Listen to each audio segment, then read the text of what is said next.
One between Hampshire and Yorkshire. And as we await the start, which is 10 minutes away, Yorkshire will resume their first innings on 324 for 5. Matthew Waite is 38 not out. Dom Bess is 2 not out. Yesterday there was a century for George Hill, 131. Harry Brook continued his fine form. He made 76, a couple of wickets for Ian Holland. Was the pick of the Hampshire bowlers in terms of analysis. Your commentary team today on day 2.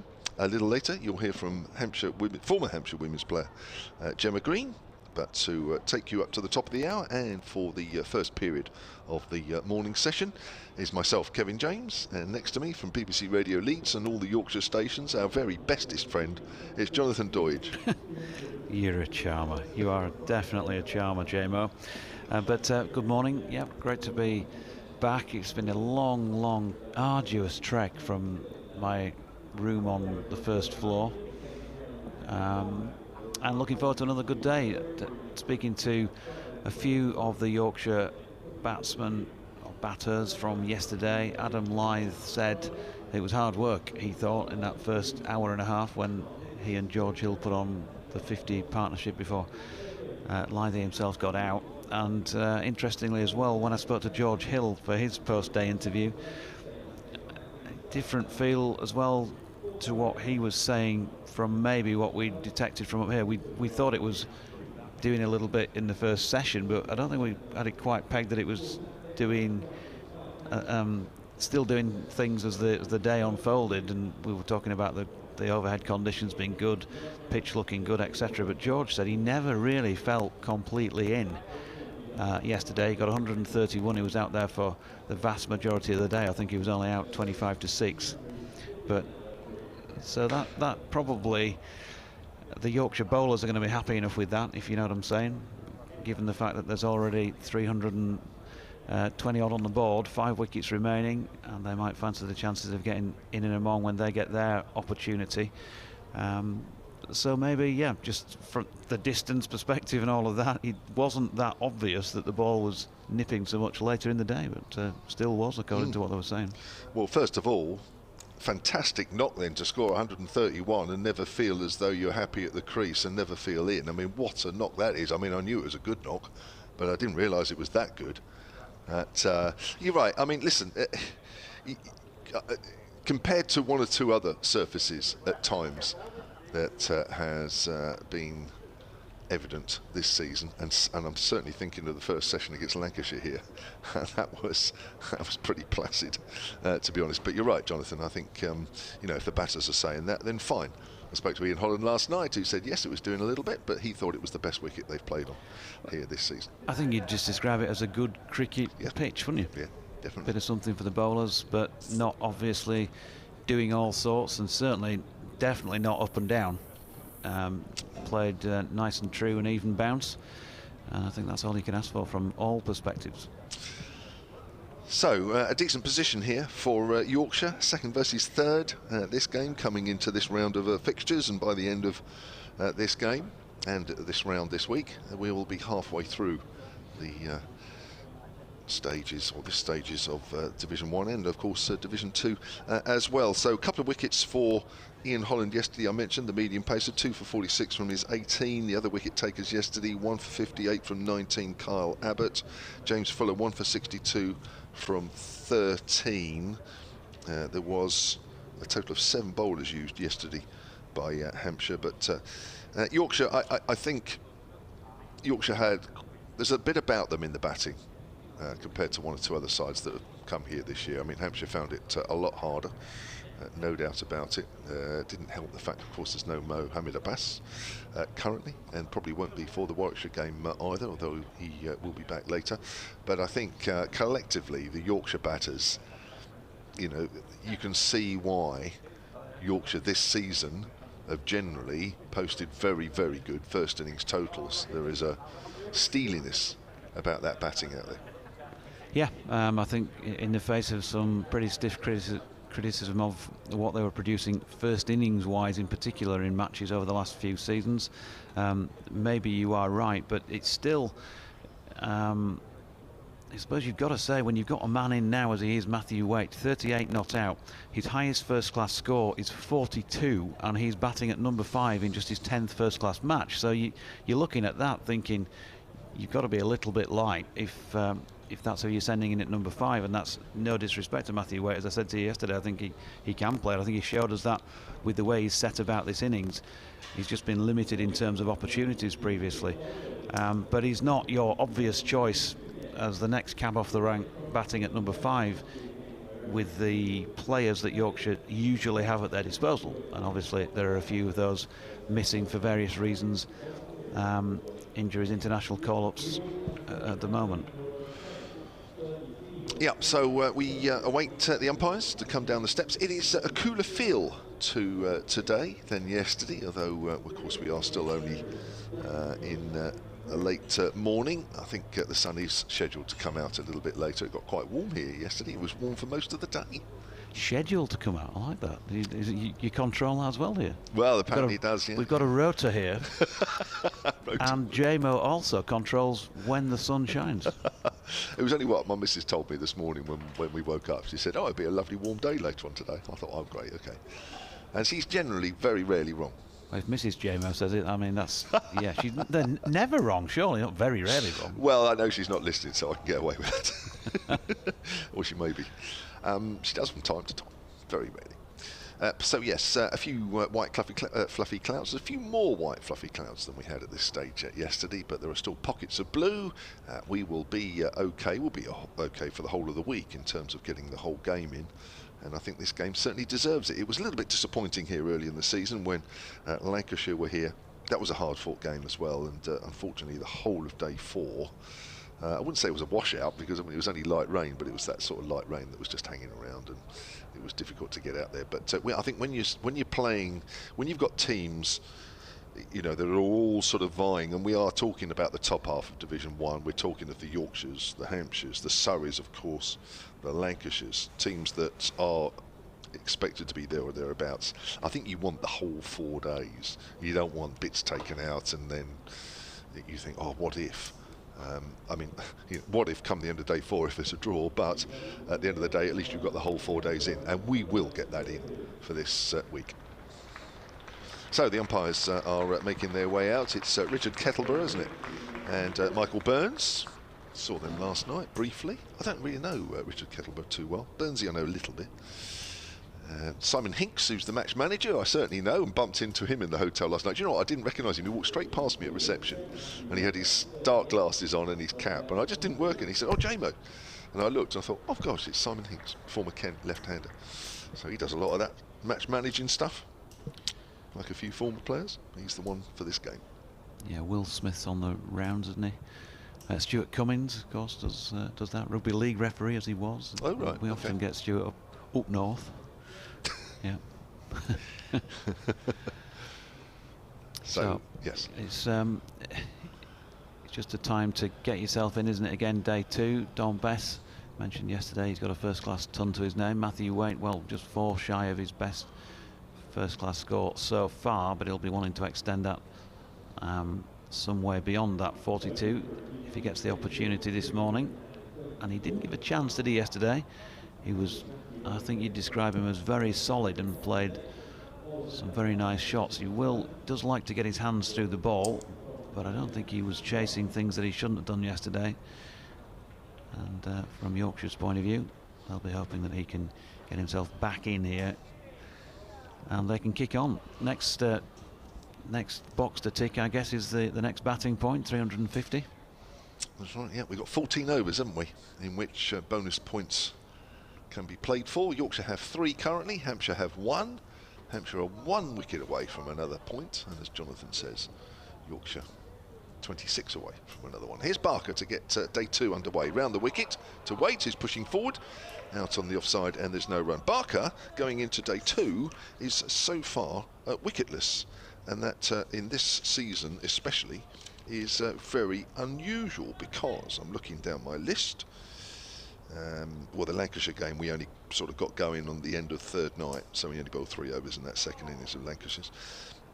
He was actually wicketless in the first innings against Somerset, 18 overs, none for 29. So this is a very rare occurrence for him to be this far into his spells outside the off stump left alone and not have a wicket against his name. He's just not come up against the quality and class of Yorkshire side, has he, before? Oh, there you are, Jonathan. You've said it all. You've said what I thought you were going to say. Yeah, unpredictable, I know. But yeah, he's been made to work hard. And there was a little spell middle of the afternoon where he got the ball to swing to George Hill and coming over the wicket, and it looked a moment as though somewhere along the line he might pick up the wicket, but he didn't. Credit to Hill, as that's an inside edge by Waite as that goes down to fine leg, fielded by Felix Organ. There was a time where you thought George Hill had a tricky few overs. There was certainly 2 or 3 overs against Keith Barker, and then around that same time James Fuller was bowling a few short balls at him, which at times he could have dealt with better, but he came through both those spells, and in the end a really good 130 from him. Yeah, I think the ball coming into him from sort of right arm over angle, the short ball, he was able to pull that. He played a lovely sort of short arm jab of a pull out through straight mid wicket. He pulled it square, but it's the ball coming in towards his ribs from the other side that's more difficult for him. Yeah, and it is a difficult generally. That's a thick outside edge by Don Bess. That's worked down to third man. It's along the ground, no problem there. And that is a boundary, which takes Yorkshire on to 329 for 5, and Don Bess on to 6. And you mentioned earlier about the sort of, we're talking about the batting, and there's still a lot of young players there, and several of them collectively. There's still not a lot of first-class matches between them either, is there? No, a lot of inexperience. Yeah. Injuries have kind of thrust that upon them in part. Here's Barker from the pavilion end, round the wicket again and bowls. That bounces on Bess. Watches that go by, actually. I think he was going to play it initially, and then I think he saw it bounce, and to his credit, just watching it on the live feed, if you're watching the live picture feed, yeah, I was thinking, where's that come from? So there is still a little bit there from time to time. We're on the BBC Sport website, and we are also on the live picture feed. Gemma's great. She's just poured us a cup of coffee, isn't she? Great, Gemma. She's a good commentator as well. Looking forward to her coming on in half an hour. Here's Barker again, round the wicket to Bess. Bess gets a straighter one and he turns that down to fine leg. It's been a decent first over for Yorkshire, 6 runs off it, and they've moved on to 330 for 5. Bess has moved on to 7. Yeah, Keith Barker none for 60 off his 22 so far, just getting loose for the day. And as he showed yesterday, even though he's wicketless, dangerous as well. Had the ball nibbling around, and as we were just saying before they started, if a player who gets 130 never feels completely in, that's partly, I guess, a little bit about, maybe a little bit of a comment on the pitch, and partly as well comment about the bowlers bowling he was receiving. Clearly they've gone along at 3.4, so it wasn't perfect. There were just certain overs, weren't there, that went for quite a few, and then they would tighten things up again. Kyle Abbott is going to start then from this hotel end. 1 for 58 from 19. Yeah, it was good hard cricket from both sides, wasn't it? Neither of them wanted to give an inch, but at times, sort of Yorkshire just had good little spells, didn't they? Yeah, here comes Abbott then, and good delivery first up. You'll have heard the firm thud as it hit some part of Don Bess's equipment, not the bat, drops into the offside. Just a little nip backer there from Kyle Abbott. I say a little nip backer, it actually did nip back. He's got a real chest-on bowling action, hasn't he? Yeah, I mean his nip backer is his stock ball, and when it's working, wow. But yeah, I don't know. He doesn't quite got it right this season, if I'm honest.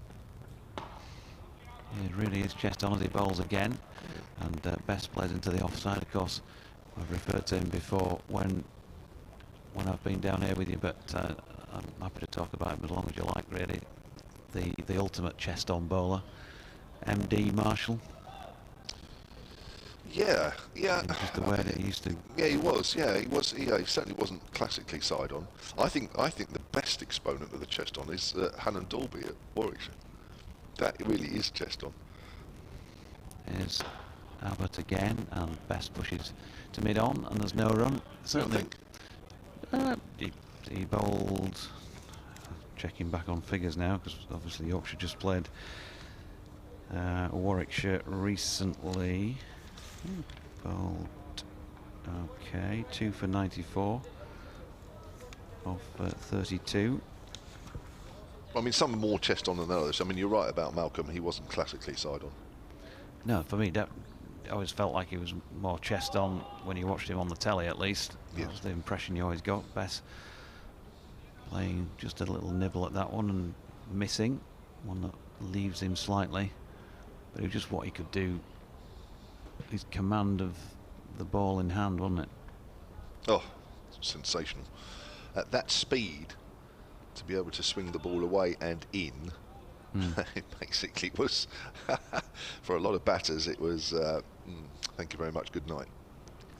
Chucking a very, very difficult bouncer to play, as well as Abbott's in again, and that's run down to third man this time by Best for a single. Just an artist with the ball, isn't he? I used to love watching him. He's just, I mean, you know, I mean, at that pace it's hard enough. I mean, bowling straight up and down, he would have been a very serious bowler.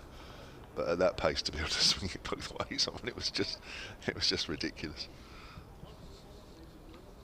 I think he was the first bowler that I can remember when you could kind of start to pick a setup that he was, you know, sending up the batsman. Here's Abbott in, and Wade pushes back to him, no run. But you just got so used to the way he'd go about and over. And I read pieces with Mark Nicholas where he talked about the things that Malcolm would say to him when he was out there. You know, I'm going to do this sort of thing, and oh yeah, and do it.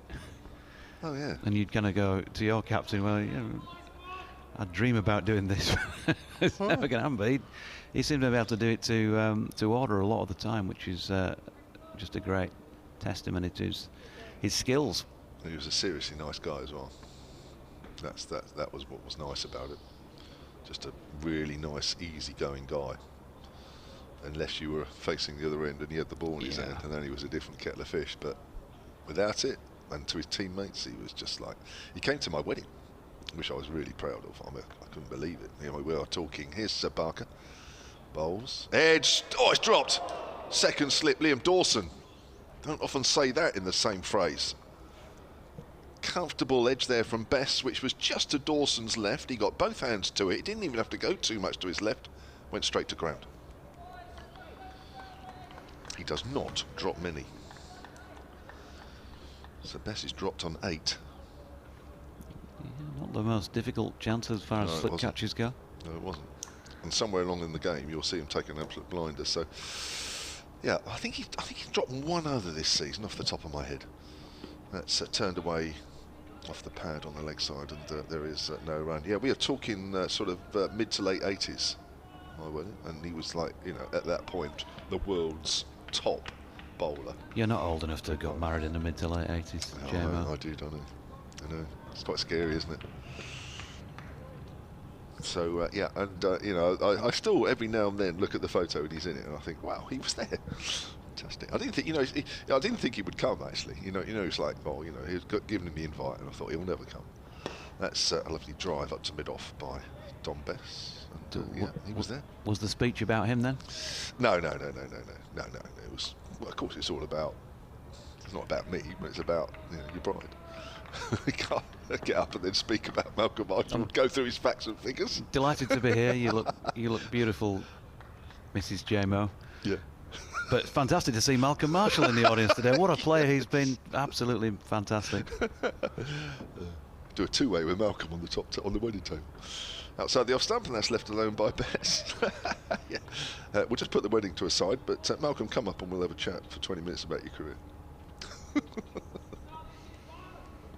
Well, probably might have saved him a little bit of peace, because I imagine quite a lot of people would have wanted to go and speak to him while he was there at the do.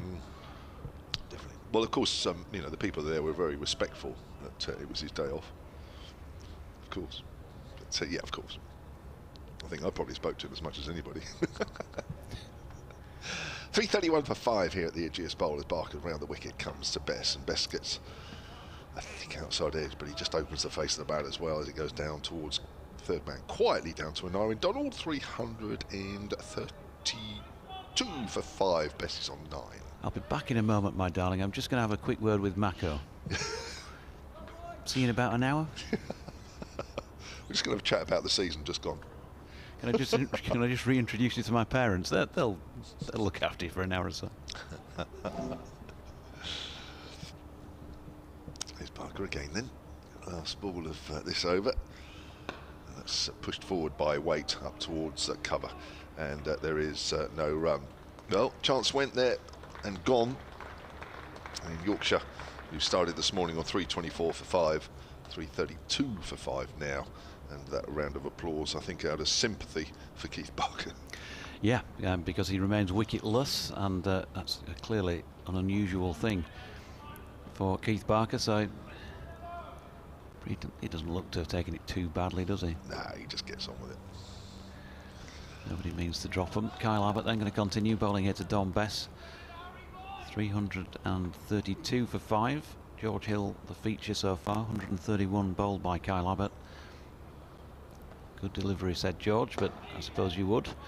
As Abbott's in, and that's flicked beyond Barker, who's still trying to get his breath back from his previous over, and just hauls it in, short of the rope.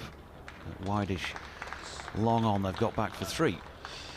Yeah, nice shot. Just going back to Kyle Abbott, we were talking about just a few moments ago, and I was just saying that I think he feels as though, you know, he's not right on it. And I did have a chat with him after one of the games recently, and I asked him, you know, how do you feel things are going this year? And he said, you know what, he said, okay, but you know, I knew the way he said it, that you know, there's a little bit more from him yet. Here he is. Beautiful shot this time from Matthew Waite, who's going to get a single for it, because that's a good diving stop to his right by Ian Holland at mid-off. But from the moment he struck that, you felt like it was going to disappear beneath Strong shot. The gantry for 4 runs. So well done to Holland for cutting off 3. It's quite interesting this morning, isn't it? We have seen the ball nip back from Abbott. We've seen a couple go through, one bounce, couple have bounced on Bess. Still a little bit there, but we've got to remember this second new ball is only 20 overs old. Yep, Abbott again. Bit of footwork after Bess plays it back to him and then threatens to take a sneaky single. I don't think Kyle Abbott was aware there, really. He turned his back already and was walking back towards his mark. But we always think as well, don't we, in this country, when the sun is not out, the odds just swing a little bit more towards those with ball in hand than with bat in hand. Abbott then pushes off and comes in past umpire Kettleborough. Nicely played. That's a lovely shot from Dominic Bess. Has turned it through straight mid-wicket region, not dissimilar to one he played earlier that Barker fielded. This time he's got it a little squarer and he's picked up 4. Just a fraction too straight from Kyle Abbott and a fraction too full. Wasn't a bad ball, it's just well put away. That is a really good shot. I don't think Abbott would have felt he'd done too much wrong there. So 3-1.48 in the over so far. 2 to come. Abbott to Bess, who gets a ball short of length this time, and with the bottom hand off the bat, he just drops it backward of square for another single. So the runs starting to flow this morning. 341, that batting point just 9 runs away. Matthew Waite, 40 from 80 deliveries, is back on strike. Started well this morning, Yorkshire, haven't they? Yeah, so added what, 17 so far in the first quarter of an hour. Just looks a strong start as well, doesn't it? Feels a strong start. Abbott short, and again similar shot to that which Bess had played the ball before, this time by Waite, who picks up another single to move to 41. And so I make that 10 off the over. Waite 41, Bess 17, 342 for 5. See, for me, I think that over just kind of sums up Kyle Abbott at the moment. It's not a million miles away, but it's not quite how we know him. You know, and I can see his body language when he just sort of bowls and then turns round. He's not 100% happy with what he's sending down. It's okay, but you know, I kind of sort of know him a little bit and watched an awful lot of him, and I know he will be. He does feel just a fraction of it, but it's only a fraction. Oh, that's edged, and Dawson does take a catch. Well, there you go. There it is, low down to his left, a catch which was a lot harder than the one before, and it's Waite who will probably feel a little bit aggrieved, having watched Don Best being dropped of a far easier catch of Barker's previous over. Waite goes for 41. Dawson does cling on to that one. 342 for 6. Yeah, Matthew Waite falling one short then of his highest first-class score, 41. He played well up to that point. First semblance of a chance. And he has gone 41 off 82. Got Dawson bowled Barker, just looking up at the skies in a bit of disgust with himself, with a chance this morning with a relatively hard and not that old ball to try and put around the ground here at the Ageas Bowl. And so he's got a chance to go and have a think about that. He still just gave his bat a little tap on his boot as he crossed the rope at the pavilion end of the ground. And what that all means is that we now have a right-hand, left-hand combination, because Jordan Thompson is walking out to the middle. Yeah, it's weird, isn't it? I mean, I didn't think it was going to happen that quick. I thought maybe somewhere along the line in the game, maybe in the second innings, Dawson might take a screamer. It wasn't quite a screamer, but it was pretty good. I think we've all seen those drop quite a few times, but it's uncanny, isn't it, really? The simpler one goes down, the harder one's taken. And what it means, of course, is that it's a second bowling point for Hampshire. And margins are fine. I guess if they were being utterly ruthless this morning, they'd have been trying their best to A, get another batting point themselves, and B, limit the opposition to just the one bowling point. But that's not happening. You've got to give credit to the bowler anyway. It's not about whether or not Yorkshire were not ruthless enough, I don't think, on that occasion. Good delivery by Barker, and he's just found the edge. I'm just looking at the live table at the moment. As Barker comes in and bowls outside the off stump to Thompson, who leaves that one alone. Surrey currently on 108 top it, then Hampshire 102, and Lancashire and Yorkshire with 90 points apiece. It's all quite tight. And then Essex in the middle on 76, bit of a gap.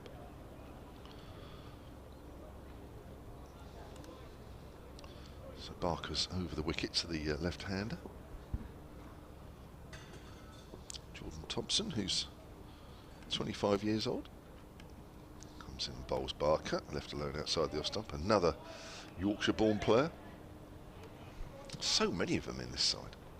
It's like a Yorkshire team of old. Where you had to be born in Yorkshire, didn't you? You did. Yes. I remember I think it was the first overseas player, Sachin Tendulkar. I remember him arriving. It was like a big thing. Not only not born in Yorkshire, but an overseas player. Here comes Barker, bowls. Oh, that's a great delivery. Thompson's pushing forward there, but he's missed that.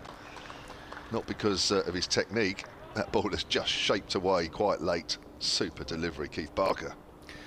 I remember playing in a game for a club I used to play for in the Bradford League, Spen Victoria, and I think the guy who was kind of responsible for getting the link up with Sachin Tendulkar was Solly Adam, who was captain at the club. And I was playing in a game one day, and this guy walks on the ground, young lad. Barker to Thompson. Thompson drives, and he's got 4 runs through cover point. Not quite out in the middle of the bat. I think there was a hint of it hitting the outside half, but he's timed it well anyway, and he's off the mark with that boundary. 346 for 6. And of course we heard this name Tendulkar once or twice already by that stage, because he'd made his name as such a young player in India. But yeah, I just remember I was in the field and saying, who's that guy who's come into the ground with Solly? And it was yes, it's that young lad. It's that young lad, Sachin Tendulkar. I reckon he's all right. Turned out he wasn't too bad, was he? Wasn't half bad, was he?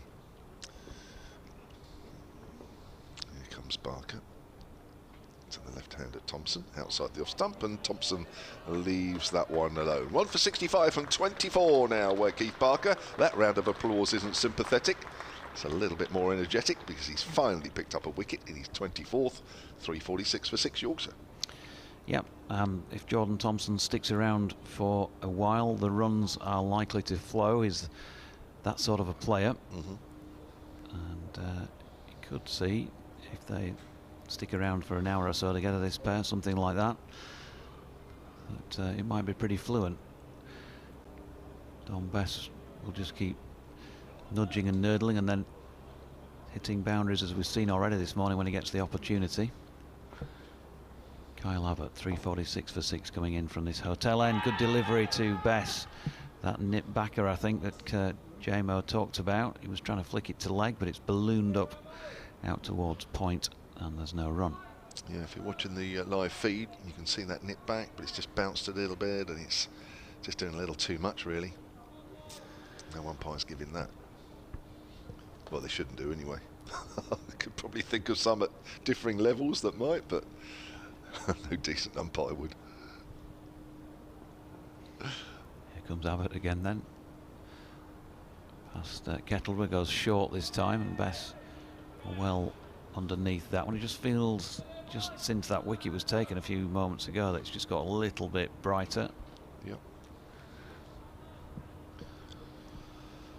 It's all right. It's not quite as well. We're a couple of degrees down, I think, on yesterday. What do you think? Yeah, I'd say so. Because you've got a sweater on. You didn't have one on yesterday. No. Well, I'm learning from yesterday. You see, it was warmer, but a t-shirt order for quite a while. Here's Abbott again, nicely driven into the covers by Bess, but he's fielded. What's the circling on the square? You know, I don't know what they call it. I'm not fairy a rings. Is that what it's called? Yeah, the darker circles compared to the rest, they're called fairy rings. And why is that? What?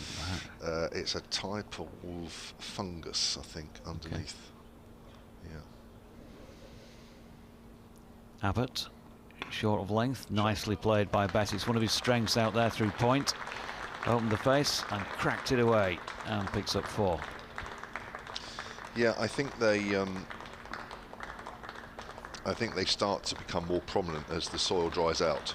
You won't really notice them in the winter. 350 up for Yorkshire and a point. Yep, 4 batting points, which is I think what the prolonged applause was for. So they become more prominent in the summer because obviously squares dry out, and I think that's when they're at their most visible. Okay. I don't think they're anything too much to worry about, but I don't think grounds people particularly like them. Abbott goes short, and Bess, I think, gets a top edge on this. Ben Brown can't reel it in, and it's just disappearing over the rope. No, in fact, he didn't get anything on it. So my apologies to Ben Brown. It wasn't a drop chance. It was just a short ball by Kyle Abbott that's gone for 4 byes. I think, like you, I thought it had come off something, but maybe just the trajectory of the ball past the batter made it look like it ballooned a bit, didn't it? Yeah. Valuable runs now for Yorkshire as they look to get another decent first innings total in this year's championship. Abbott Bess steps across and into this one, drops it into the leg side, and no run to complete the over. So 8 from it, including the 4 byes. 354 for 6 with Jordan Thompson on 4 and Dominic Bess on 21. Got an email here, solentcricket@gmail.com. You can get in touch with us throughout the day. That's one email, @solentsport on the tweets. Jonathan will give you his in a moment. Nicholas Rogers has emailed solentcricket@gmail.com, says, is it correct that Abbas isn't playing because you can't have more than 3 registered overseas players? That's correct. We've got Abbott and Ellis and McDermott, of course, the latter 2 for the T20. But surely Ellis and McDermott are playing T20. Yes, they are. So shouldn't count for the county championship. Listen, I don't know for sure, and Jonathan will probably correct me, but I don't think you can willy-nilly, from game to game, from day to day, and from week to week, just change around your 3 overseas players. I think there's got to be a little bit more notice than that. That's only my understanding, but it's probably totally wrong. Here's Barker from the pavilion. There's a lovely shot through mid-wicket by Thompson off the front foot. That'll be 4. Split the field. Lovely piece of timing. He moves on to 8. 2 boundaries. 358 for 6. Is that right, Jonathan? Something like that, isn't it? Yeah, probably. Yeah, I know. I must admit, I don't know for sure, and I always hate it when people ask me about the rules, because those that listen regularly now will know that I am the last person to ask about rules. Hopefully, if Joe's listening, that she will know more than me. But I think it's something to do with that. I'm sure somebody told me a while back that you know, you can't just put in a request for this player, and this player on Monday, and then say, well, actually, now we'll have this player, this player, this player on Tuesday, and then back to what it was Monday. I don't think the ECB allows you to do that. But please, if I'm wrong, then you know how to get in touch. Here's Barker bowls. Thompson pushes forward. That's gone out just behind square on the offside. Vince uses his considerable footballing skills to stop the ball. 359 for 6. Jonathan's got a couple of ways in which you can get in touch. I have BBC West Yorkshire Sports at gmail.com or at Jonathan Deutsch. Any rules requests, please send to Jonathan. Anything that's more fun, send to me. And I will forward them on to Gemma. The more serious ones sent to Jonathan. It's Barker around the wicket. To Don Bess. Best drives up towards mid-on, and there's no run there. Brad Wheel fields. I sent Brad Wheel a message yesterday apologising for that interview I did with him on Friday night, and he hasn't messaged me back. So I don't know if he's fuming, seething, or he just hasn't seen it yet. I'd like to think he hasn't seen it yet. I will have a chat with him at some point. He is actually a nice guy. I know. I'd be very surprised if he is. Here's Barker, and it's turned away to mid-wicket. Those of you that are perhaps thinking, well, what is that all about? Hampshire beat Glamorgan on Friday night at Cardiff in a low-scoring game on a pretty average pitch, it has to be said, and which is not unusual down there. And he got 5 for 38, and for some reason I didn't realise. I was commentating the game, and I sort of, when I went down to do the interview, I didn't really realise he'd taken five wickets. So I never actually asked him that, which is the most obvious question. Which probably says a lot about me. Here's Barker outside the off stump, and that's left alone. Oh dear, I set myself up a bit, don't I? But I don't mind sort of admitting when I'm wrong and haven't got things right. I don't mind. I'm not including you in this, Jonathan, but unlike one or two others around the circuit, and I'm not including you on that, Jonathan. Ooh. 359 for 6 here at the Ageas Bowl, approaching half an hour's play on day 2. Barker has taken the 1 wicket to fall so far, bowls straight and a length to Bess, who turns that to mid-wicket, and there is no run. Just looking down Jordan Thompson's scorecard, if you like, for this current season. 42 not out against Gloucestershire, 51 against Northants, 33 against Kent, made a duck against Essex, 23 not out against Lancashire, and then 7 not out and 16 in the match at Headingley against Warwickshire. So not a bad start to the season. He's had 862 first-class runs in 37 knocks so far, with the highest of 98, which he got at Trent Bridge back in 2019.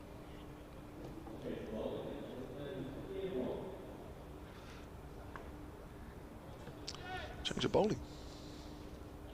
I've forgotten the rota now. Am I due to disappear at this point, or is it? You can go off now or next over. It's up to you. Okay. What do you want to do? I'll might as well just do this now. We've nearly got the first delivery. Ian Holland into the attack then to replace Kyle Abbott at this hotel end of the ground, and it is Jordan Thompson on strike. Holland right arm over the wicket, and Jordan opens the face and runs it out to point for 1. 85 first-class wickets to go with those 862 runs, Jordan Thompson. Had a good season with the ball last year in particular. And you would imagine at some point today we're going to see him with it in hand once again, unless it's an absolutely stonking day for Yorkshire with the bat. The tail wags like no Yorkshire tail has wagged before, perhaps. Holland is in, bowling to the right-handed Bess, who gets a thick inside edge on it. And it's out into the square leg region. James Vince round to do the fielding.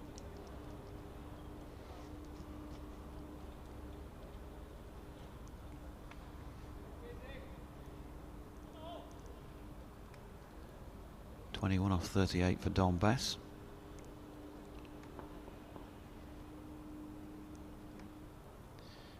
Sun now shining at the Ageas Bowl. Holland in again, looked like some sort of variation he bowled there. But Bess was up to the task. So I was just working out Abbott's spell this morning. 3 overs, none for 15. Yeah, not at his best, but then he comes up with a peach like he bowled George Hill with yesterday. It was George Hill, wasn't it? Yep. Yep. Holland in past Kettleborough. Nicely played this time by Bess, who's flicked it out to the sweeper on the mid-wicket boundary for 1. Mike Clayton says, good evening from Auckland, New Zealand. Would swap route falling in the first over this morning at Trent Bridge for Yorkshire batting until 4:45 this afternoon. Very precise about that, Mike. And then put on 450 to 500. Here's hoping. Joe, by the sound of things, played one of the best knocks he's ever played. Saw a few of the highlights on telly last night, but not enough to get an appreciation for obviously what it looked like in terms of its fullness, as Thompson pushes out for a single to the sweeper on the cover boundary to him. Lily says, morning JD and Kev. And of course, let's not forget Gemma. Don Bess and Jordan Thompson are batting. I'm hoping Yorkshire get another big total. I'm glad you're enjoying the commentary, Lily. And I've got one to clear up from yesterday with the words. Holland in and bowling to Bess, who pushes back to the bowler. End of the over, 363.46, and perhaps I'll leave that hanging until I come back on in half an hour. Spoken like a true pro, Jonathan. Where people that can't wait to get you back on commentary in half an hour's time. They'll go, when's that Jonathan back? Because I really need to know what it was he was going to say. So half an hour you have to wait, and then all will be well in the world. 362 for 6, and Gemma Green, former Hampshire women's player, is here as well. Gemma, good morning. Morning, Kev. Nice to have you back after commentating on the Charlotte Edwards Trophy final up at Northampton on Saturday. Yeah, it's a slightly different pace of day. That was very enjoyable from obviously a Viper's point of view, but today already a little bit more relaxed. Are you more relaxed? Are you back into the Red Bull cricket? I've got to do a quick 30-second sum up in a minute, so I will interrupt at some point as Barker bowls outside the off stump to Jordan, and there is no run. 362 for 6 here at Yorkshire.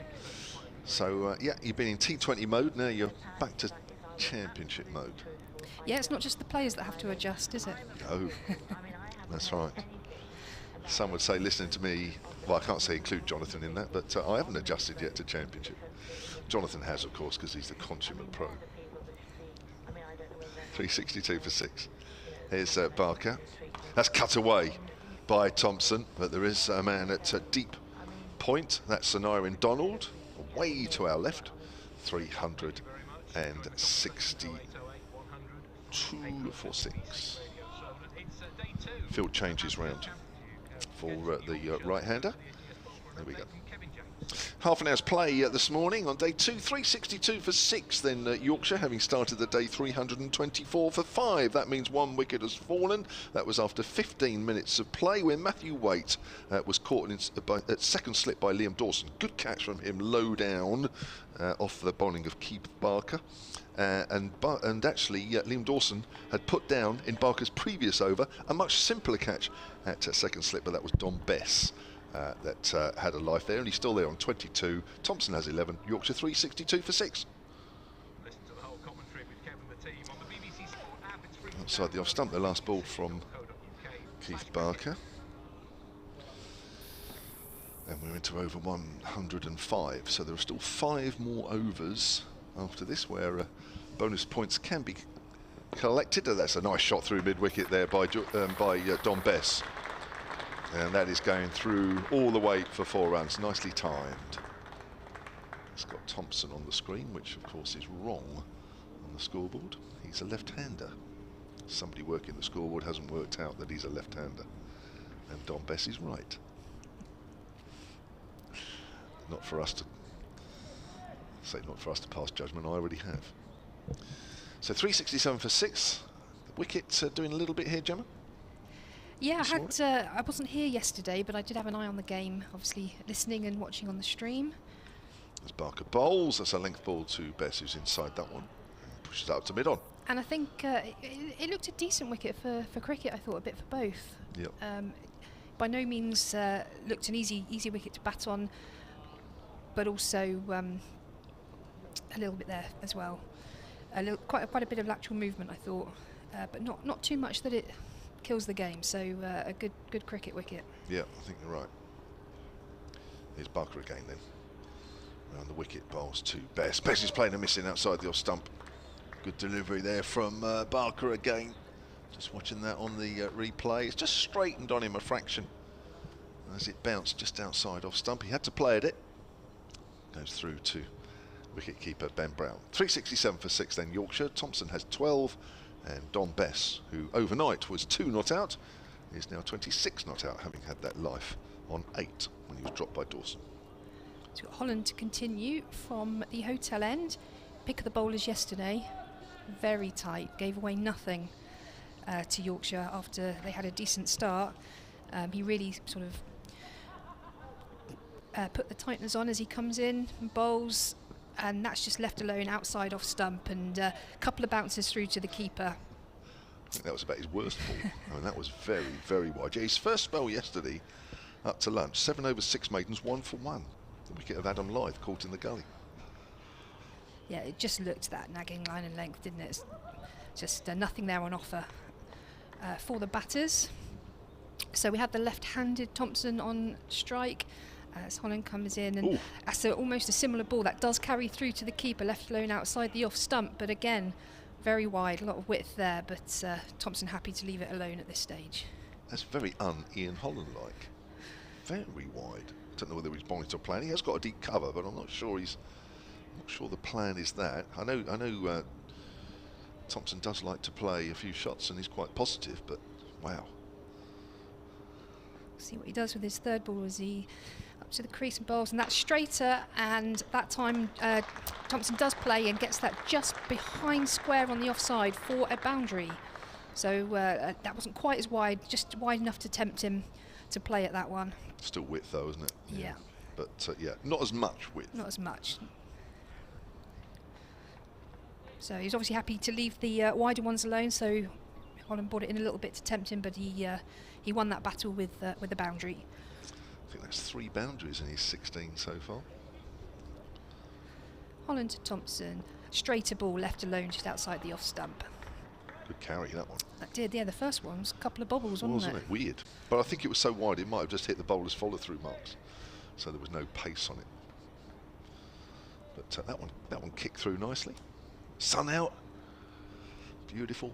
There'll be periods where it'll be more shady because there's a lot of white fluffy cloud around, but for the moment we'll enjoy the sun.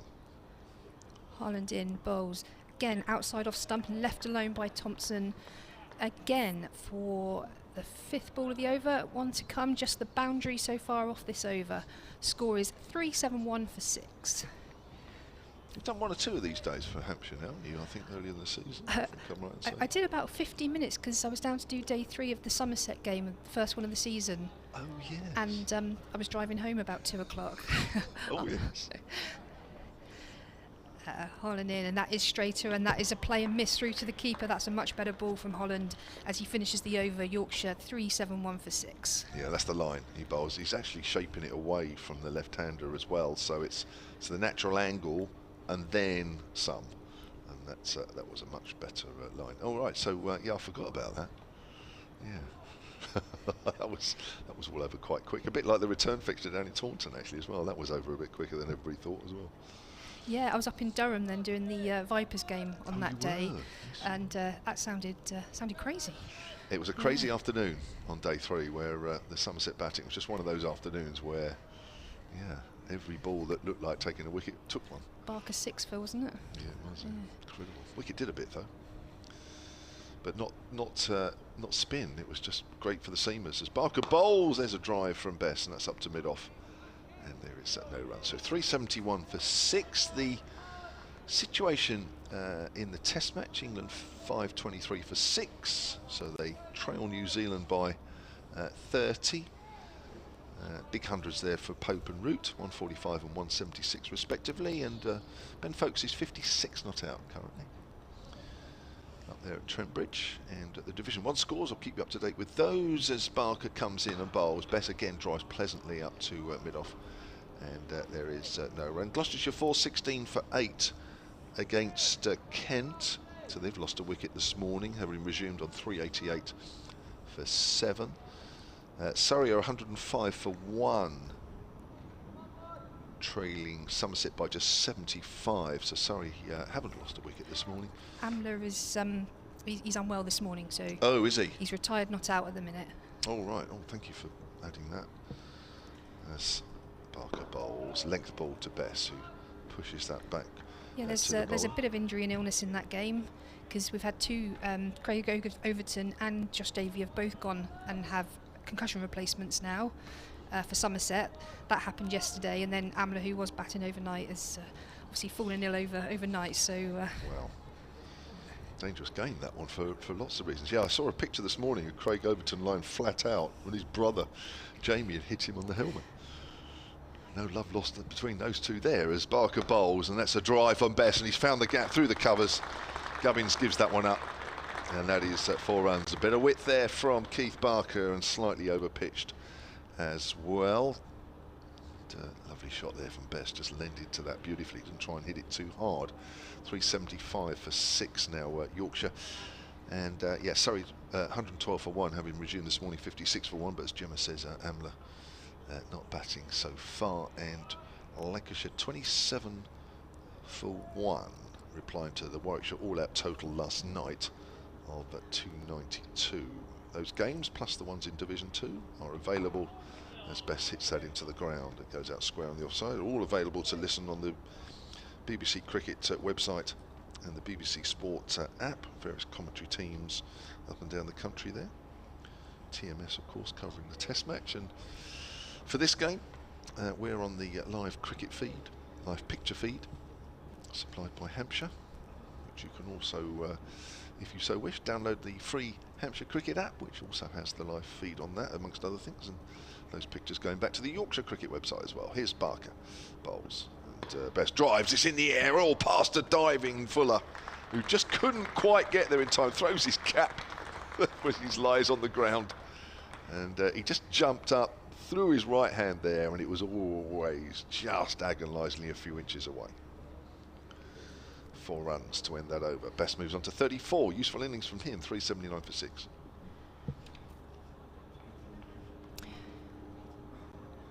Ian Holland is going to continue from this hotel end. Yeah, that would have been a sharp catch. Ooh, it would have been a sharp pluck, as they say. Don't go down that route, Gemma. 107 overs, so there are 3 overs left in which either of these teams, or both maybe, can claim another bonus point. And yeah, maybe Yorkshire are going after it. They need, what, 21 in the next 3 overs to do that. Holland to Thompson bowls. That's a straighter ball, and that's just pushed down on the offside for no run. I saw the wicket of Frayne yesterday, the run out off Barker. I was following a few games yesterday in my other role, but I did see that, and it doesn't matter, does it really, who you support or which team you're on? You always feel for that batsman in those situations. It's horrible, isn't it? Have you ever been out like that? Once. Have you really? Yeah, once. Holland in, that's back of the length, and that's smacked through to mid-on. There's a little bit of a misfield that lets them come through for a single. Wow. That was hit hard. It was smashed to Abbott mid-on. So just the once where you were out of your ground and. I was way out. Yeah. Was you? Yeah. Came off the bowler's foot. Yeah. I can't remember if I have or haven't. I probably have. Just think over the years I've probably forgotten. You probably tend to forget actually a lot of your dismissals. There's no point in remembering them. Holland to Bess, and that's just good line and length and defended for no run. Yeah, blimey, I can't remember all of them for sure. But I remember that one. I blamed my batting partner for playing too straight. Well, as Will Frayne found out from George Hill, yeah. And he did hit very straight yesterday, George Hill. I think that was a feature of the Yorkshire batting yesterday, just how straight they did play. Certainly early on. Holland in past the umpire, bowls, and that's back of a length also, just worked onto the leg side for no run. Score is 380 for 6. Thompson's on 17 and Bess on 34. So 20 runs off 14 balls if Yorkshire want it to get another bonus point. They have 4 so far. Hampshire have 2. I think it might be beyond Hampshire now to get another one. 6 wickets down Yorkshire. Of course, 9 down is the next bonus point from a bowling point of view. Holland in, and again that's a straight ball, just worked onto leg side, and no run there. I think that may just have come back a fraction as well, wasn't it? Looked a decent delivery there from Holland, who's been angling across the left-hander. That looks as though it just shaped at the last minute into the right-hander as well. Getting in on the nip backers as well. Yeah, just sort of bit of late in swing and what have you, sort of late reverse swing perhaps. Charging in and bowls. Oh, and that's gone the other way, beating him outside off stump, and good carry through to the keeper. Oh, great ball. Squared him up. Yeah. Great ball to finish the over. Yorkshire 380 for 6. Still a little bit there, isn't there, really? This second new ball is 28 overs old, so it's still fairly hard, still fairly shiny. And Holland there just showing that there is still something there if you get it right and keep it in the right areas, keep hitting the seam, and just from time to time it is still helping the bowlers. It looks like we've got Brad Wheel on for the first time today, and Keith Barker is having a rest. We're going to have to rest and rotate these seamers if Yorkshire are going to bully our spin again like they did yesterday. Yeah, they did a bit, didn't they? From the off. Yeah, you're right. Yeah, Dawson was on the receiving end of a little bit. 7 overs, none for 43. Some lovely straight hitting, particularly from George Hill over his head for 6, just below us to our right. Right arm medium quick here, Brad Wheel into the attack, and immediately Jordan Thompson's trying to drive, and he plays and misses as the ball goes through to keeper Ben Brown. Just going to quickly work out Keith Barker's figures this morning. He bowled 6 over spell, picked up the wicket of Matthew Waite, well caught by Dawson, low to his left at second slip after 15 minutes of play this morning. Here's Wheel again. He's got just the slip, and that is Liam Dawson, who's fairly wide actually. Thompson leaves that one alone outside the off stump. So Barker spell this morning, 6 overs. He bowled 2 maidens.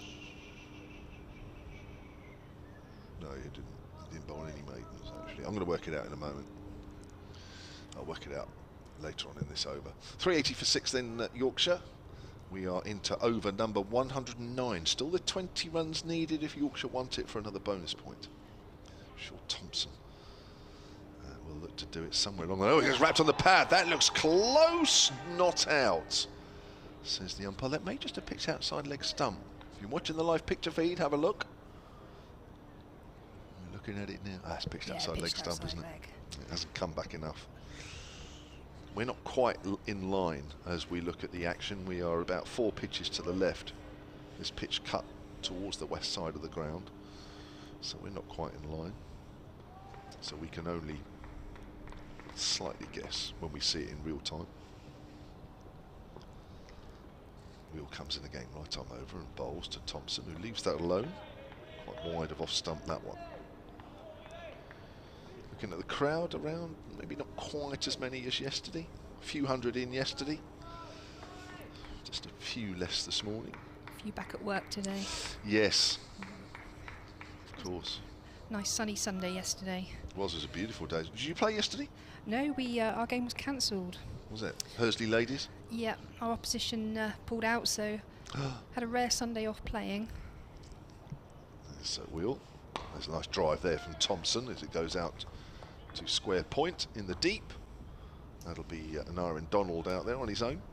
381 for 6. I'm just wondering here now, if 19 runs needed with, what, 8 balls left. I'm just wondering if Yorkshire are going to go for this now. Not sure, if I'm honest. Those ladies playing the National League, don't they? Is it in Southern, National League South? Yeah, Southern Premier League. Southern Premier. Yeah. Here comes Wheel again. Pass to Don Best this time. Best leaves that one alone. Well, I think that's fair to say that Yorkshire are just going to settle for building as much of a first innings total as they can. Jordan Thompson's walking off. I'm sure he's. Well, I think he's going to change his gloves. I think the 12th man's just late coming down the steps because it looks like Jordan Thompson's just decided he's had enough and walking off. Yeah, he's just coming down the steps now.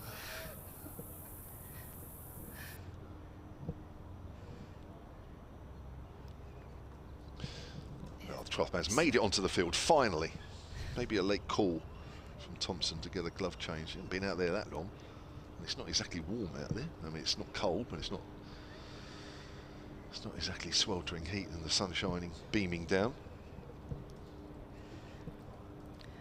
Holland's going to continue from this hotel end once Thompson sorted his gloves out.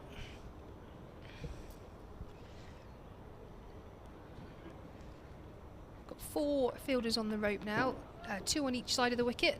So we've got a cover sweeper, a mid-wicket sweeper, and then sort of very wide fine leg and third man as Holland comes in. Bowls, and that's back of a length straight ball that's whipped through the leg side. Abbott's given chase, and good slide there, pick up, and the batters come through for 2 more to Thompson, 2 more to Yorkshire. I think Best was more alert there to the third than Jordan Thompson was. He had his back to what was happening with Abbott. Abbott sort of slid into the ball, and then the ball kept sort of coming out of his hand. So there may have been 3 if both batters had been alert. I've got Barker's spell this morning, 6 overs, no maidens, 1 for 29. Which is a bit more expensive than I thought. Bess in and bowls, and that's a fuller ball driven through the covers but stopped by the skipper Vince for no run.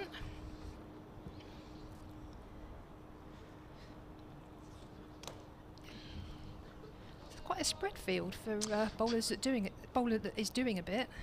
Yeah, I think it's almost like they're expecting Thompson to. I mean, he is a aggressive player. Yeah. It's almost like they're expecting him. I mean, he does actually. To be fair, he's got very fast hand speed through the ball, isn't he? So I'm not surprised. Holland in, and that's a line and length ball just left alone, straight through to Ben Brown for a dot ball. Best tends to stroke it around a little bit more, but Thompson really sort of throws the hands through the bat. So if he gets it middled. But I don't know. There was a stage, and I think Jonathan was sort of saying as well, just when he was on commentary, and I thought as well that Yorkshire were going to show some intent and attack 400 before the 110th, but it's clearly not going to happen now. Holland in and bowls, and that's another carbon copy line and length ball just left alone, just outside off stump. So we're just going to revert to Yorkshire batting on and trying to get as many as they can in the first innings and put Hampshire under pressure. Yorkshire's problem, of course, hasn't been getting sizable first innings totals. It's been trying to get 20 wickets. Yeah, they've had a lot of draws, haven't they? Yeah, a lot. Is it the last 5 games? Yeah. Yeah, won their first one against Gloucestershire. And all draws since then. Holland in, bowls, and that's back of a length, and Thompson's tried to pull that, but he's mistimed it and edged it, and it's just dribbled up to mid-off for no run.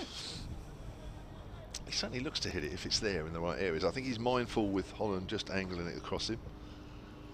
I think he's quite happy to leave the ball if he thinks that it's in the right areas, but other than that, he does show intent.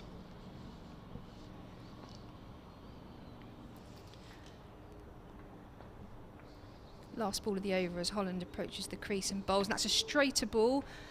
Jordan just looked to push that, got a little bit of an edge on that, and it's gone down to third man for a single, and that completes the over. Yorkshire are 384 for 6 after 110, so bonus points no longer a contention for either side now.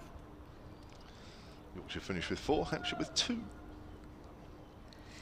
Yeah, we've had quite a different run of form, haven't we, Kev? Won the first game by an innings, lost the second one by an innings, won the third one by an innings, and a draw, I think, and then close win by 80-something against Gloucester, and then that mammoth 10-wicket win at Somerset. Yeah. It's been, a bit of a different journey, even though we're not too distant from Yorkshire in terms of the table. We've got there differently. Second and third at the moment, although Yorkshire are currently third, equal with Lancashire in the live table. Here's Wheel over the wicket, bowls to Thompson, and Thompson drives and past a diving extra cover, I think that's Gubbins, goes out to Donald, who's patrolling that deep cover boundary away to our left, and Thompson picks up 2, moves on to 23, 386 for 6. Yeah, I mean, from a Hampshire point of view, it's been pretty consistent, I think. The only game really is the blot on their season so far was the performance at Surrey from start to finish, which we all know Surrey are a good side, and probably, I think, most people's favourite for the title at this stage of the season, although anything can happen.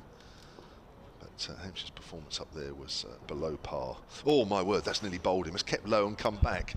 Thompson misses it, and Ben Brown has to be very alert at the back. That's kept very low. Where's that come from?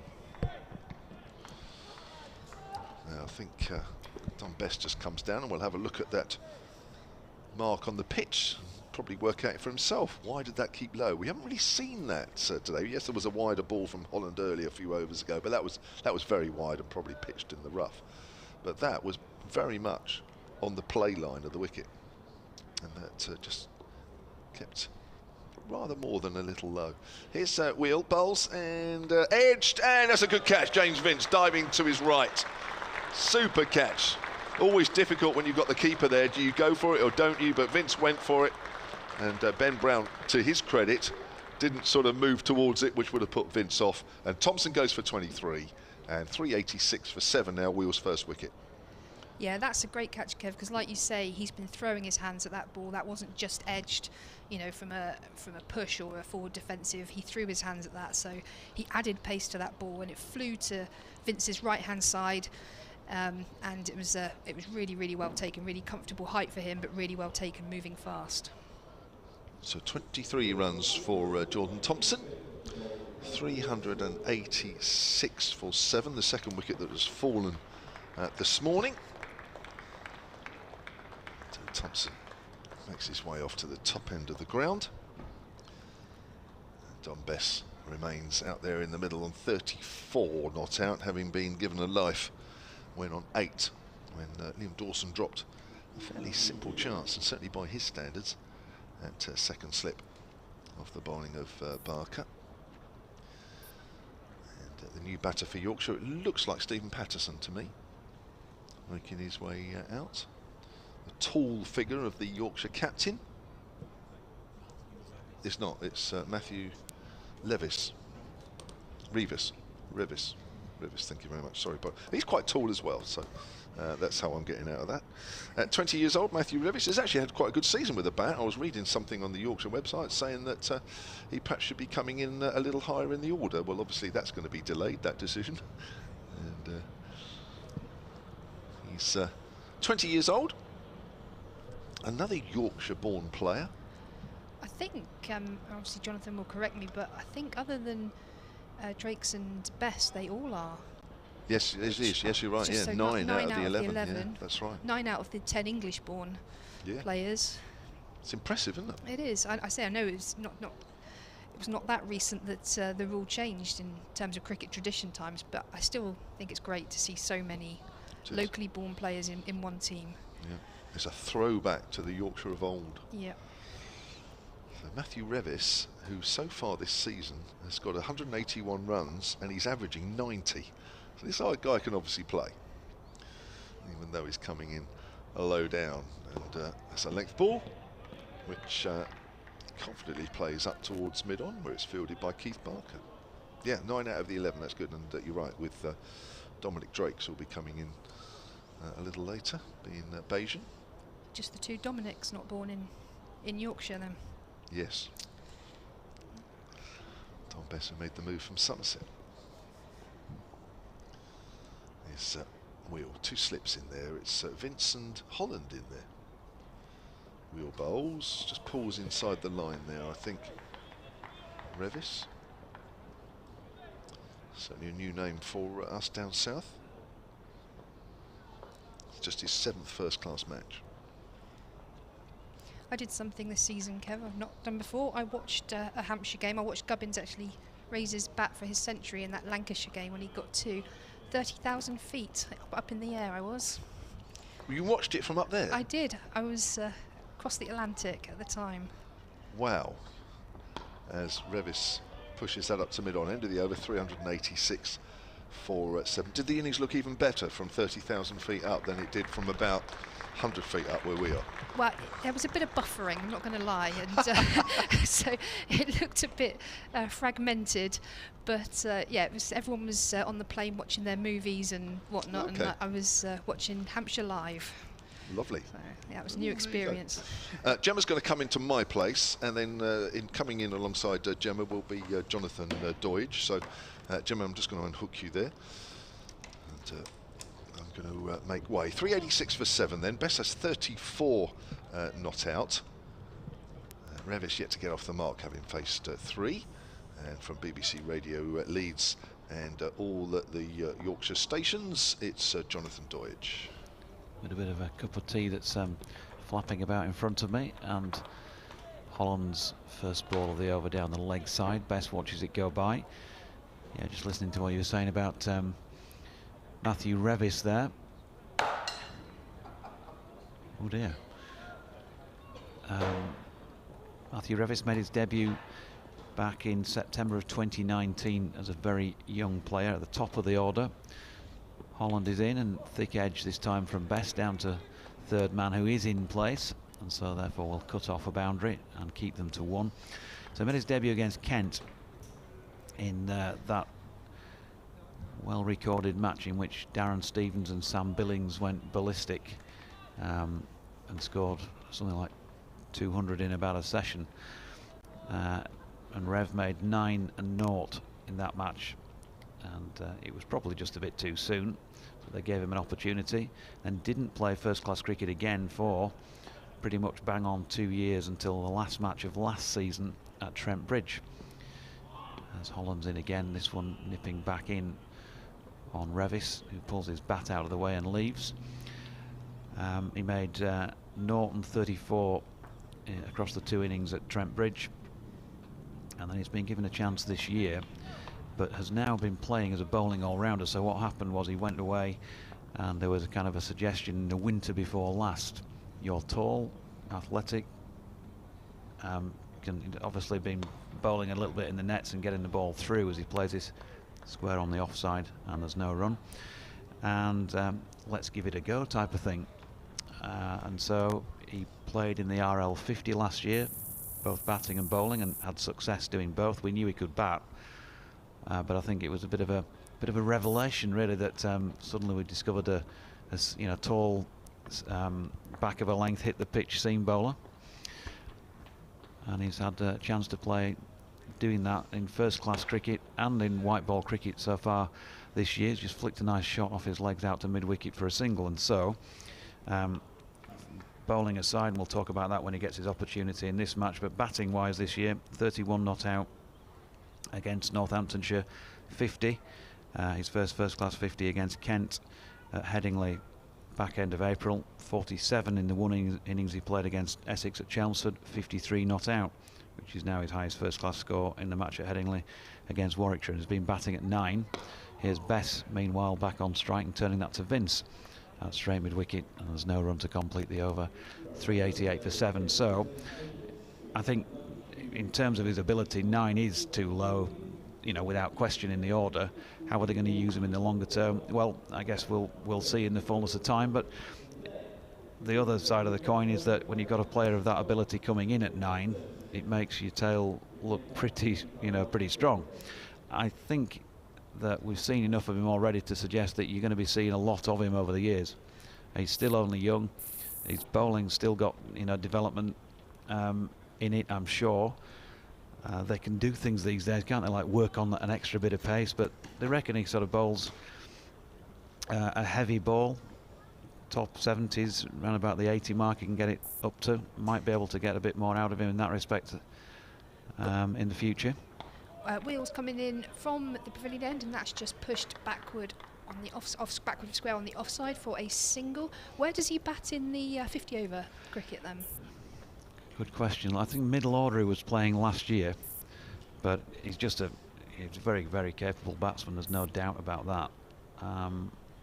I suppose that if you could think of an expression to describe that first match he played against Kent, bit of the feeling of rabbit trapped in the headlights, in that first game when he was so young, making his 0 and 9.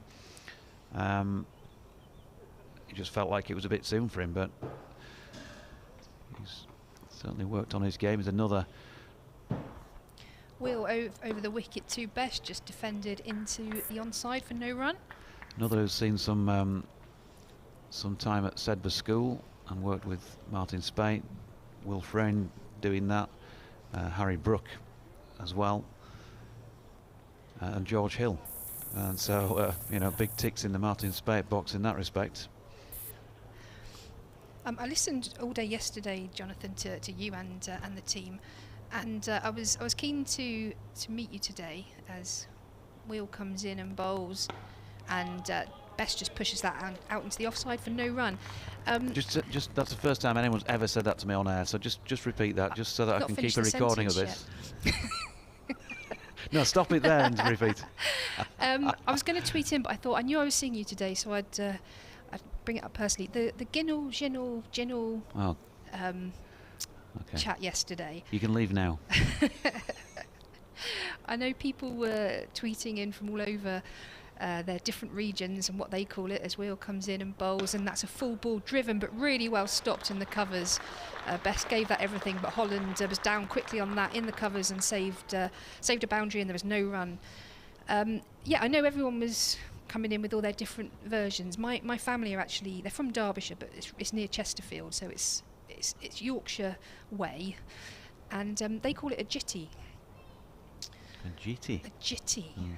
And they speak in a very Yorkshire accent rather than Derbyshire, but yeah, they call it a jitty. I didn't hear anyone say that one. As Wheel comes in and bowls, and that's on the legs of Best, and he just pushes that up to mid-on for no run. We'd never heard that, but of course it might be near Yorkshire, but of course if it's outside Yorkshire it's not worth it, is it really? Well, I said to my mum, they were saying Ginnell, she said, yeah, that's Yorkshire. that was her response. So yeah, obviously you cross over from Sheffield, you come down over the Derbyshire border and it becomes a jitty. Okay. They also say me duck, don't they? Quite a lot. Yeah. Which is not great, is it, when you're thinking cricket? Cricket, no. Wheel in and bowls, and that's back of a length, and that's wrapped Bess on the hand. That looks nasty as he drops his bat and throws his gloves on the floor. It was just back of a length, popped up. Bess went back foot to defend that, but he looks in a little bit of pain as he's wafting his hand. Helmet's off now. Some treatment's going to come out, maybe some ice spray or something to take the edge off that. Yeah, it's his right hand as well, his bowling hand. So we'll see how severe it is and whether it affects him in that respect. But he's certainly feeling that. He's not really one for drama on field, so you can only assume that it's a trapped finger against the bat handle, something like that. And it's one of those that's going to hurt in the morning sun. I don't think it's hurting now. Yeah, you can always tell how painful it is with how quickly the helmet and gloves come off, can't you? They're sort of thrown down in pain. Yeah, you wonder why the helmet needs to come off. But yeah, people do, don't they? They do. Can't breathe. All of a sudden I've got hit on the finger. Better take my helmet off.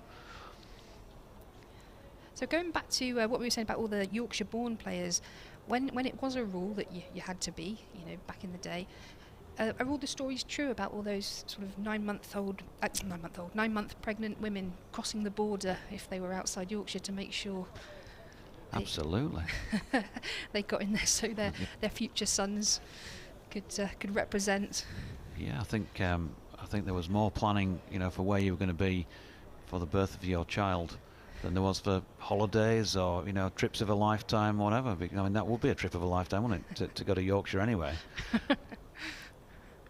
to give birth. I know there was a big retail outlet once that if you went into labour in there, you were given a £100 voucher to spend at this shop. And there was it's about 15 years ago now, but I remember a lot of heavily pregnant women were shopping slowly there. Okay. So similar and thing. hoping that the fire alarm went off and they had a shock and suddenly went into labor. Yeah. So it's a similar thing, £100 voucher, being born in Yorkshire, same price. Well, where was it? If had it been a Yorkshire shopping centre, then obviously that would have been. No, it was a national chain. Zone 1 in the world for giving birth, wouldn't it? No, £100 in Yorkshire. And what? Brilliant. How much? Aye, how much? Happen.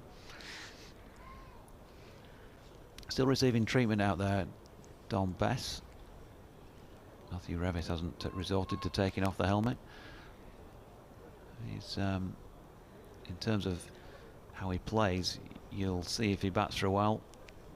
He's got plenty of shots, Matthew Revis, all around the park. He gives you the impression that he's quite cool, calm and collected out there. But we have seen him ruffled on an occasion or two when he's been bowling in particular. He, in fact, was penalised 5 runs in a match a few weeks ago where he was disappointed with what he delivered and winged the ball down to the wicket-keeper's end, but hit the batsman on the way through. And the umpire decided that was a, whatever rule it was, infringement. He got a 5-run penalty. Meanwhile, back at the ranch, we have a change of bowling. James Fuller coming on at the hotel end. Short ball to Revis first up, who's got it away down to third man. And they pick up 1. The sun back out. Bess is going to face his first delivery since being hit on the finger now.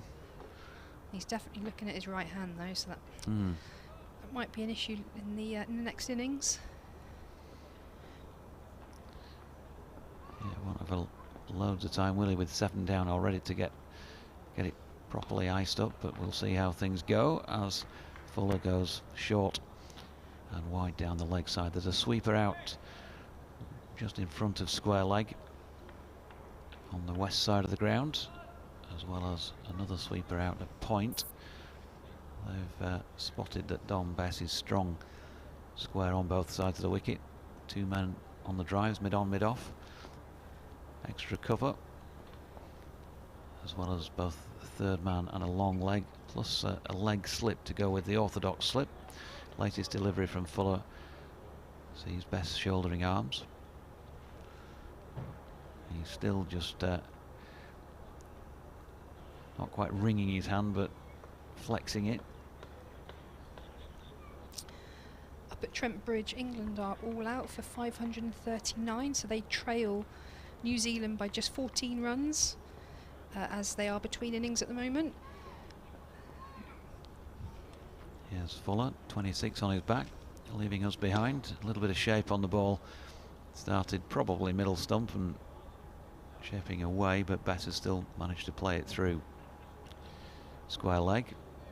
Maybe started it a bit more leg stumpish than I thought. We're not sitting straight on, as I think Kev mentioned a couple of times yesterday. We're 5 or 6 strips to the left of being straight on. A few words from Keith Barker from mid on to the bowler as he comes in again. Up there to drive, and with an open face, Revis gets it away down to third man. With a bit of width about the delivery. He's looking at the bottom of his bat. That's twice in succession he's got it away down there and looked at the bottom of his bat. Picked up a single. He's on to 4. Bess back on strike on 36. 1 to come in the over. Yeah, we saw Fuller bowling a lot of short stuff yesterday, didn't we? Looks like he's continuing with that plan today from that first ball. Yeah, particularly at George Hill. Here he is again and goes short, and Bess doesn't deal with that as comfortably as most of the short deliveries he's been bowled. Didn't bounce on him maybe as much as he'd first thought with where it was banged into the pitch, and he crouched down and then also had to sway the head out of the way to avoid contact. Survived 392 for 7 then after 114 overs. There's already been a little bit of, especially from at the end that Fuller's just bowled there from the hotel end, there looks already this morning to be quite a bit of variable bounce. We've seen a couple of double bounces go through to the keeper, and we've seen a couple pop up. Was it like that yesterday, or no? Is that a fresh thing? Yeah, just saying before when we were setting up for the day today that it was good in terms of bounce and carry yesterday. Good pace about the pitch. There's Wheels coming in and bowls, and that's just back of a length, just turned onto the leg side for no run.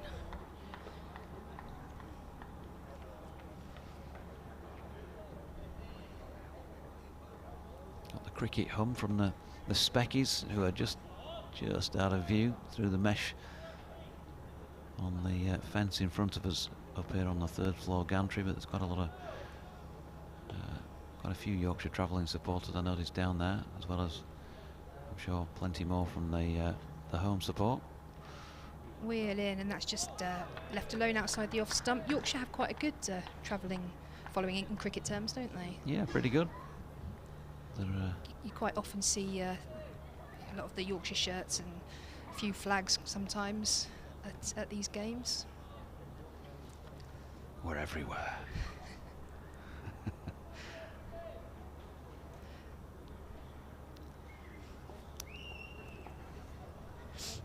As Will gets ready at the top of his run-up, and he's coming in past the umpire and bowls, and again that's just left alone, no run. Revis is on 4 and Bess on 36. Peter Blinston has emailed in, BBC West Yorkshire Sport at gmail.com. He says, "Hi Jonathan, stuck in the front room as I've got COVID." Well, we hope you're okay on that front, Peter. He says he's enjoying watching the feed and the comms. Any news on the injuries to Ben Code and Matthew Fisher?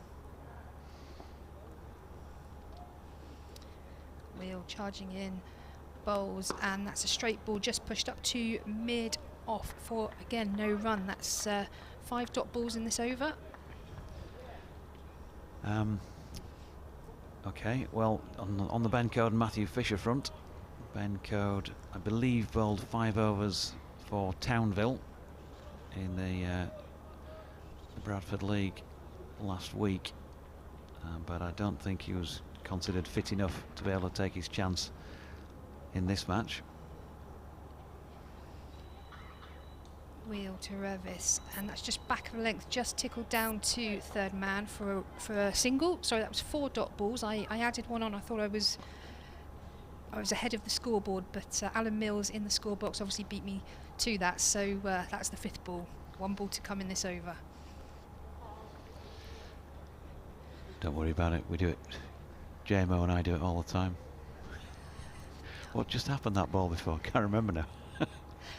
I have to try and get it right though, because I often sit in the scorebox with my other job, and I know they pick up on these errors, so I need to minimise them. That's just down the leg side and through to the keeper, so just the 1 off this over. Yorkshire are 393 for 7. I'm just going back to Peter's email, and so yeah, Ben Code, I don't know if he's picked up a further niggle or if maybe whatever he was recovering from has had a setback, but I know he bowled about 5 overs, I think, in a league match, and hasn't made the trip down here. Matthew Fisher, well, I think that's been pretty well publicised. I mentioned it myself a few times, Peter. He's done for the season with his stress fracture injury again. I haven't heard any whispers of Vikings signing anyone for the remainder of the T20 Blast season. To answer your next question, as Fuller is in, and Revis is having a little flick at one wide of off stump. And finally, have you got any plans for any more Sporting Lives, which is a podcast that I do on YouTube? All listeners would be very welcome of viewers. It's a video, but also stick it out on an audio-only version on places like Podbean and iTunes. More in a moment, Peter, because Fuller is turning to make his way in here and bowl to Matthew Revis, who's on 5, and gets a wide short delivery here. Makes a little bit of a meal of trying to cut that and misses. Yes, plans for more Sporting Lives. Well, in fact, one has already been recorded. It's in the can with Matthew Fisher. It's just a matter of getting that sorted on the editing front and out there. So look out for that. There is one in the process of being arranged with a very, very well-known former Yorkshire cricketer who's in a prominent position with the club. Short ball here by Fuller. That's gone way over the head of Revis and the diminutive Ben Brown for 4 byes. And another one I'm trying to sort out, as I was telling JMO this morning, with Alan Lamb. So yeah, a few more in the pipeline. Keep pushing those out when we can. Sporting Lives.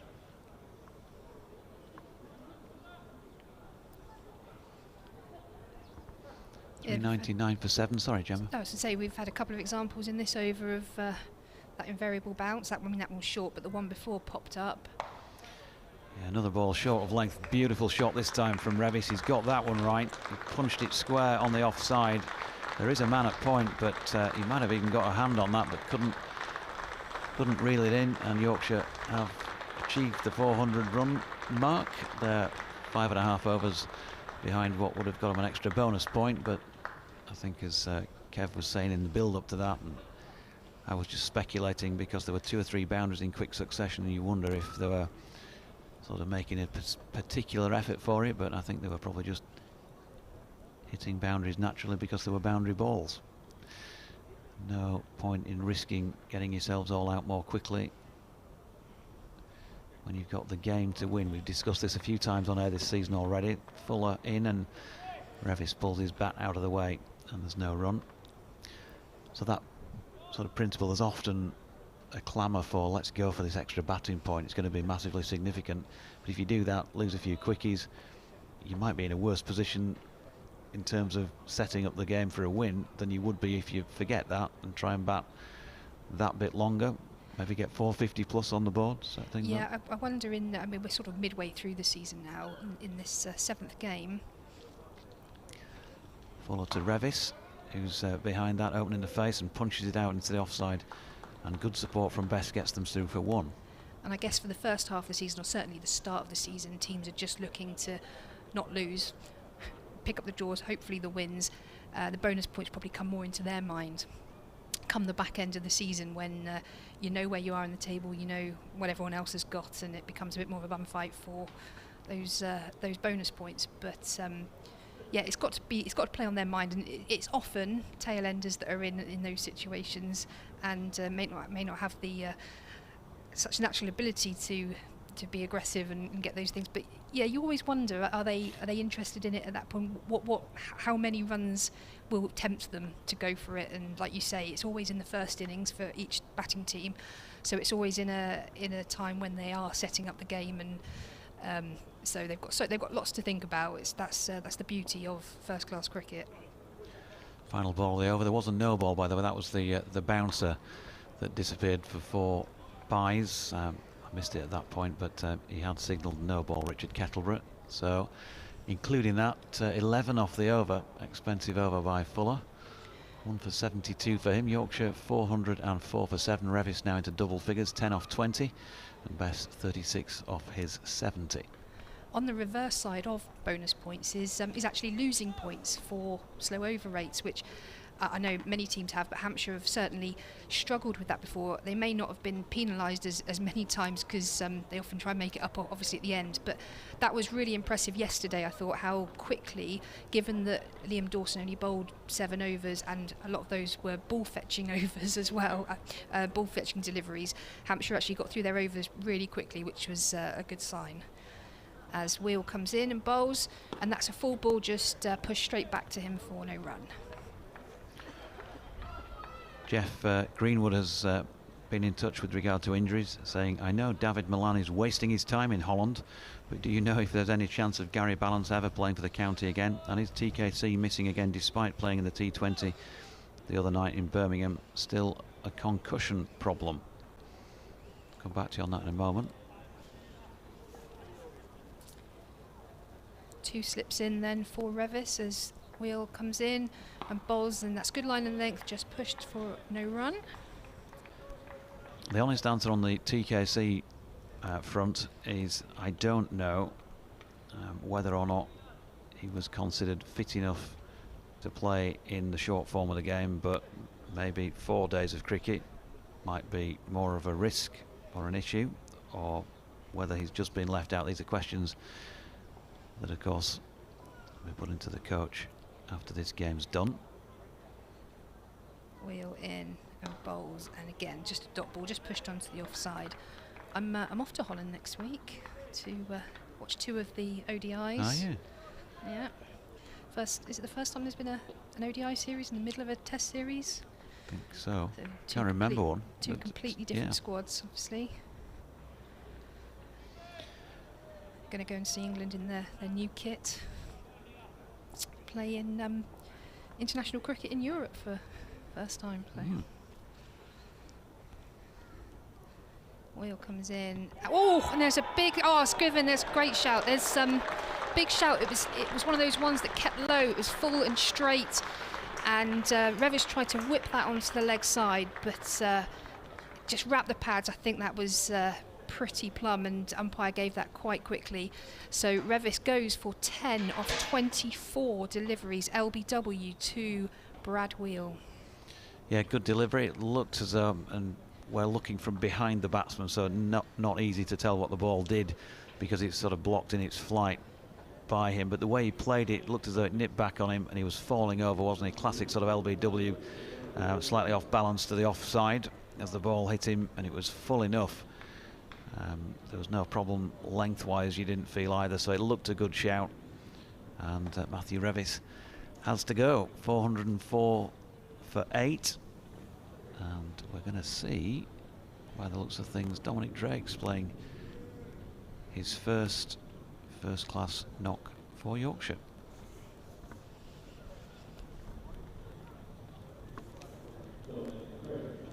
Yep, and it's Dominic Drake's coming out, and yeah, that was full, straight, and keeping fairly low as well. So it had everything going for it in terms of the LBW shout. Umpire Kettleborough gave it with no hesitation, really. It was one of the simpler decisions to make.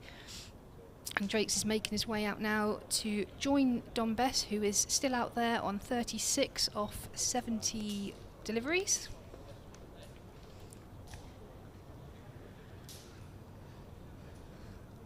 And Brad Wheel will continue his over. He's got 2 balls left in this over so far, ... wicket.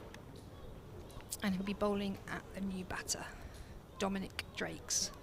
So it's just the 2 out in the middle for Yorkshire that weren't born in Yorkshire. The 2 Dominics. As the left-hander takes his guard. Going back to that email from Jeff asking about Gary Balance, the honest answer again with that is we don't know if he'll ever play for the county again. That's back of a length, and that's just tickled down to fine leg. Fuller's down there, and there's easy single to get Drake's off strike. Bess will face the last ball of this over. Always missed in terms of his on-field abilities, and no more stronger case in point than here, where he's got an absolutely fantastic record at this venue. Gary Balance just seems to get a massive score every time he turns up. Yep. So you certainly miss him on days like these, but just in a general sense anyway. Wheel in for the last ball of this over, and that's driven up to mid-off, but for no run. So the end of the over, Yorkshire are 405 for 8, with Drake's on 1 and Bess on 36. I'm going to make way for Kevin James. Thanks, Gemma. So yeah, we don't honestly know, Jeff Greenwood, as to whether or not Gary Balance will ever play for the county again. It's clearly looking that this season is very unlikely, because there are no further words from anybody on that front from the club. He's just taking some time out from the game at the moment. I did mention earlier that I would leave things hanging with regard to John Logan's email. We were talking about language and words yesterday. Well, I've not only kept you hanging on for half an hour, I've kept you hanging on for the full hour. Fuller's going to continue, by the way, at the hotel end. So John said, in response to Malcolm Palmer's email, the English language, of course, follows rules, but maybe not to the extent of other Indo-European languages like Spanish and French. This was with regard to the pronunciation of jail, G-O-A-L, sorry, G-A-O-L, G-A-O-L, as Drake's plays a short ball down to third man for a single. So John goes on, the English language, of course, follows rules, maybe not to the extent of other Indo-European languages like Spanish and French. The word jail, J-A-I-L, replaced the word jail, G-A-O-L, nearly a century ago. So Malcolm is referring to archaic English. The word is Anglo-Norman French in origin and was spelt G-A-O-L-E originally and pronounced with a hard G sound. So that, I suppose, would have been Gale. Short ball here by Fuller. And Best tries the pull shot and wraps him on the batting equipment. There's no run. So John goes on, therefore the word would have sounded like the word Gale. This follows the rules of a hard G sound preceding the letters A, O and U. I'm not aware of the reason why jail had its pronunciation changed to a soft G, maybe over time through the mutational flow of language, or possibly because of the similarity in sound to the word Gale. Kind regards, John. Round the wicket, Fuller, short ball pulled by Best 4. Just one bounce and helped it on its way, middled that one. Very well executed pull shot, and it will take him to, I think, 40. It does when the board's updated. 412 for 8. If you want to get in touch on the language or any other front, BBC West Yorkshire Sport at gmail.com or at Jonathan Deutsch. Not let him get a word in yet, but the boss is back. Hello, Kev. I'm bamboozled by that email, to be honest. It's completely, I felt like going back off again. It might have been my reading of it. Possibly that's undercooked it. Did it down, maybe, as Fuller's latest short delivery is nicely played by Bess, right over the top of it. That email lost me after about the first line and a half, to be honest. Edward Harland says, JD, as you liked my ginnel so much, how about today's word being gunwale? G-U-N-W-A-L-E, pronounced gunnel, G-U-N-N-E-L. No expletives, please. What does that mean then? Not a clue. Short ball, Best. He sort of looked like he was trying to lean back and hit that towards the overhanging clouds and missed. I'll tell you what, whilst the meaning of that word is very, very important, of course, I'm loving the position of Liam Dawson. He's not first slip. He's not fine third man. He's in between. What a position. Yeah, what do you call it? Fly slip. Flip. I'll go do a quick 30-second update in a moment. What a position that is. Keep going.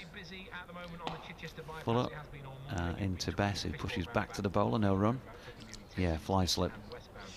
That is, yeah, that's for the sort of gloved, thick top edge pull hook that goes wrong. What a position. I haven't seen that position for a long time. That explanation was longer than the email. Yeah, but it was a little bit more. I understood that your explanation a little bit more than that email. I didn't have a clue what was going on there. That's me. Here's Fuller into Bess for the final ball of the over. Attempted Yorker this time. Nicely dug out. End of the over then, 412 for 8. I can't keep my eye off that position. What a position that is. You will not see that position very often in first-class cricket. 4-12 for 8 then. We've had 118 overs of this Hampshire first innings, and we are 25 minutes away from lunch on day 2. 74 overs left to do in the day. Don Bess is doing a good job for his side. Let's get an update from the Ageas Bowl. Kevin James is watching day 2 of Hampshire versus Yorkshire. Hour and a half play this morning, and Yorkshire have gone from 324 for 5 to 412 for 8 even. 3 wickets that have fallen this morning. Matthew Waite caught by Dawson in the slips for 41 of Barker. Dawson had dropped a much simpler chance a couple of overs before that to Don Bess, and Don Bess is still out there. He's 40 not out. Dominic Drakes, the Bajan, is 2 not out. Jordan Thompson for 23. Matthew Revis for 10. The other 2 wickets that have fallen. A couple for Brad Wheel this morning. 1 for Keith Barker. Yorkshire 4-12 for 8. If you want full commentary from Kevin and the team on Hampshire versus Yorkshire in the county championship, it's on the BBC Sport. It's Brad Wheel to continue. 2 for 55 from 22 and a bit overs for Brad Wheel. Any more English language pronunciation emails, please directly to Jonathan. Do not send to solentcricket@gmail.com. Under no circumstances. Here comes Wheel, right arm over and bowls. Drake's the left-hander, pushes that out to backward a point, and there's no run. Interesting, Dominic Drakes, not just the fact that his father used to bowl super quick, Vaspert Drakes, but it's only his second first-class match, and his other one was Barbados against Jamaica back in 2018. He obviously doesn't like playing too much first-class cricket. No, I think it was just his workload that they needed to manage it, so he's had a bit of a rest. Yeah.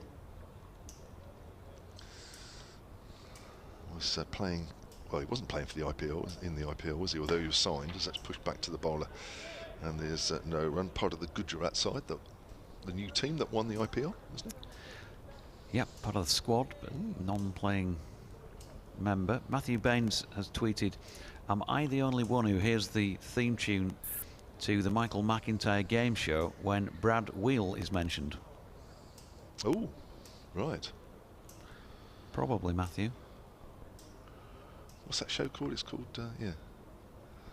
It's quite a funny show, actually. Well, McIntyre's quite funny anyway, isn't he? It's Brad Wheel bowls, and there's a lovely shot on the up through the covers. That's a lovely shot from the number 10. Moves on to 6. 416 for 8.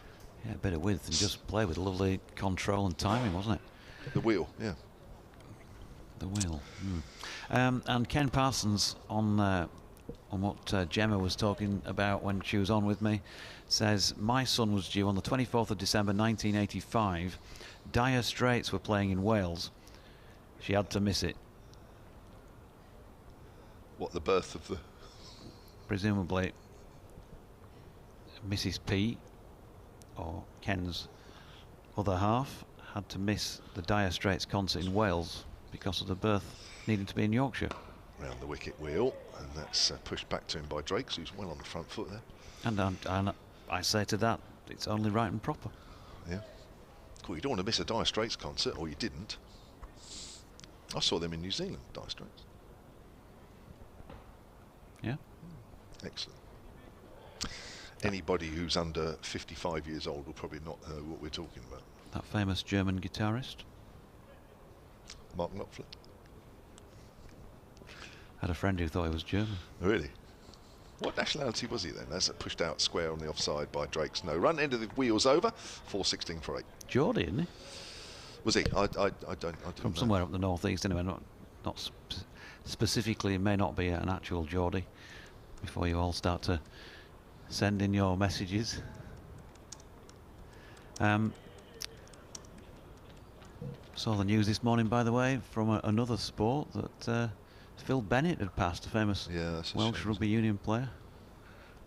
He was born in Glasgow, but Newcastle upon Tyne is mentioned. Right, okay. Under his origin, whatever that means. Certainly, sort of, when you've seen him interviewed, he's got a northeast accent. Yeah. Yes, that's a shame, isn't it? The great Welsh rugby. I saw some footage of him last night on the news and a couple of bits on social media. You forget how good a player he was. Is that the only rugby union try that ever gets tripped out on any news bulletin, the one where he started off behind his own line and Gareth Edwards put it down in the corner. Yeah, I didn't actually see that one. There was one or two other bits, but he kicked a long goal, which I think was fairly unusual for him. I don't know, but you're right. There's that obvious one. Is it Barbarians? Yeah, against the All Blacks, yeah. 1973. That's how old we are, ladies and gentlemen. So, change of bowling at the hotel end. Liam Dawson. He's fancying a couple of tail-enders to go on his CV here. None for 43 so far. Wasn't a major plan from the two batsmen yesterday. I asked George Hill if that was a chat that they'd had about going after him, and he said no, just played it on merit. Nice shot first up here by Bess, who's played a lovely little paddle sweep, not dissimilar to one that we saw Harry Brook play off Dawson yesterday, and it's the same result, 4 runs down through fine leg. Well, they played him very well, yes. Hill and I think it was Brook, didn't they? Hit him over the top a couple of times at least, and they were really clean hits. George said, you play it on merits, but he said, I do like to try and get after the spinners. Certainly was effective in doing that. So slip in place. There's a short extra cover in a catching position, and somebody just over his right shoulder and more regulation cover as Bess plays this next one into the leg side. There's no run. Long on's been dispatched mid off. He's in an orthodox position as a sweeper out on the cover boundary, and also a long leg, and Bess has got this one wrong, been beaten and got an inside edge on it. It's gone beyond the grasp of Ben Brown. He's coming back for a streaky looking second and has got home. So bit of licorice all sorts from that delivery, but they've got 2. Bess on to 46 now. 422 for 8. Yeah, they've never let Dawson settle at all, have they? Throughout his even now 7.5 overs, 49 he's gone for. Hasn't they been able to string a couple of quiet overs together?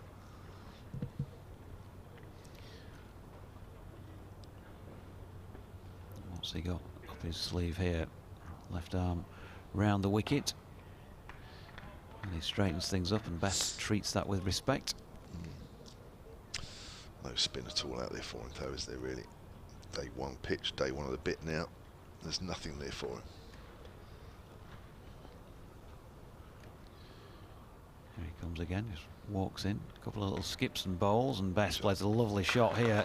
Got a little bit of width to work with, and he cuts the ball very well, and he just opened the face and run that one down through third man using the pace on the ball, and that will take him to a half century and a very well earned 50 that is as well for Dominic Bess. 81 deliveries, 113 minutes, and it has now included 9 falls, 2 of which have come in this very over. 426 for 8. 10th time he's passed half century mark in his first class career. It's been an expensive drop, hasn't it, on 8? This is probably as well as you've seen him play. For Yorkshire, he's had bigger innings in terms of numbers, but he certainly wouldn't have played any better than this as he pushes the last ball out square on the offside. Dot ball, so 426 for 8 at the end of the over. We're approaching lunch on day 2. 10 off that over. 17 minutes to go before lunch, JMO. Jacket spud for me. Yes, but you're looking forward to that already. Very much so, although I'm just wondering about the logistics of that, because I've got to stick around to do a couple of updates during the lunch interval. Oh, there you go. Well, that's can always bring it back for you if you want. Have a think about that. That might be handy. Yeah, thank you. I'll do that for you.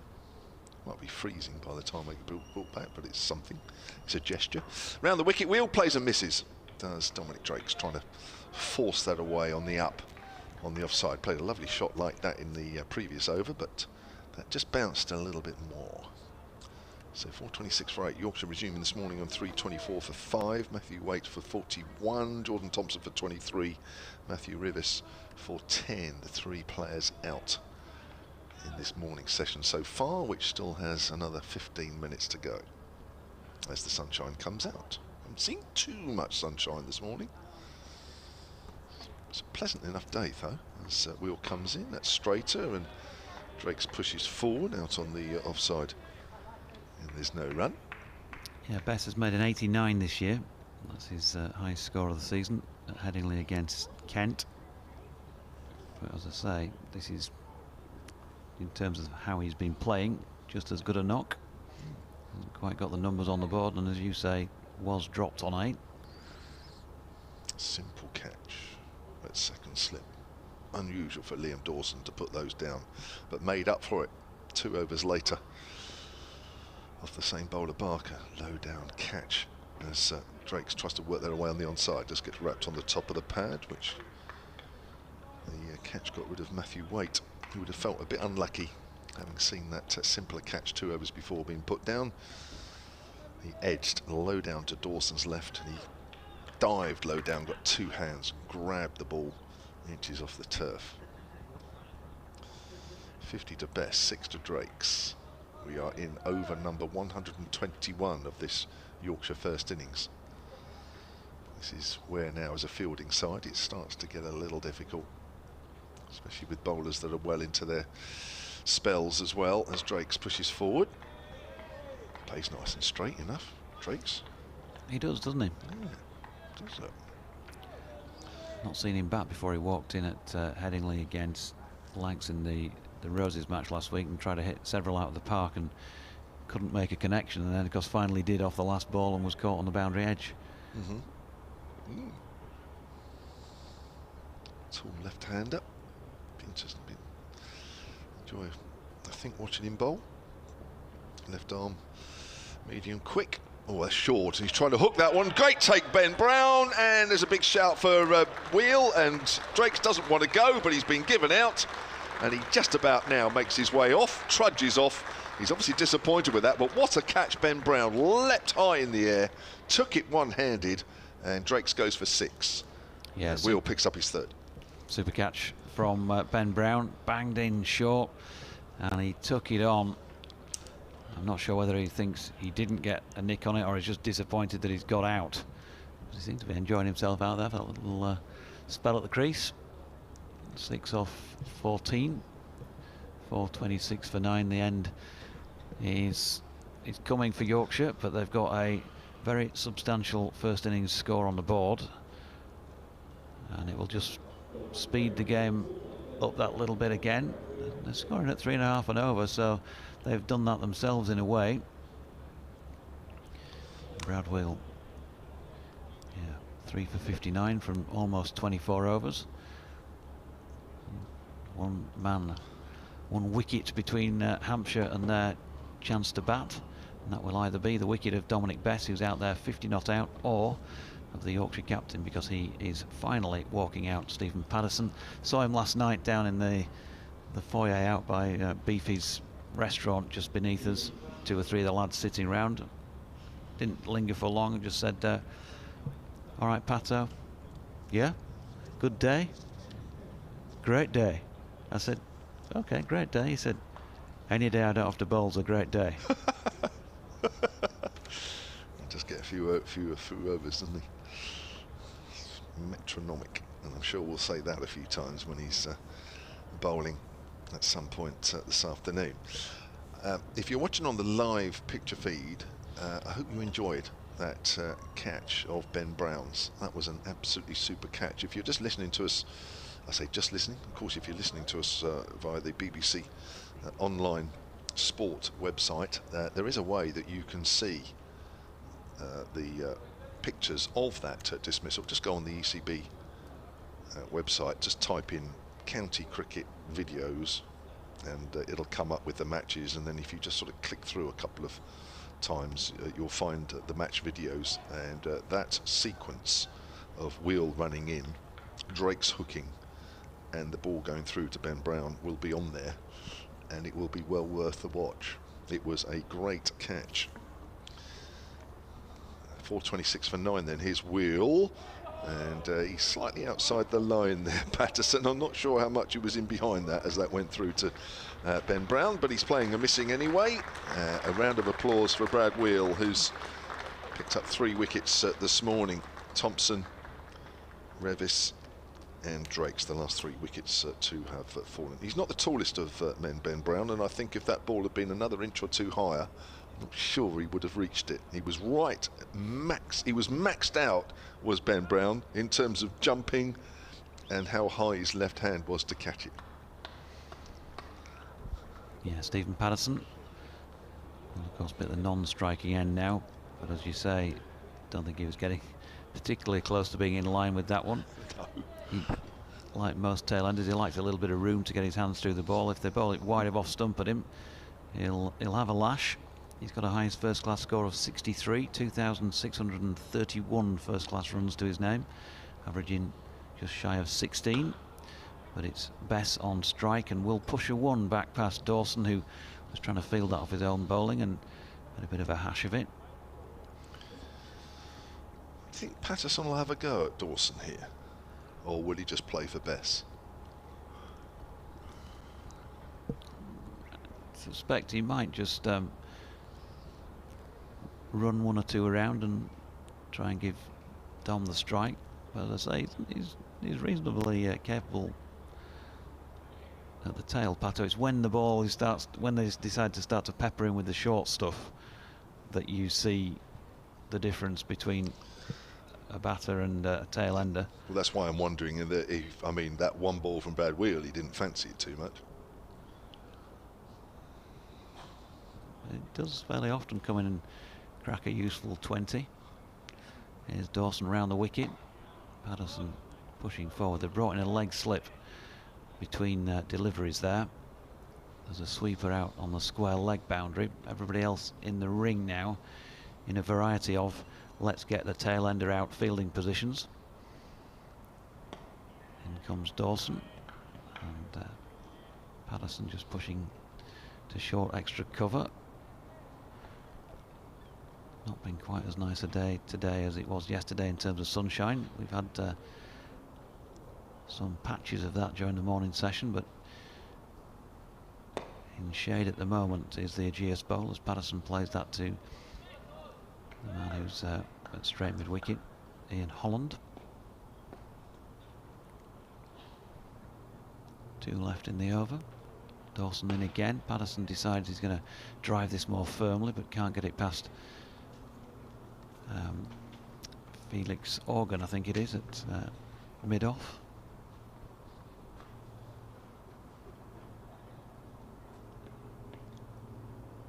Final ball of the over. And at this time Patterson turns it square on the leg side, and he will take the single, so he's just going to play it as he sees it, and by the looks of things. And that means he'll retain the strike and gets off the mark with 1, 428 for 9 at the end of the 122nd over of this Yorkshire first innings. 8 minutes to go before the break. We'll get in probably 3 overs, unless there's a lot of gardening going on. I think you're right. Or, of course, a wicket, in which case lunch will be slightly earlier than we anticipated, but only slightly. Don Bess is having a word with Patterson, saying, I should imagine he's saying, I've got a few more runs out here yet, so hang around. 2 slips, Vince and Dawson, as Will comes in from the pavilion end and bowls. Patterson plays that up towards mid-on, ball closer to him on this occasion, and there is no run. I'm just looking at the board there. Dawson has been expensive, but has been no spin for him. He's conceded 55 of his 9 overs, and the other bowler that's been fairly expensive for Hampshire as Will comes in again and bowls to Patterson. Well, he's nowhere near that. He's trying to slog that away through the offside, and the off stump has come clean out of the ground, and that is 4 wickets for Brad Wheel, 4 for 59, as Yorkshire are bowled out for 428, leaving Don Bess not out. And just before lunch, the Yorkshire innings is finally ended. Yep, Patterson gone for just the 1 in 7 minutes and 7 deliveries. Don Bess undefeated then on 51 from 84. An excellent effort from him. He's just run out of partners, and so it just moves the game on, doesn't it? Yeah. It means You know, you don't get that sometimes stagnant period at the back end of an innings. Hampshire will be happy to have wrapped it up from 342. So for less than 100 this morning for the last 5 wickets, I'm sure, on what's still, to all intents and purposes, a good pitch. And it gives Yorkshire now the chance to see what they can do with the ball. So that will be lunch. I think, again, I don't know the rules, but it will be, I'm sure, because you have 10 minutes before. You have 10 minutes during the break, so this will be. We'll just be coming out 5 minutes early at 25 to 1, 25 to 2, won't it? Of course it will be. So 4 wickets there for Brad Wheel. The last 4 Yorkshire wickets that fell. Yorkshire bowled out for 428. Don Bess left 51 not out. And other wicket takers for Hampshire: Ian Holland with 2 for 59, a wicket for Barker, Abbott, and as well following. I mentioned about the other expensive Hampshire bowler there, James Fuller, 16 overs, 1 for 79. The highlight of the Yorkshire innings yesterday, George Hill with 131. Harry Brook continuing his good form with 76. We'll take a break over lunch, and myself, Kevin James, Jonathan Doidge and Gemma Green will be back with you shortly.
Welcome back to the Ageas Bowl, where we will get the afternoon session on day 2 of this County Championship Division 1 match between Hampshire and Yorkshire. Underway a few minutes early because just a few minutes before lunch, the Yorkshire first innings was finally ended. 428 the visitors scored. And contributions today, Matthew Waite 41, only added 3 to his overnight total.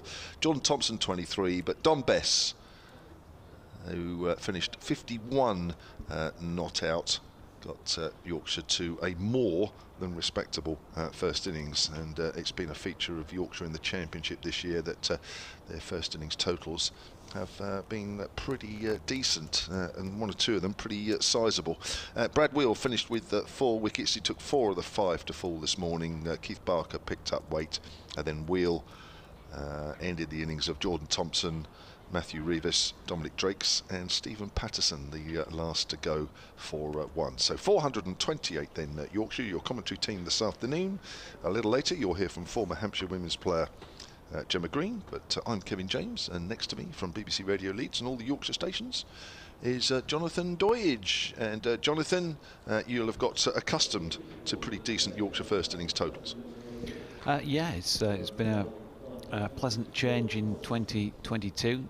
I think obviously got to also give a tick in the box for the pitches, albeit it's not made for the most exciting cricket, I've got to say. They've scored runs, but as you both pointed out a couple of times today on commentary, 5 successive draws after that first match win at Bristol. So Jordan Thompson going to kick things off for the afternoon. And the first delivery of this Hampshire innings to Felix Organ is full. Pushed firmly back to the bowler. There's no run. 3 slips in place. Point. Drakes has been sent out to the boundary at deep backward square. Shortish boundary over that way. Matthew Revis is at a straight mid-wicket. Doing a few stretching exercises. At mid-on is Matthew Waite. Captain Steve Patterson at mid-off. And extra cover already also in place is George Hill. That's pushed firmly once again back to Jordan Thompson. There's no run. Slips. Just checking them out. Looks like it's Harry Brook at third. Got my binoculars untangled. Your racing binoculars? My racing bins, yeah. There's Thompson in again. And that one wide of off stump. And the batsman allows it to go through. Looks like Will Frayne might be at first. Adam Lyth at second and Harry Brook at third. Yorkshire have put quite a lot of chances down in the cordon this year. They'll catch everything now. Yeah, no, they can't catch. They're dropping everything. It's going to go. They're all going to go down. Every time you hear that, you think 6 great catches coming up now. Yeah. Thompson right arm over the wicket. Nice shape. Yeah, Organ leaves. Jordan Thompson, he's got through a lot of work this season. He's only missed the 1 match. That was Friday night at Edgbaston. He was showing us last night. He just got the ball on the finger end in the game against Lancashire that preceded that by a couple of days. So it was just jarred up and sore, not broken. In he comes again. And up there to drive and driven to Stephen Patterson, who's across to do the fielding at mid-off. Yeah, over 225 overs so far in the Championship. 19 wickets, Yorkshire's highest wicket taker. Yeah, which was the case in the complete 2021 season as well. Finished leading wicket taker.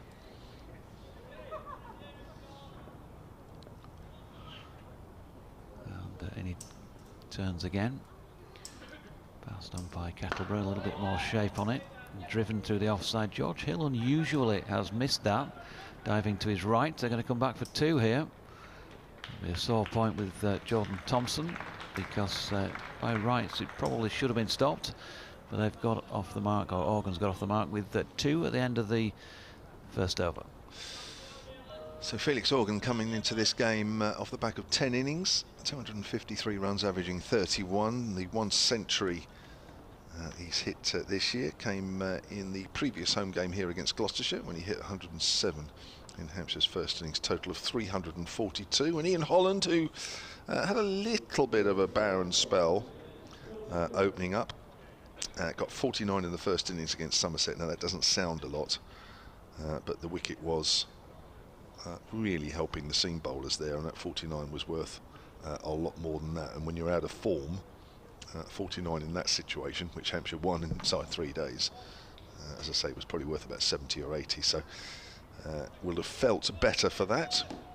Since that game, he's signed a contract extension until the end of 2023. And it's going to be Dominic Drakes, the left-arm quick bowler from the pavilion end, comes in and bowls, and that's bounced outside the off stump, angled across the right-hander through to keeper Harry Duke. Looking forward to seeing this guy bowl. Yeah, he's bowled pretty well in the white ball games that we've seen. Quite tall, isn't he? Looks as though he hits the deck a bit. Does he bring the ball? I suppose white ball is difficult to say. Does he bring the ball back into the right-handers? Because it's difficult to swing the right ball. But I guess if you can, if you do swing it, you can swing the white ball a little bit. Red ball, of course, would be a lot easier. If there is any swing there, we'll find out. Comes in and bowls to Holland. So length ball, Holland forward. Back to the bowler. What I do know from introducing myself to him yesterday morning at breakfast is that he is very tall and he doesn't carry any excess weight. I can promise you that. He's very slim. Yeah. So he's signed for what, 4 games? Something like that. He's not signed. 4 T20 matches and this. And they were going to bring him in for this one, weren't they? There he comes then, in the sunshine. Bowls, and that's a good ball. Playing and missing outside the off stump there. If you're watching on the live feed, you'll see that that ball threatened to actually straighten, but then held its line. So Holland had to play at it. That's a good delivery. Often when you get the nick, isn't it? Yeah.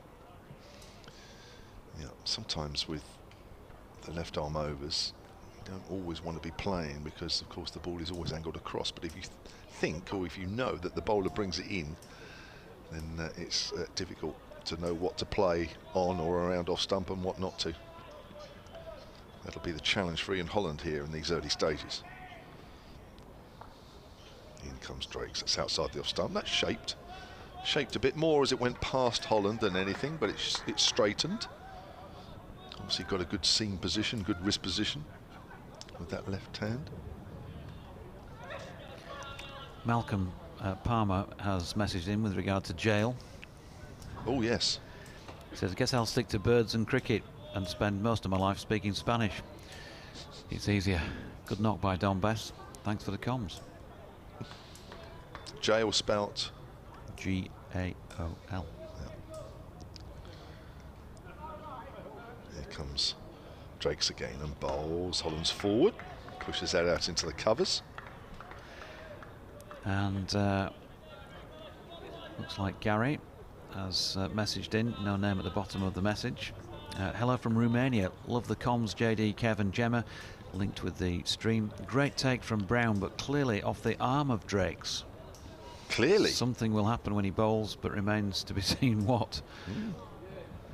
Going back to what Gemma was saying, I think Volkswagen had a scheme a few years ago that you got a free car if you gave birth in a Volkswagen. Did they now? Here's Drakes. That's short. Holland gets inside the line. That's good pace. Through to Duke. End of the over. 2 without loss. Looks an interesting bowler.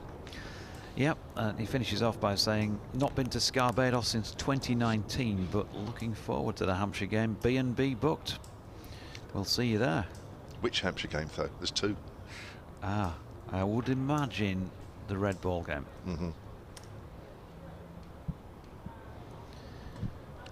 So. Scarbados. God, how many times am I going to hear that when we go up there? Mainly from you. I tell you, it better live up to its name, Doige, otherwise I shall give you some awful stick. You're going to hear all guns blazing on Peasholm Park Lake. The famous gong when everybody disappears before the end of the day's play. Gong's going off around the B&Bs in the area. Okay. People getting back for the dinner. First ball of the over. Thompson to Organ is pushed back up the pitch, no run. Is that what happens?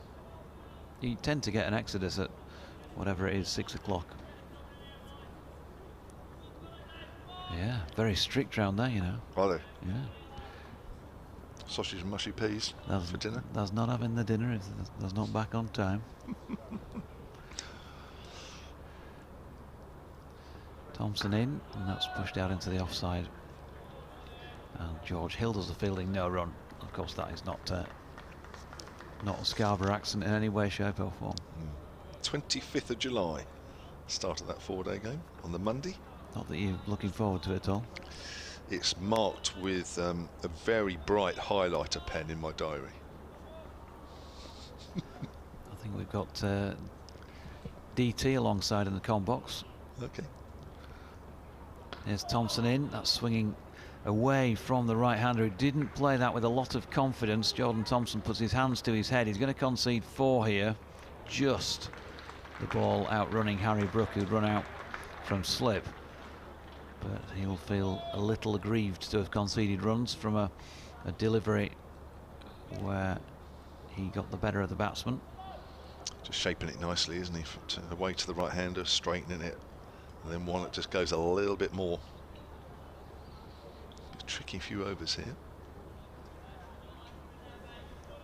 So 6 without loss, all of them scored by Felix Organ so far.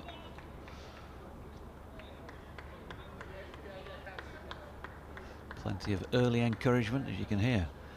Matthew Waite with the hand clapping at mid-on, and Thompson comes in again. Similar delivery, and once more Organ looking to play that through the onside, has got a leading edge on it, and it's skewed out into the offside where George Hill fielded, and they got through for 1. So living dangerously in these early moments. Yeah, well, he should know now. He's had a few balls as a sighter. He'll know that Thompson is straightening on him, so he needs to just be careful there. Anything that's a good line from Thompson there. That's a good line to be straightening on. Of course, sometimes you'll bowl that line expecting it to straighten, and it won't, so that you'll get picked off. But I think if Thompson has the confidence to do that a few times with this new ball, may get reward. Here comes Thompson again. Good delivery, and he's gone. First wicket to fall is that of Ian Holland, who's out for a duck. And as J-Mo was saying, just getting shape on the ball, Jordan Thompson, and this time he just pulled the length back slightly, I think, and also a slight adjustment to the line as well, so it's leaving the batsman on the rise, a little feather through. Simple catch for Harry Duke, and it's 6 for 1. Well, that's a great ball. That's a great ball because the line was perfect, and not only the line, so was the length. It brought Holland forward, so you're playing, coming forward, you're playing the line, and then the ball just moves off the surface. It moves a fraction in the air as well. It's the perfect delivery. And it's 7 for 1, not 6 for 1. Yeah, makes a difference. And yeah, absolutely superb piece of bowling. And I tell you what, Jordan Clark gets a few balls in that area, then that's going to be very difficult for the Hampshire batters in these early stages. Or even Jordan Thompson. What did I say, Jordan? Clark. Well, I tell you what, Jordan Clark bowls similar to that. I mean, he might be on loan. Yorkshire have taken a few this year. Yeah. Well, I mean, he actually does remind me of Jordan Clark, because Jordan Clark, the Surrey all-rounder, does actually probably bowls about similar pace. Might just bangs it in a little bit more, but shapes the ball just like that. And he's also a dangerous customer. So I think I remember Jordan Thompson bowling here last year, and he looked quite impressive. You shape the ball like that, you will get a hatful of wickets over your career. Yeah, had a really good season last year. I think we've talked about this with him on an interview or two during this season. He's probably not been as consistent this year so far as he was last year. There was a lot of talk about that batch of balls early in the season, and it wasn't coming out how he wanted. It was a little bit sort of both sides of the wicket, but I think in the last couple of championship games you've seen him get, if you like, more back to where he was previously. And as you said, he's already the leading wicket taker anyway. Yep. Partly because He's played in every game, of course, and there ain't too many with the ball that have done that. He and Steve Patterson and Don Bess. So, bowling here to Nick Gubbins. Left-handed, shoulders, arms to the first delivery. The right-hand, left-hand combi might mix things up a little bit for the bowlers. Jordan Thompson has completed a second over and now has 1 for 7 against his name, and a bit unfortunate with certainly 5 of those 7 of 4 and a single that were both being directed to other parts of the ground than they went for the runs. So Drake's going to continue at the pavilion end, and a positive start for the Tykes. Certainly. Oh, Thompson's getting a little bit more movement than Drake's is at the moment, but that may change. Drake's maybe just that first over, just easing himself into his spell. And it's going to be Felix Organ to face. He's on 7. And here comes Drake's left arm over, bowls, and always playing a miss outside the off stump. And Duke doesn't take it quickly, cleanly, because the ball's still on its way up off a length, and he's trying to take that about chest height. It's good pace and good carry. And this is already a couple of testing bowlers out there, which the Hampshire top order here will have to be at least equal to. Lindsay O'Regan has emailed in. Come to that in a moment. So it's Drake's again. 3 slips. Runs towards us and bowls, and so length ball, and Organ's playing and missing there. Did he edge it? Did he go off the pad? I'm not sure anybody's quite sure. They're actually going to come through. We'll find out what actually happened there, because Duke had to run after it in there. It's a bye, so he didn't touch anything apart from the keeper. And I tell you what, that wasn't far away from the stumps, it wasn't far away from an LBW, and it wasn't far away from a court behind. No, interesting. Wow. Lindsay says, this looks a good cricket wicket to me. Still something in it for the bowlers. Batters are getting good value for their shots. I think 350 to 375 is about par. So I put Yorkshire slightly ahead with 2 left-arm bowlers. Left-arm over bowlers. There's going to be plenty of rough come day 4, and batting last could be tricky. Yeah. Any news on Don Bess after being struck on his bowling hand? Well, he's out there fielding, so guess it can't be too bad. No, and 50 odd not out helps as well. As Drake's pointing to the left-hander Gubbins. That's outside of the off stump. And that is left alone. I think you're right. I mean, listen, this is a new ball. Whatever the pitch is doing, it's going to be exaggerated a little bit while the ball's hard. This is a tricky, well, however much time you want to put on it while this ball stays hard. It could be 15, 20 overs or so, where it's certainly the first 10 or 12 are going to be difficult if the bowlers maintain this accurate start of theirs. It's going to need some decent batting here in these first few overs, as that's way outside the off stump. This might be a help for Hampshire with a left and right-handed combination. It might just break the bowlers up a fraction. Nick Gubbins, who's playing his 100th first-class match here in this game, averaging 55 this season. Hampshire's top run scorer with 443. He also scored in the break between the last championship game and this one, where the first-class counties beat the New Zealanders in that warm-up game. 67 not out in the second innings. So he's been in good form this year. But this will be a testing time for him. They brought in a gully now, which is Don Bess. So 3 slips and a gully now as Drake's bowls. That's straighter. Gubbins is in behind that one. Plays that into the ground. Gets a bit of bounce. He does. Dominic Graves. Yeah, tall. Drake's. And he's got a little bit of zip about him as well. Yes, yeah. Probably be a little bit faster than plenty that you see on the county circuit. Mark Ward, by the way, has tweeted, "Afternoon, sir. My name is Mark and I'm listening in Cleckheaton. I just wish to say that the corresponding fixture last year provided me with the best commentary of any sport I've ever heard. I just want to say thank you. Top banter." Wow. That was the the North v South That was day. great fun, wasn't it?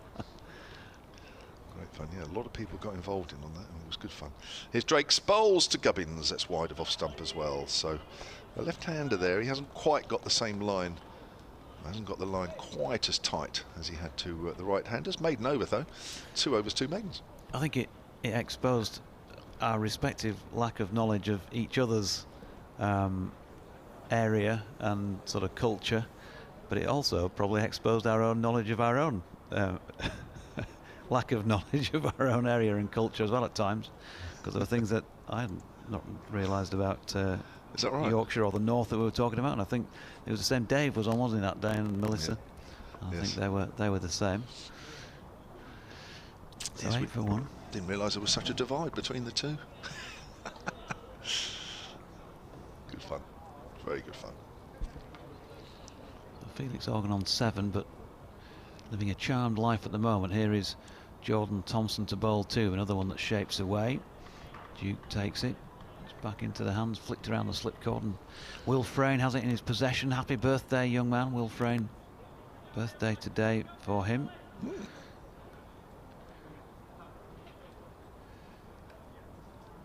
Let's hope he's not celebrating too much with a good day here. That's speaking purely from a Hampshire point of view, of course.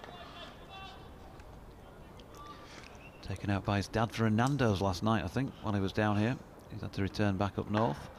Thompson in, pushed out into the offside by Felix Organ, and there is no run. So 26 years of age today, William Allen Richard Frayne, Yorkshire's first slip as he is. And other fast food chicken outlets available, of course. Of course. But Nando's are welcome to send me the vouchers for a free meal on the back of that one. Clearly not. Thompson in, and a little bit more shape again away from the right-hander, but it was started probably middle and leg, and it was turned to the leg side. And that's been the way of things, hasn't it, so far in this short stint at the crease for Organ. It's Thompson rather than Organ that's calling the tune at the moment. Yeah, okay. I've got Jordan it. Thompson again, wide of off stump, and this time the applause will tell you that is sweet music from Felix Organ. If you're a Hampshire supporter, because he's played a lovely square drive, a little bit too much width this time from Jordan Thompson, moves him into double figures, 11, 12 for 1. Lovely shot as much as anything, because the ball actually was shaping away from him as he played it. Got his body weight well forward there. Beautiful shot, no doubt about that one. Yes, and there will be various other puns that Jonathan will come out with for as long as that Felix Organ is out there in the middle. Thompson into Organ, who pushes it back to the bowler. I suppose Yorkshire supporters will be hoping that Organ donates his wicket to the Tykes cause here. Don't exhaust the ball too early, Jonathan, because if he scores 100... I've only got 4 minutes before I'm off air. Yeah, but he might still be batting when you come back. You'll have to save some, or certainly while you're off air, think of some.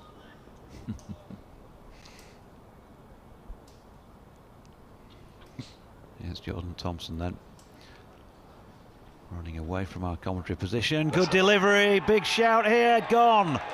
LBW. Felix Organ holds his bat up as if to say he got some contact on the willow, but there's going to be a discussion between the two umpires. But Richard Kettleborough has raised the finger, and Hampshire are 12 for 2.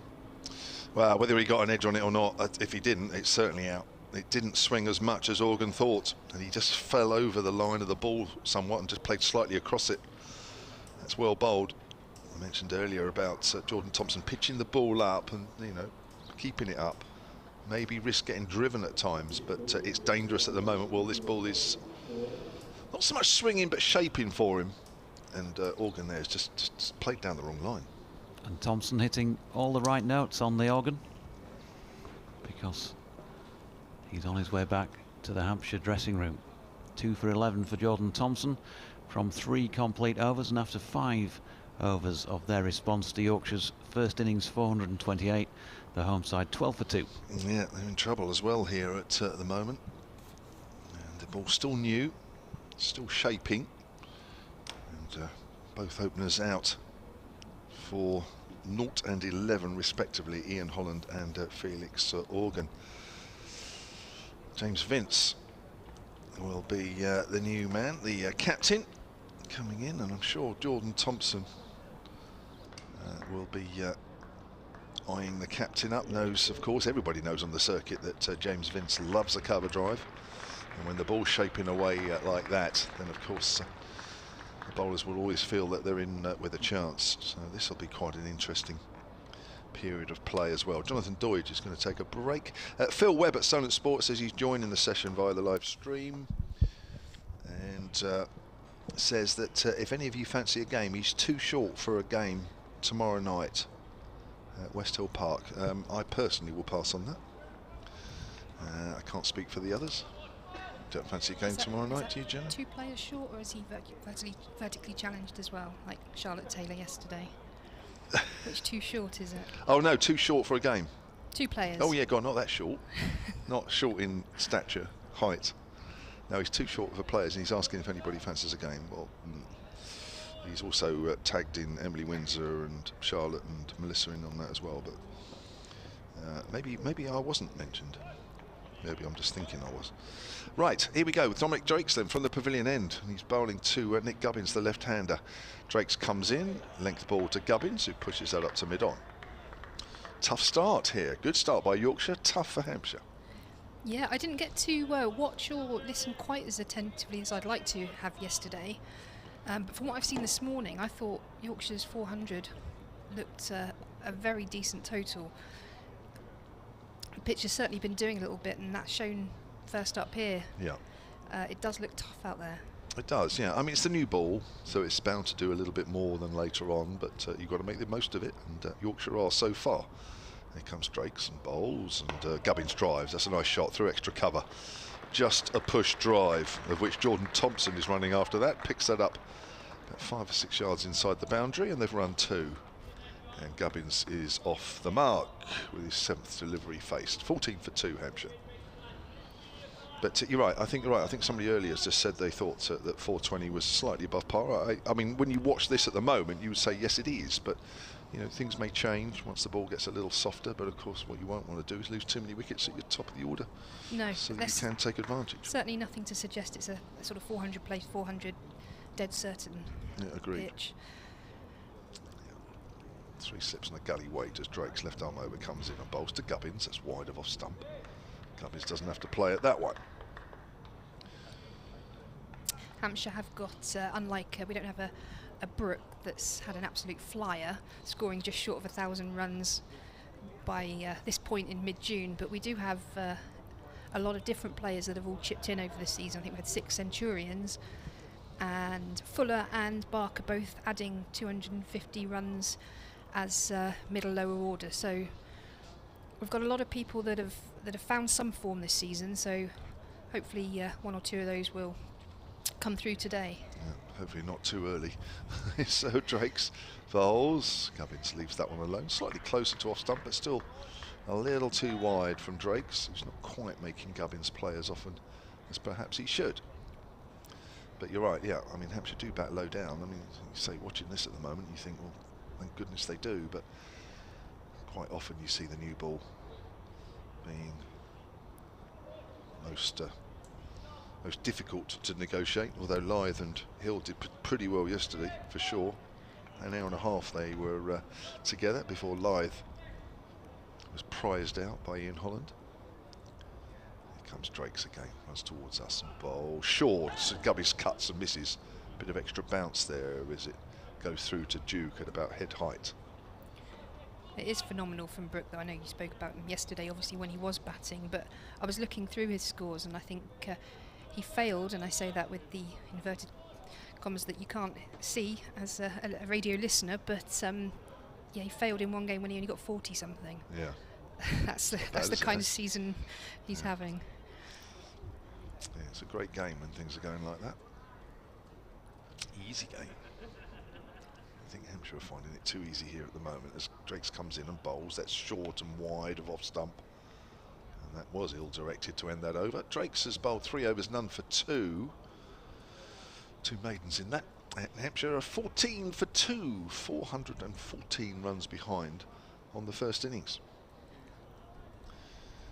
Yeah. Bit of movement out there for both Drakes. More for Jordan Thompson, who's making the batters play a little more. He has a bit of pace out there as well.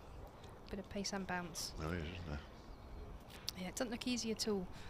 As Thompson's going to continue to Vince, who's yet to face a ball in this innings. Vince 358 runs at 39 apiece this year. That's his career average as well, 39, so he's keeping up. So he's batting as you'd expect.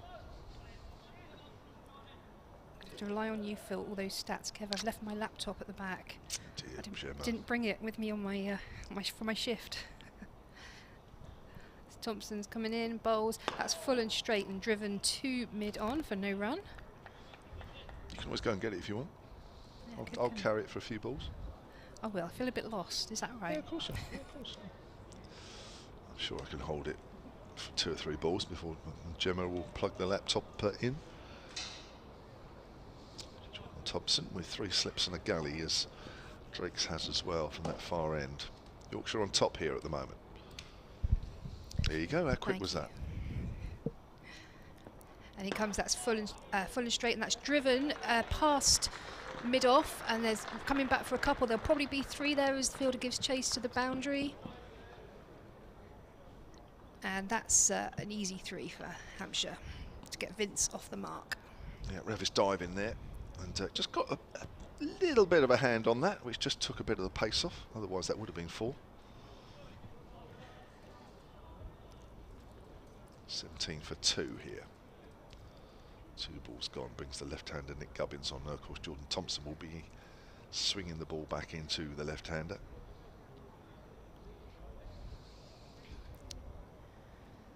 They're just changing their field. Obviously, with the left-hander, they've got a fine leg going out to the boundary.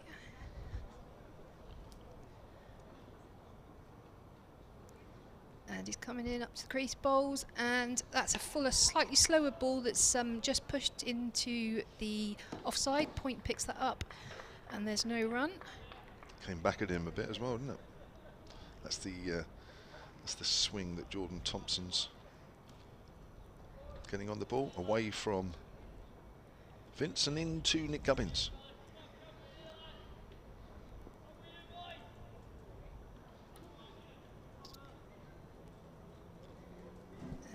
Thompson to Gubbins. Again, full ball just driven into the covers for no run.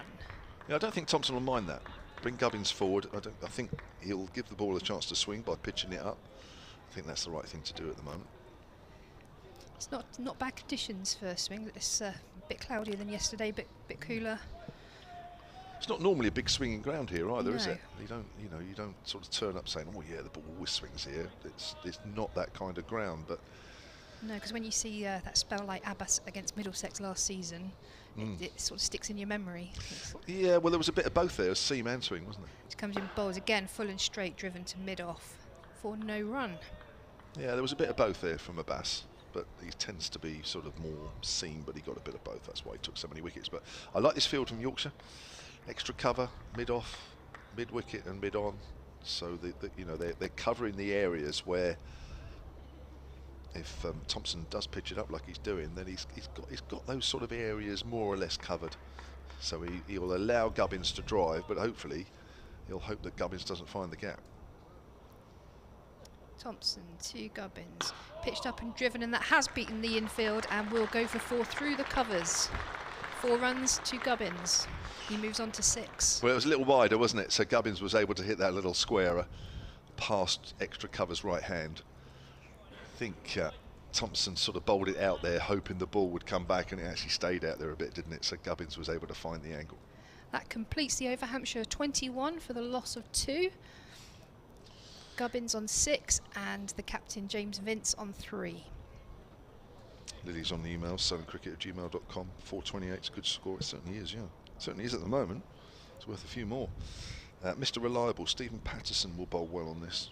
He bowls well anywhere, really. It's just that whether he gets quite the same movement, well, we'll have to wait and find out. But he will bowl accurately, that is for sure. Whether it's penetrative enough, that's also something we'll find out. Here's Drake's bowling to Vince. Bowl short. Vince ducks underneath that. Didn't have to duck too low. It was quite high. Yeah, they're my favourite kind of bowlers. That it doesn't matter where they bowl, what the conditions are, you know what you're going to get. They're easy to captain. Obviously, he is captain himself, but those bowlers are reliable, and you can captain, you can set the field, and you don't get many excuses from them. That's what you want as a captain, don't you? You just want somebody to bowl what you know they can bowl, don't you? And then you can set, as you say, you can set the field to it. It's easy. It's when they sort of go slightly off script, outside the off stump, and that's left alone by Vince. Because I mean, more so obviously in the white ball cricket, but when you've got all these different deliveries coming out, obviously as a team you'll have a plan to bowl some slower balls, some quicker balls, some shorter balls, but you won't have a plan on which ball is going to happen, obviously, in every single ball of every over. So yeah, you as a captain, you don't always know what's exactly coming the next ball, and that must be a challenge. For sure. As Vince faces Drakes again, comes in and bowls. That's on the line of leg stump, so Vince works that down to fine leg. They will take 2. As down below us is Matthew Waite. 2 to Vince, takes him on to 3. And the Hampshire total, sorry, on to 5. The Hampshire total on to 23 for 2. Nick Jenkins at Solent Sports says, the day before a week's tour to Corfu, we had someone pull out. Desperate, I went out live on a commercial radio station and I had someone within an hour. I'm not surprised. A cricket trip to Corfu even. So Phil Webb, hopefully, as the fact that we've mentioned it, you might find somebody tomorrow. Outside the off stump, that's way outside the off stump, and it's called a wide. Just looking at the slip cord in there, and Adam Lyth in the middle's got a very, very faded cap. Sign of age, sign of number of games played. In this form, they do tend to stick to the same cap, don't they? It's, the one-day kits obviously get swapped around, but the cap that they're first presented has that sentimental, that pride, and Adam Lyth is definitely looking more sun-bleached than his younger colleagues either side of him. Yeah, sounds like a different cap altogether, doesn't it? Yeah. He's playing his 202nd first-class match, Adam Lyth, as that's pushed out into mid-wicket by Vince, and there is no run. 34 years of age now, Adam Lyth, so he's been around a little while. Not surprising, that cap. Yeah. He's seen a lot of sun. A lot of sweat. Bit of sweat. Yeah, there's always, you always see that, don't you, on the caps? Yeah, when they zoom in on them on the TV in the test matches, I just think they look smelly. But that's not what they're thinking. If something can look smelly. But it does, you're right, the more I look at it now, the more it looks out of place. Here comes Drakes down the leg side, taken by Duke. May just have flicked the thigh pad as it went through, because there was 1 or 2 fielders got slightly excited there as it went through to the keeper. 24 for 2 here. Hampshire earlier. Yorkshire bowled out for 4:28, just a few minutes before lunch. 4 wickets for Brad Wheel, who took the last 4 wickets of the Yorkshire innings to finish with 4 for 59. Keith Barker, the other wicket taker, he took the first one this morning. Matthew Waite, well caught low down at second slip by Liam Dawson for 41. Here's Drake's bowls. Let's come back and let's wrap Vince on the top of the pad. That's a good delivery.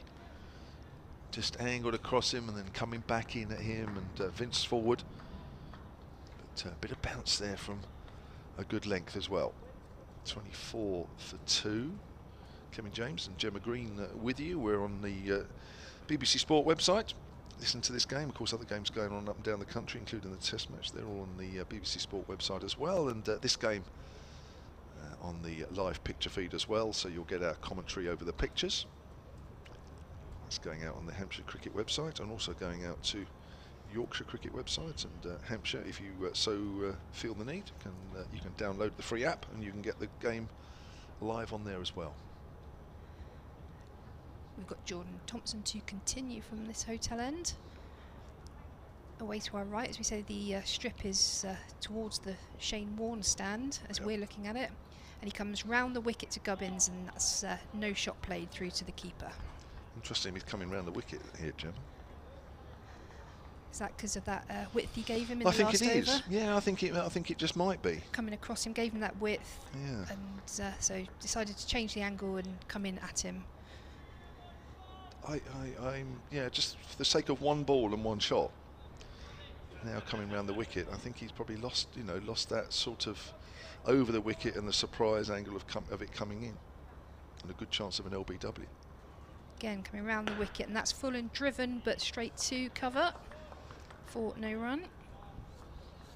I just think now, as long as Gubbins is playing a shot and the ball's coming in, then he's not, unless he's stuck on the crease. If he's coming forward, which he should really be looking to do with this pace, then I think Thompson's losing the LBW out of the list of dismissals. Thompson past the umpire, bowls, and that's just pushed back up to mid-on for no run to the captain. Sure, he'll be on soon. Did you change over and round the wicket? I didn't bowl round the wicket much. You never bowled round? No, I didn't bowl round. I did. Yeah, I did sometimes, but I wasn't like Barker. I wouldn't do that almost, at the drop of a hat. No. I always thought bowling over the wicket, you always had that advantage, bringing the ball back in. And even if it didn't always swing, sometimes it just would for no reason. Thompson in, and that popped up to the keeper, but that's left alone by Gubbins. I didn't really have that ball that Barker has, where it sort of came round and straightened and went away. So I can understand why he does that. But then, I just relied more on getting the ball to swing in, which gives you that advantage over everybody else. Is there more change up now? Now we see there's more video evidence, more analysis that goes on. Is there more of that? Probably just Barker's a better bowler. it's probably the number one reason. Jordan in, and that's left alone again by Gubbins. I was trying to help you out there, Kev. Well, no, listen, I would never ever claim to be something I never was. I would never ever do that. Not like some past players, but I just think that you bowl to what you know, and you bat to what you know. And the ones that do actually are reasonably successful. If you try and do things that you are out of your comfort zone, you're not, you haven't really practiced for, then I think you're asking for trouble. The game is about trying to be as consistent as possible, isn't it? You know that. And the more consistent you are, then the longer you'll play, and that consistency comes from a lot of hard practice. Thompson in, and that's down the leg side and clipped through square leg, and it might go. Oh, that was Drake's on the boundary there, and a bit of a lackadaisical effort there as he tried to stop that with his foot, but it has gone for 4. Ends the over. Hampshire are 28 for 2. Vince is on 5, Gubbins on 10. I don't think people realise just how hard it is to be consistent. That's not easy, is it? No. Well, I used to bowl off spin. That was sort of what I did most of my time, and I bowled right arm off spin. I bowled over the wicket all the time until a left-hander came. You don't get many in women's games, but as soon as a left-hander came to the crease, I was round the wicket, which is not uncommon for off spinners, obviously. But yeah, exactly. Just as we were saying earlier about those bowlers you can rely on, line and length is sometimes overlooked for all the change-ups and things. I agree. Oh, it looks like we're going to get a ball change here, and I'm not surprised. James Vince is straight over to the umpires and having a look and saying, well, hang on a minute, we're 9 overs in. Listen, I don't blame anybody for asking for a ball change, because there's probably good reason, and the fact the umpires have said yes, then there is a good reason out there. But it just feels as though maybe because Jordan Thompson's bowled an over where it hasn't straightened and swung a bit, so like, well, let's get the ball change so we'll get it back to where it was, swinging a bit. But as I say, there probably is a bit of a problem there. Otherwise the umpires would have thrown it back. But you're right, as a captain, that's I mean, I never captained that much. I did it here and there for various teams, but not a lot. But all you ever want, isn't it, is if you put a certain person onto bowl, then they bowl the way that they can bowl, whether you think they're good, bad, or indifferent. And then you always feel as a captain you're in control, don't you? Yeah. Even if you're losing the game, you still feel that you're losing it in a way that you kind of expect to lose it, and whatever. I know that sounds silly, but the worst thing in the world is when you're losing a game and people aren't doing what you think they should be doing. And you can't make any plans. No. You can't control any of the situations. That's right. I think we have got a ball change here. I think they've agreed on a ball, or the umpires have, and Patterson has. The two Hampshire batters have probably no say in it whatsoever. They're just having a chat in the middle, and they part now. So are the balls in the box, the selection box they bring out, are they sort of labelled of how old they are, or is it just looking at them? Just looking at them, really. Yeah, I don't know. I mean, unless they've changed the rules in the last few years, you know, about labelling balls. But generally, it's you look at them and you think, well, that looks roughly the same. And where do they come from? Are they just sort of saved after a short innings or something like that? It could be from anywhere. Yeah, from past games. Yeah. Drake's bowls outside the off stump, and that's again good carry through to Duke, but it's a little wide outside of the off stump. We had all this problem, of course, early season with the balls, and then I saw an article with the company that makes balls, Dukes, and apparently they rushed a new batch out to counties. I think it was just ahead of the last round of fixtures before the T20 started, and they were rushed around the country. And apparently, after that round of fixtures, it seemed as though they were a bit better, but maybe it's still the odd rogue ball in there somewhere. Again, it's outside the off stump. It's not really coming back into the right-hander here for Drakes at the moment. So, yeah. So maybe there is still, you know, a few problems here and there with the ball staying in shape. It seemed to be quite common this year in the championship season. Quite a few balls in different games, different grounds, have been changed at very different stages of the innings. Yesterday there was one very early on, as this is obviously for Yorkshire, but one was also changed in sort of the 70-something over yesterday. 148 for 2 when the ball was changed after Will Frame was out. Yeah, Vince clips that away but finds the fielder at square leg.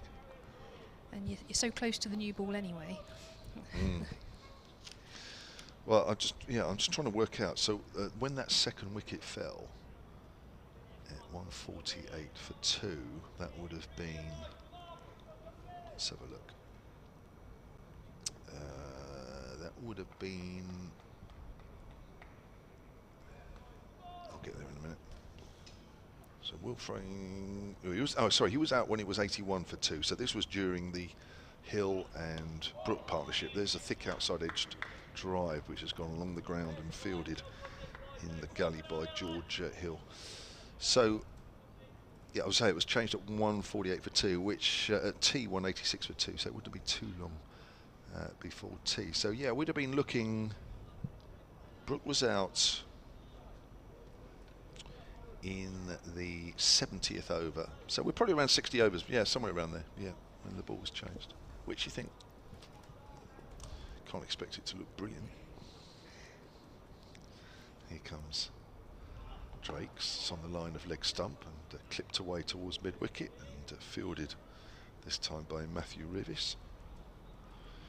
So yeah, I think it just gets a bit annoying really, because it just looks as though a team that feels as though they've gone through a little period where the ball's doing nothing. Let's just see if we can get the ball changed. And hey, listen, I don't blame anybody, and Hampshire included, because we used to do that as well. When you suddenly thought, oh God, this ball's doing nothing, let's see what we can do. And then you ask the umpire a few times. On the back foot there, Vince pushes that up towards mid-wicket, and that's the end of the over. Hampshire 28 for 2, 400 runs behind exactly on the first innings. Holland for no score, Organ for 11, the 2 out, both falling to Jordan Thompson. So that's been going on since. But obviously I guess now the umpires are agreeing with the fielding side a lot more than they used to. Now, for whatever reason, I don't know, maybe the umpires feel a bit more under pressure to do it these days than they were. Well, they have those tools, don't they? They get out the circles. I always think they look like, you know, those things you can get to portion spaghetti. Yes. You've seen those. I mean, it would be a big portion of spaghetti. I was going to say, would you eat spaghetti that wide? But yeah, you put however much spaghetti through the holes for one person, two person. It always reminds me of one of those. But yeah, they bring out the sort of metal circle to drop the ball through in different angles, and you see it sort of thrown back to the fielding captain, and they look a bit forlorn. But you see, I'm not even sure they did that there. No, I didn't see them do it. I think there must have been another reason why the ball got changed. Right, we've got a change of bowling, and the captain, Steve Patterson, is coming on at this hotel end. The one we dubbed Mr. Reliable earlier. He certainly has been. As he's coming in over the wicket to Gubbins. comes in and bowls back for length. Gubbin tries to work that onto the leg side, a little bit of an inside edge, but no run there. 469 first-class wickets. Stephen Patterson averaging 27. He's been with the club a long time, hasn't he? Was he in that 13-14 side that won it, I think? Yeah. Then captain for the 2019 season as well, yeah. But yeah, he's been around a while.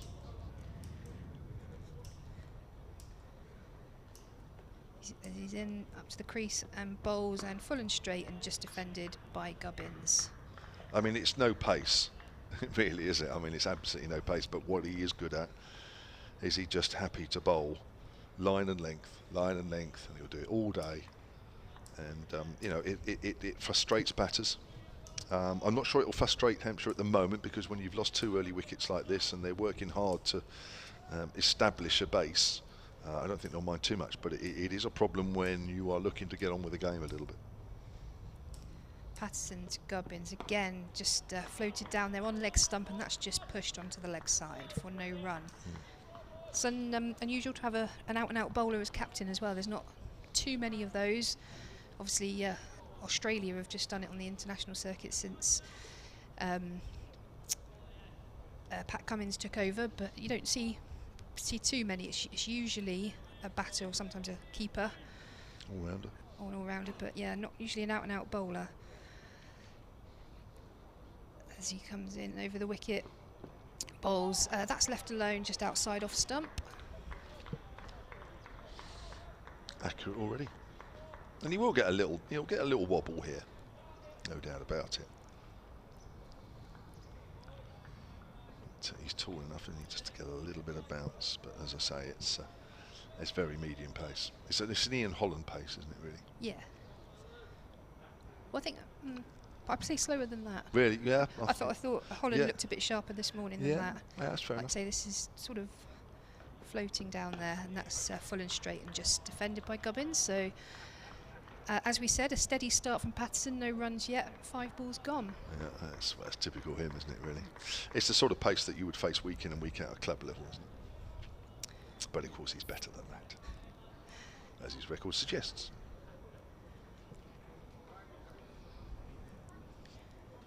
Got 3 slips still in for Gubbins. Probably standing a little bit closer now as Patterson comes in and bowls, and again just line length, just outside off stump, left alone by Gubbins, and Patterson starts with a maiden. Hampshire are 28 for 2. Well, many times that's been said over the years by various commentators up and down the country, especially at Headingley. Best part of the day now, probably, with bright sunshine out there. There are still some white fluffy clouds above us, but not quite as many, and there's more blue sky to be had than we have had earlier on today. So it's a real picture out there at the moment.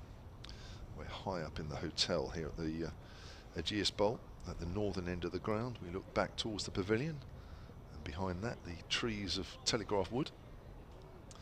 And then if we were able to see over there, which of course we can't, then a bit further still you get towards the water, the Solent. 28 for 2. Here's Drake's left arm over, bowls to Vince. Vince is on the back foot, bit of bounce there, steers it back to the bowler, and there is no run. He's threatened to sort of bring 1 or 2 balls back to the right-hander, didn't he? Certainly in his first over, but hasn't really done so since. But a tight line to the right hand as he bowls, not quite as tight to Gubbins earlier, but nice high action, gets a bit of bounce, decent pace. It's a good bowler. Say, only second first-class match.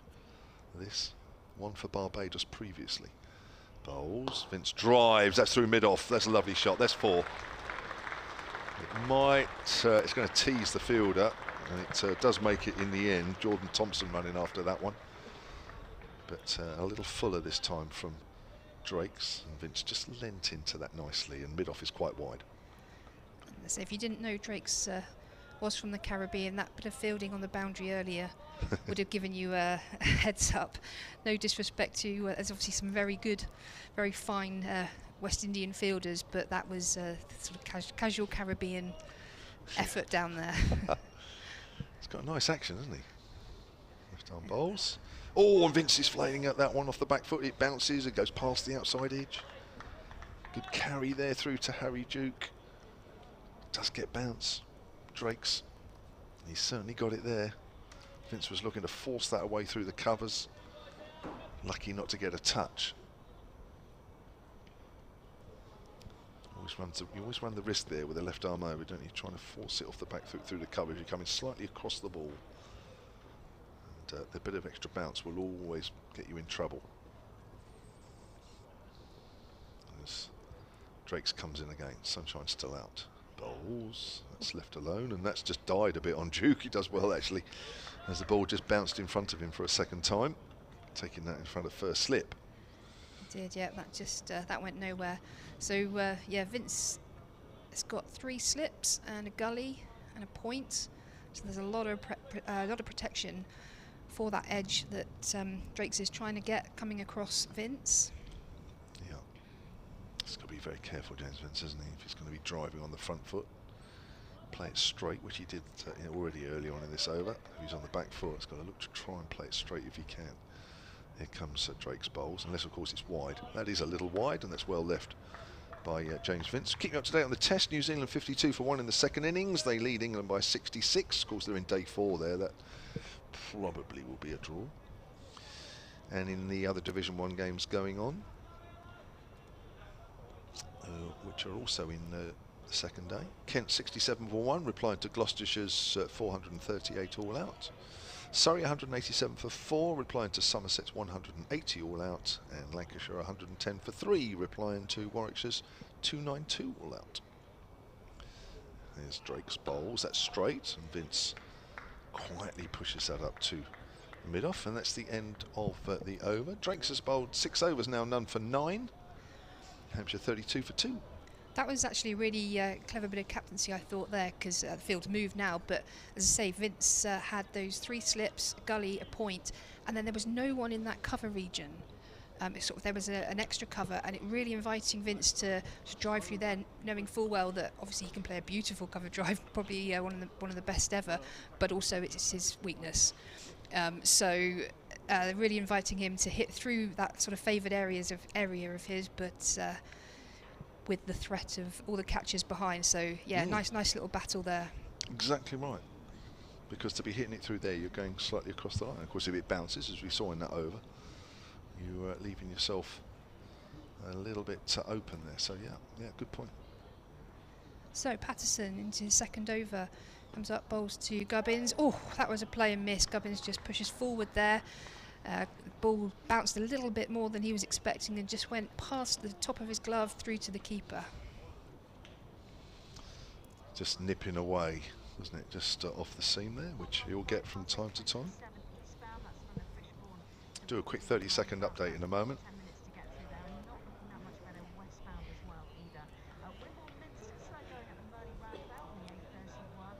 Okay, Patterson coming in again. Bowls left alone by Gubbins. That's just that nagging line of length that Kevin and I have spoken about already. We've already seen that, only 8 balls into his spell, but Gubbins not interested at the minute in playing those line and length deliveries from Patterson. No, you don't want to be playing at those in this situation. It's a long way for Hampshire to get themselves back in this game at the moment.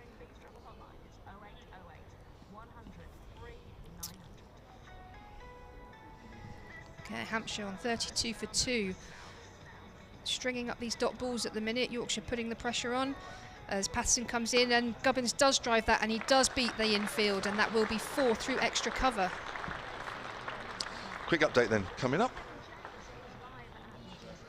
And you join us just as Nick Gubbins strikes captain Stephen Patterson through the covers for 4. That's a welcome boundary because Hampshire haven't started their reply to the Yorkshire total of 428 all out too well. They are 36 for 2 already back in the pavilion. Ian Holland for no score. He was caught behind, and Felix Organ LBW for 11. Both those out to the medium pace of Jordan Thompson. So they currently are behind by 392. Gubbins is 14. Vince has 9. Brad Wheel picked up 4 of the 5 wickets that fell this morning. Hampshire 36 for 2. Yeah,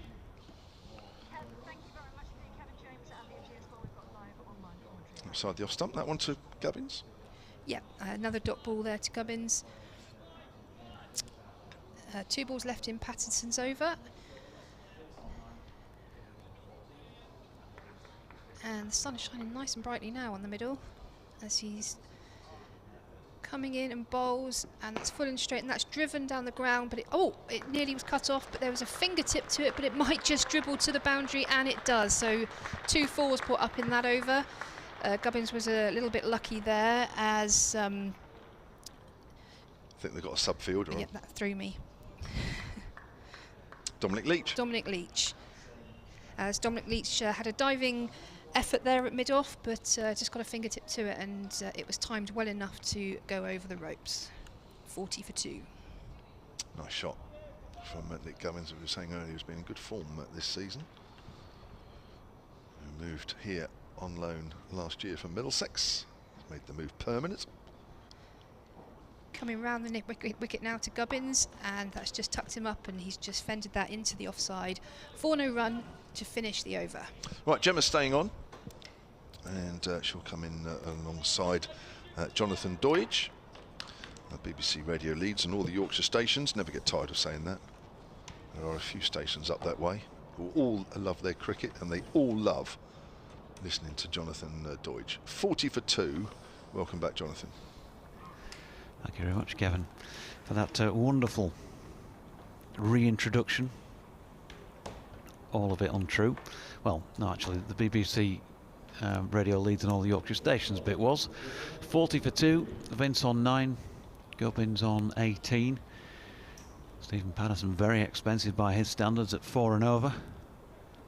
Off the 2 so far, and we're going to see a change as well at the Rod Bransgrove Pavilion end, because for the first time in this match you're going to get the chance to see Matthew Revis bowl. That's what we started talking about when our first stint together, wasn't it, Jonathan? So Matthew Revis coming in from the pavilion end, coming over the wicket to Hampshire captain James Vince, and that's pitched up and left alone through to the keeper. Again, they've gone change of bowler, but they're still leaving a decent gap there, enticing James Vince to drive through that vacant cover. There's a cover field a little bit squarer now than they had for Drake's, but there's still a gap there that they'll be wanting James Vince to have a go at.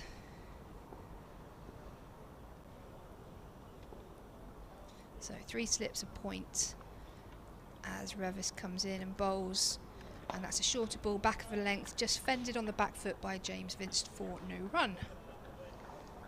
Yep, he'll bowl it quite often back of a length, but he does possess a pretty good Yorker, Matthew Revis, as well. We saw him rip out Will Young, New Zealand batsman, in both innings at Northamptonshire, one of them with a particularly cracking Yorker.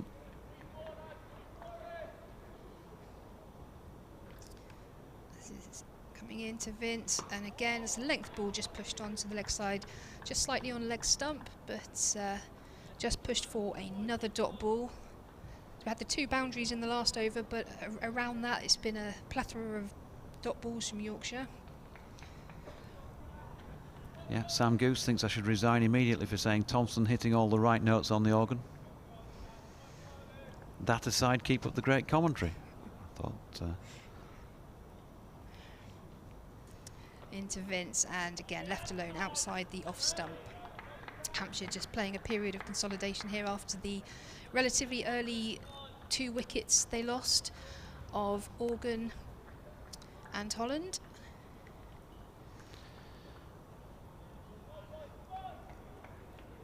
Seeing the invitation for the cricket match as well. Started to ache as soon as I read that. Just a bit of an issue with the joints. That's a full ball left outside the off stump. If it's not in Corfu, we're not interested. Corfu, nice. Yeah. Ken Lashley has emailed in as well, BBC West Yorkshire Sport @gmail.com. Mildly jealous that you're at our second favourite ground, he says. We love the luxury of a room with a balcony just down to your left. But never mind, just 4 weeks from now we'll be at the SCG.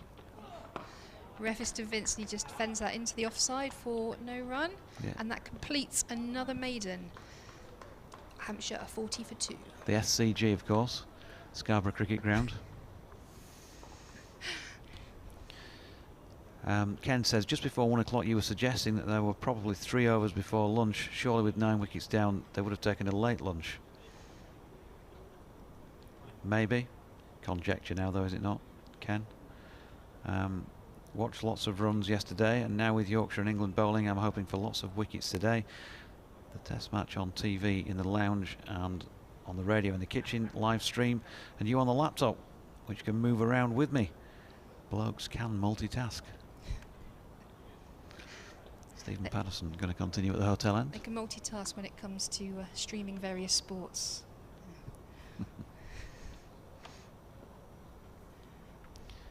So here's Pato then, right arm round the wicket, and tucked into the leg side by Gubbins, too square for Revis to be able to prevent the single, which they take. Howard Ray, good afternoon to you. He says, hi Dodgy. Any thoughts on why England are playing 3 needless and meaningless one-day games in the Netherlands, taking players away from their counties? 3 more from Yorkshire, adding to the many other players unavailable to us at the moment. It's completely balmy. See you at Scarborough.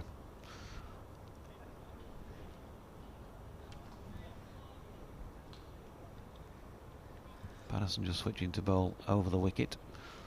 Vince back on strike on 9. Here comes the Yorkshire captain. A little bit of shape on it, and Vince up to the task of defending solidly. I'm not sure what it's all about, playing a few matches while there are test calls and county games going on. A little bit of a head scratcher, but is it our contribution to developing the game in Holland, the Netherlands, call it whichever you prefer, as Patterson's in? Nicely played, this punched off the back foot by Vince. It's a chase on for George Hill, who's just got there before it gets to the rope, and so he's saved a run. They're back for 3. Yeah, absolutely. I think there's a lot of nations, aren't there, in the last sort of 5-10 years that have really come on leaps and bounds. Obviously Ireland, Afghanistan, Netherlands. They're all really pushing to get that test status, or to move up the rankings. And you're absolutely right. I think we do have to play our part. We are obviously closest to Netherlands geographically as well. So yeah, you've got to give these nations these fixtures, I think, to develop them. Patterson round the wicket to Gubbins, who flicks off his legs, and we'll get 4 down to fine leg. Yorkshire captain just straying a little bit too close to leg stump and has been picked off. I suppose the argument is, and what Howard's driving at, is why now? Why in the middle of the campaign? Why can it not be at a more convenient time for English cricket? Yeah, and obviously, as we said earlier, it's in the middle of a test series. There's quite a different squad generally these days, but there would have been a few crossover players, and then obviously not as many unavailable for county duty. So yeah, I totally get that. While it's in the middle of a test series, does seem a bit much. Patterson in again, wide of off stump this time. It counters what he did before, and this time Gubbins leaves it. Congrats, by the way, to Harry Brook, who's won Player of the Month award for the PCA for the men, and Ailish Cranstone, or Cranstone. Cranstone, yeah, she's a South East Stars player. Scored a lot of runs in their campaign to get to finals day of the Charlotte Edwards Trophy. Unfortunately, she was dismissed without scoring in the eliminator, and they were knocked out. But yeah, she had a good campaign. Patterson to Gubbins, wide of off stump, and he leaves well alone. Stephen Patterson not happy with how it's coming out at the moment. You can tell by his body language. 3 overs for 16 is very expensive by his standards. Usually down around the 2 and over mark. Matthew Revis 1 over that was a maiden. So Vince on 12 and Gubbins on 23. 48 for 2 in response to Yorkshire's earlier 428 all out. So yeah, we're going to have Revis to Vince. These batters haven't changed ends for a while now, because we've been dealing in mostly dot balls with the odd boundary. So Each bowler's bowling to one batter at the minute, and this is Revis to James Vince. This comes in over the wicket, and that's outside. Sorry, that's left outside off stump and goes straight through to the keeper Duke. The young keeper Duke is just 20 years old, I think. Is that right, Jonathan? People always ask me questions about ages, and I can never remember exactly how old they are without checking it out. He's got a very dark blue cap on, that's what I'm going by. A very new looking cap. He made his debut last season. Revis in, and that's just blocked by Vince as Point comes in and picks that up for no run. I'm going to have to revise player ages. Some of them stick in the mind. Adam Lyth, 34. Harry Duke is indeed 20. Went to Queggs, as they call it, the Queen Elizabeth Grammar School in Wakefield.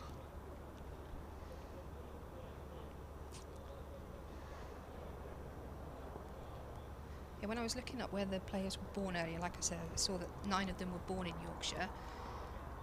In comes Revis, and that's full and driven by Vince. It's gone past the infield, but there is a chase on it. Won't go all the way to the ropes as they come back for 2 runs.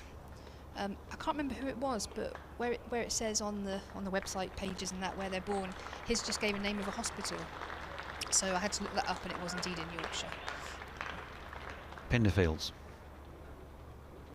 I don't think so. No, not Duke. It was one of the other players. Oh, right, okay. But, yeah, it does that, doesn't it? Yeah. Steeton, it often says. That's the Airedale Hospital. I think it was a female's name.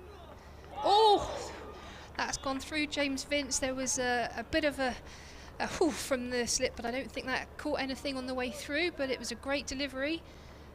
Revis came in, and yeah, Vince was just a bit late down on it, and it went through to the keeper outside off stump. Pinderfield is a hospital in Wakefield, so that's where Harry Duke was born. Normally it just says the town, doesn't it? Yeah. This just gave a hospital. Born September the 6th, 2001, hospital. Ward C. Patterson in and bowls, and that's back of a length, and Vince is on top of that and manages to keep that down, but for no run. So Hampshire are brought up to 50 for 2. Vince is on 14, Gubbins on 23, as there's 1 ball left in this Revis over.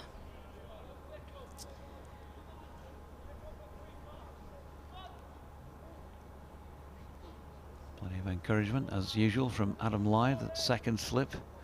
Bit of chirp. Revis in, and that's full and driven by Vince, but only to mid-off for another dot ball. So another good over from Yorkshire, another good over from Revis. He's bowled 2 overs now just for 2 runs. Hampshire 50 for 2 off 16. Yeah, and just countering really from 12 for 2 when Felix Orgham's LBW to Jordan Thompson for 11. We know that James Vince has got stacks of quality, and that Nick Gubbins is enjoying a really good season so far, and they're both showing that in the way that they've just had a pop back at Yorkshire. It was bang on 5 overs when that second wicket was taken, so 11 overs since then, and they've put on 38 between them. Yorkshire, of course, scored around about 3.5 and over. Hampshire at the moment 3.1 the scoring rate. And Patterson gives Gubbins a bit of width here. He's got that away for 4 runs. It was aerial for a while, not the best in terms of execution, but there is no fielder out there, so the element of risk wasn't huge, and he's picked up 4. Yeah, it was a little bit of an edge on that, not quite timed, but as you say, got it up and over enough to beat this attacking field that you'd expect a side to have, having the batting side 54 for 2. Patterson then, in he comes again, this time short of length, and Gubbins plays it top of the bounce into the offside. Jordan Thompson gives it a rub on the jumper. Do you know where your Yorkshire fans are sitting? Can you? Are they spread out? There may be some at the far end of the ground. My eyesight's not that good, but there's certainly a few just down to our right at the hotel end. Maybe more around to the left-hand side as well. Patterson in again and wide of Gubbins off stump. Still those 3 slips remain. The point fielder, who is normally Don Bess, I think it still is. He's probably not quite as deep as he often is. Maybe thinking about that shot earlier in the over. George Hill is in a catching position at a short extra cover. Jordan Thompson at cover. There's mid-on, mid-off and mid-wicket. And it's going to be the short extra cover, George Hill, who steps across to field this next delivery pushed back up the pitch by Gubbins. That's good news for you and your boys, Jonathan. I think if Bess is in that position, because there's obviously not too much wrong with his hand, otherwise they'd be hiding him. That's quite a key position. Ball can come quite fast there and quick and reactive, so his hand can't be causing him too much trouble from that knock he got earlier when he was batting. Yeah, here comes Patterson round the wicket once more. That's a better delivery than some in the over. Straightens up play. The batsman pushes into the onside. Yeah, I don't think there's any doubt that if it was a real problem, he wouldn't be out there. But normally accustomed to fielding at point. Good in there as well. You'll see him diving around if he gets the opportunity. Often sort of conspicuous by the fact that he'll have green knees from putting himself about. Here's Patterson again, full this time. Gubbins takes on the drive down on one knee and inside edged it onto his foot, I think it probably was, or his pad. Dot ball to complete that Patterson over, a bit more Patterson-like. 4 overs, 1 maiden, none for 20 then, and Hampshire 54 for 2. It looks like Revis is going to continue from the pavilion end. Still to Vince. Still dealing in even numbers or dot balls, so Vince has faced every ball of Revis so far and he's going to continue this over. Yorkshire still got 3 slips in as Revis comes in. Up to the crease bowls. That's back of a length, just turned onto the leg side by James Vince for no run. Good test this for Matthew Revis, that bowling education, if you like, that we were talking about earlier on for him. Only just started to bowl at this level. Has had success in most games and picking up some wickets along the way. And bowling against some very good players like this man who's on strike now. In and bowls, and that's on the toes of Vince, and he clips that beautifully through the leg side. That's really well timed. That's going to go all the way for 4. That's a really great shot. Straight down the leg side from Revis. Not the best delivery, but really well timed by James Vince. Yep, and there you go. That's part of the education, isn't it? He's just fallen on the leg stump and flicked away effortlessly by the batsman. Just wants to drag that length back a fair bit from that, you would have thought. Drag it back a bit, straighten it up a bit. See what he comes up with as a reply now as he comes in, and that's a similar line, dragged back a little bit. It's going to be the same result. I think there's a chase on there. Oh no, it is stopped. It was a last minute dive out there, but that was a great bit of work actually. George Hill. George Hill. It didn't look like he was going to get there, it looked like the chase was on, but he did. He flicked it back and saved 1 run as Hampshire came through for the 3rd.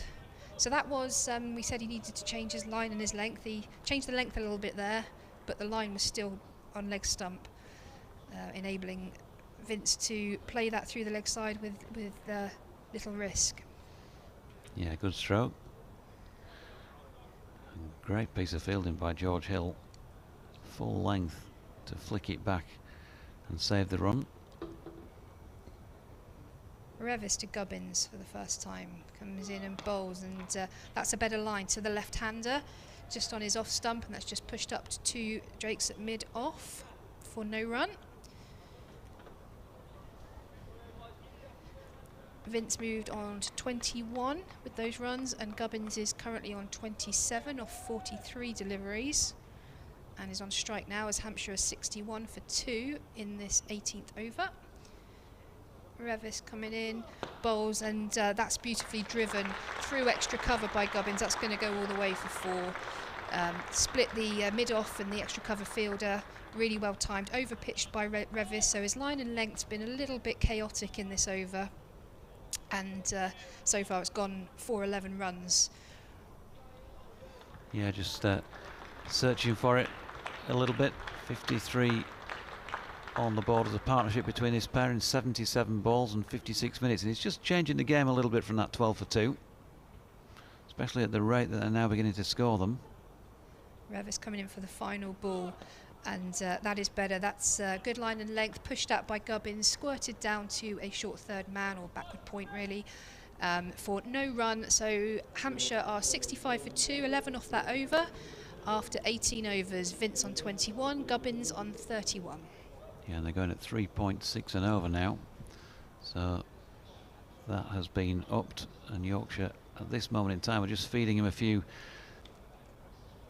deliveries to really start to get into some sort of fluent mode in their respective innings. Vince and Gubbins, 37 balls now James Vince has faced. He'll be starting to feel like he's getting in, and Gubbins 46 deliveries for his 31. Patterson is going to be bowling here too, Vince, and he's going to come over the wicket to the right-hander. But they need somebody at the moment, Yorkshire, to dry things up again first up. Obviously a wicket to separate the pair would be the ideal, as Vince pushes it up to Matthew Waite at mid-on, and there's no run. Matthew Waite, seen him doing a few stretches from time to time. He's likely to be part of the bowling attack, as possibly is George Hill. Harry Brook even bowls a few little seamers now and again, but I'm guessing in a team that's laden with those, probably not going to be used too much, if at all. Don Bess, of course, with his off spinners as well, as Patterson's in now. An inside contact on this by Vince, who was trying to play through the offside. It went on to the other side of the track, where Thompson did the fielding, and Waite continues to do a few looseners. Yeah, Yorkshire sticking with a very attacking field as they're searching, like you say, for that breakthrough. This partnership's just getting a little bit away from Yorkshire. Here's Patterson again, and beautiful forward defensive push by James Vince. Best part of the day at the moment. Sun out. Only a few people around the periphery. If they've not applied some sun cream of sorts, they'll be getting a little bit lobster-like at this point. Here comes Patterson once more, off stump, and pushed into the offside where George Hill fields. Do you get temperatures as soaringly high as this up in Yorkshire? Oh, no, lass, it never gets above 10 degrees up there. Yeah, it does, you know, just occasionally sun will shine. You usually want to take a photograph of it, because you want to go back and refer to it, you know, during the dark days in between. Tell your grandkids. Yeah. Here's Patterson again, and Vince pushing back to the bowler, and there is no run. Of course, it always shines when there's cricket on in Scarborough at the SCG.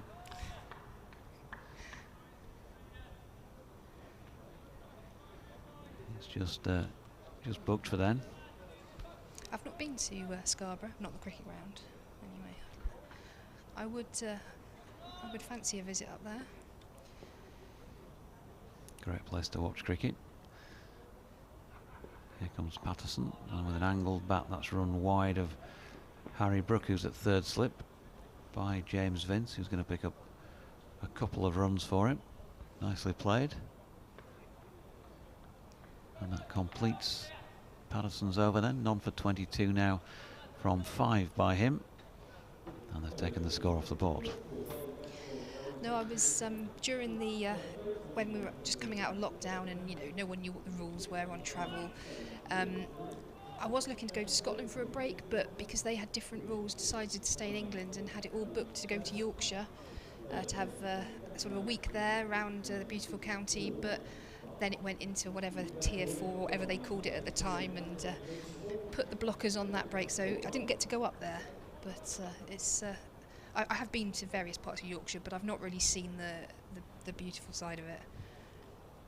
As Revis comes into Gubbins, and that's left alone outside the off, just the 2 slips now. We put it in tier 4 ourselves because we just wanted to keep people out and have a bit of peace and quiet, because so many people want to come and visit Yorkshire. Now and again you just need a bit of breathing space. Still in it, are you? Still in tier 4? Still in tier 4, all right.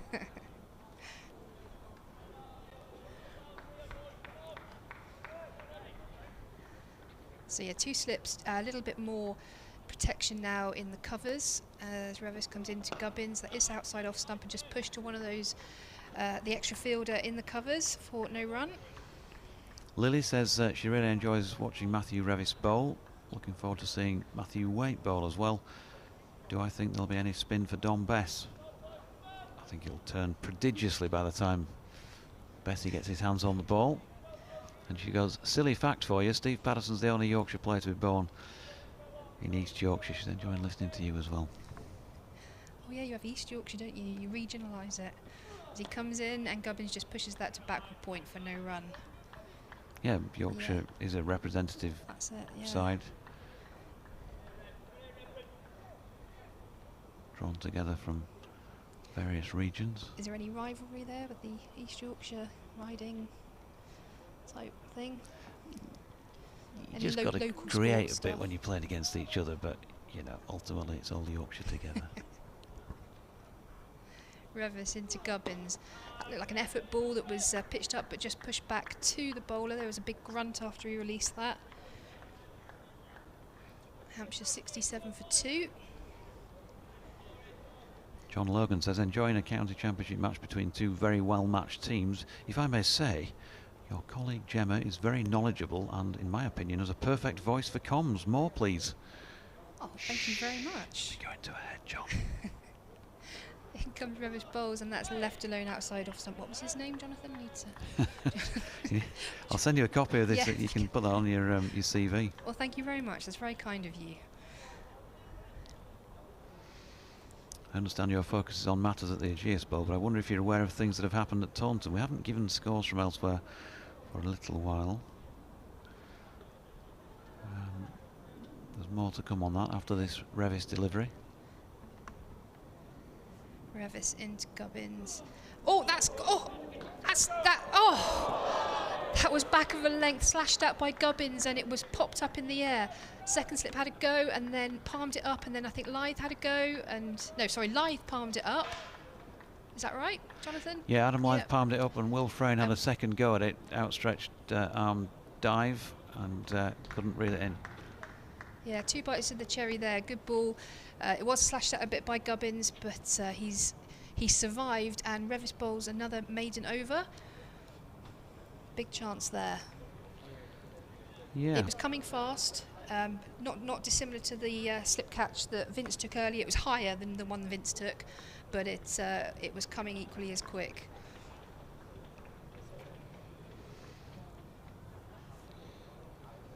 And that ends the over. Hampshire 67 for 2. Vince is on 23, and Nick Gubbins on 31. And so, I was saying, John's email says on the scorecard at Taunton, 2 batters show as retired, not out. Somerset have had 2 concussion replacements. Craig Overton struck on the helmet by his brother Jamie, but he was out eventually, LBW to Atkinson. Bowler Josh Davey, retired, not out, has also been replaced in the match by a player for concussion reasons. Hashim Amlar for Surrey, also retired, not out, as he's feeling unwell. All happening down at Taunton then. Patterson in, and with Harry Duke now standing up. James Vince just dragged back a little bit. You often see this with the various Yorkshire wicket-keepers standing up to pat out. Yeah, Overton, when he came in yesterday, got hit, went off, retired, not out, and then Davey got hit less than 2 overs later also retired, not out. So Overton had to come back in then. There were no other batters. He had to come in. He only had an over and 5 balls rest. But eventually, obviously, they've both been ruled out. Patterson to Vince. Inside contact on this. He's got it away square on the leg side for a single. So like casualty at Taunton. New Zealand 76 for 1, leading by 90 in the second innings of the test match up at Trent Bridge. So Somerset were bowled out for 180. Surrey have got a lead of 34 already, 214 for 4. Warwickshire 292 all out. Lancashire 153 for 4. That one is bubbling up nicely. Lancs trailing by 139 in their first innings with 6 wickets in hand. Patterson going round the wicket to the left-handed Gubbins, who drives firmly to Harry Brook, who is at short extra cover, does the fielding. No run. At Canterbury, Gloucestershire were bowled out for 438 eventually.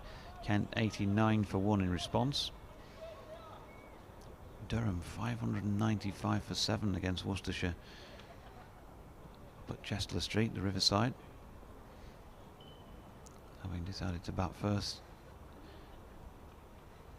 Patterson into Gubbins, who's solidly behind this latest delivery. Middlesex 251 all out. Derbyshire 215 for 5. Those 2 scores are of course in Division 2, as is this one at Cardiff, where Sussex were bowled out for 376 and Glamorgan are 117 for 1 in their first innings. And at Grace Road to complete your roundup, Leicestershire 440 all out. Nottinghamshire 134 for 2. Here's Patterson again round the wicket, wide of Gubbins off stump, and he leaves well alone. Harry Duke has assumed his previous position of standing back when the left-handed Gubbins was on strike. 2 slips in place, a point. That short extra cover I referred to earlier. Harry Brook, Jordan Thompson wider than that and probably 20 yards or so behind him, just over his right shoulder, and a more regulation extra cover. Patterson in, and he's going to split the gap, and that's a very well placed shot by Gubbins.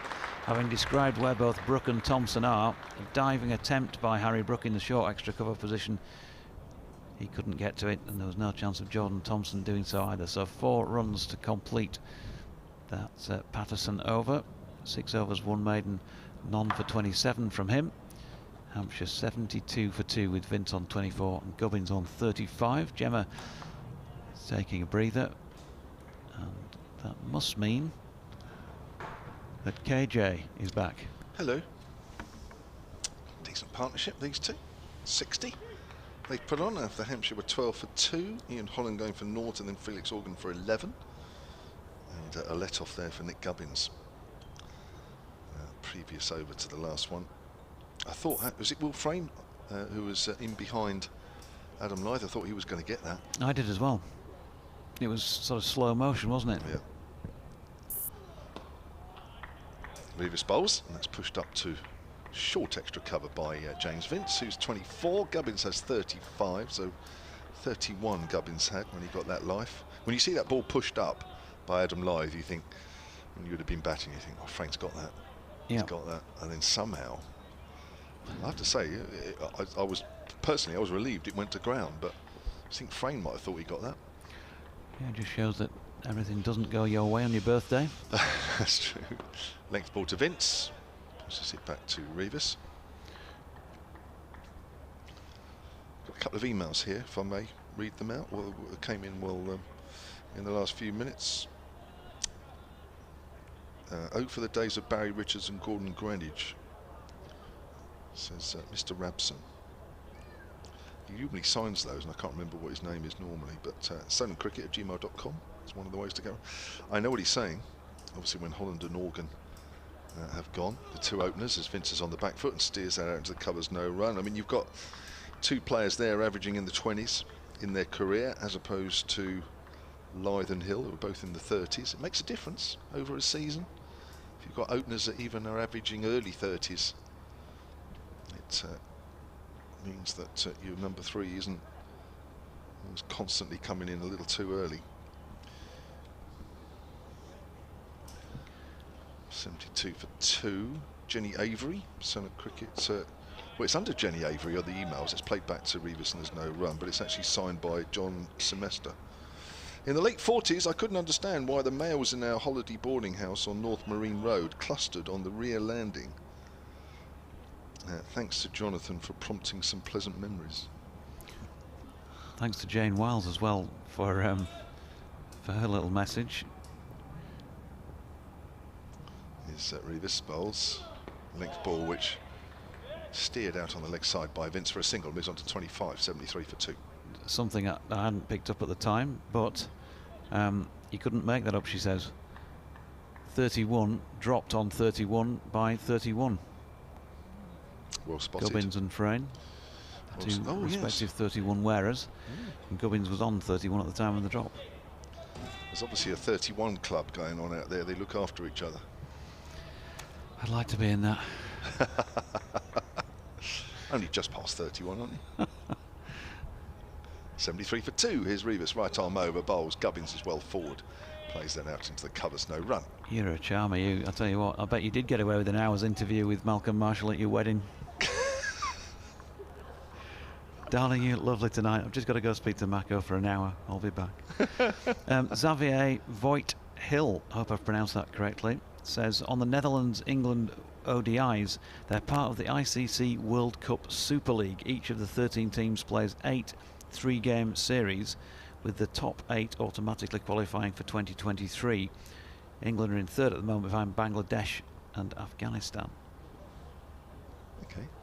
Thanks for putting us straight on that.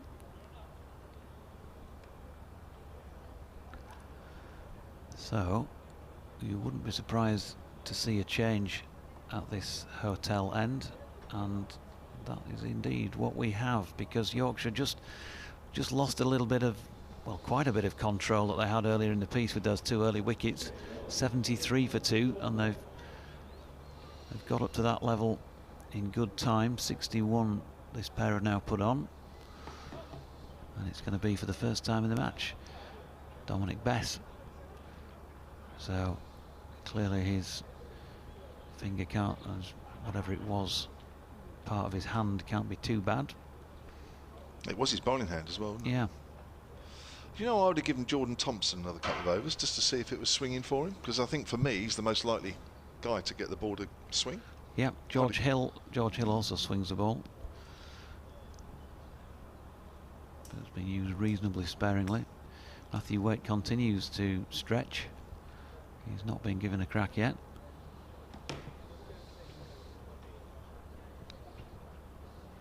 Will Frayne coming out of slip. I'm just surprised that Bess has come on so early, knowing that there wasn't much spin for Dawson. I know it's a different angle, and I know it's more of a chance of hitting the bowlers rough. Maybe that's what they're trying to see if there might be something out of that. So Bess to Vince, and first delivery on the money, roundabout off stump, pushed into the leg side. The setup is lithe at slip, and there's a backward square leg.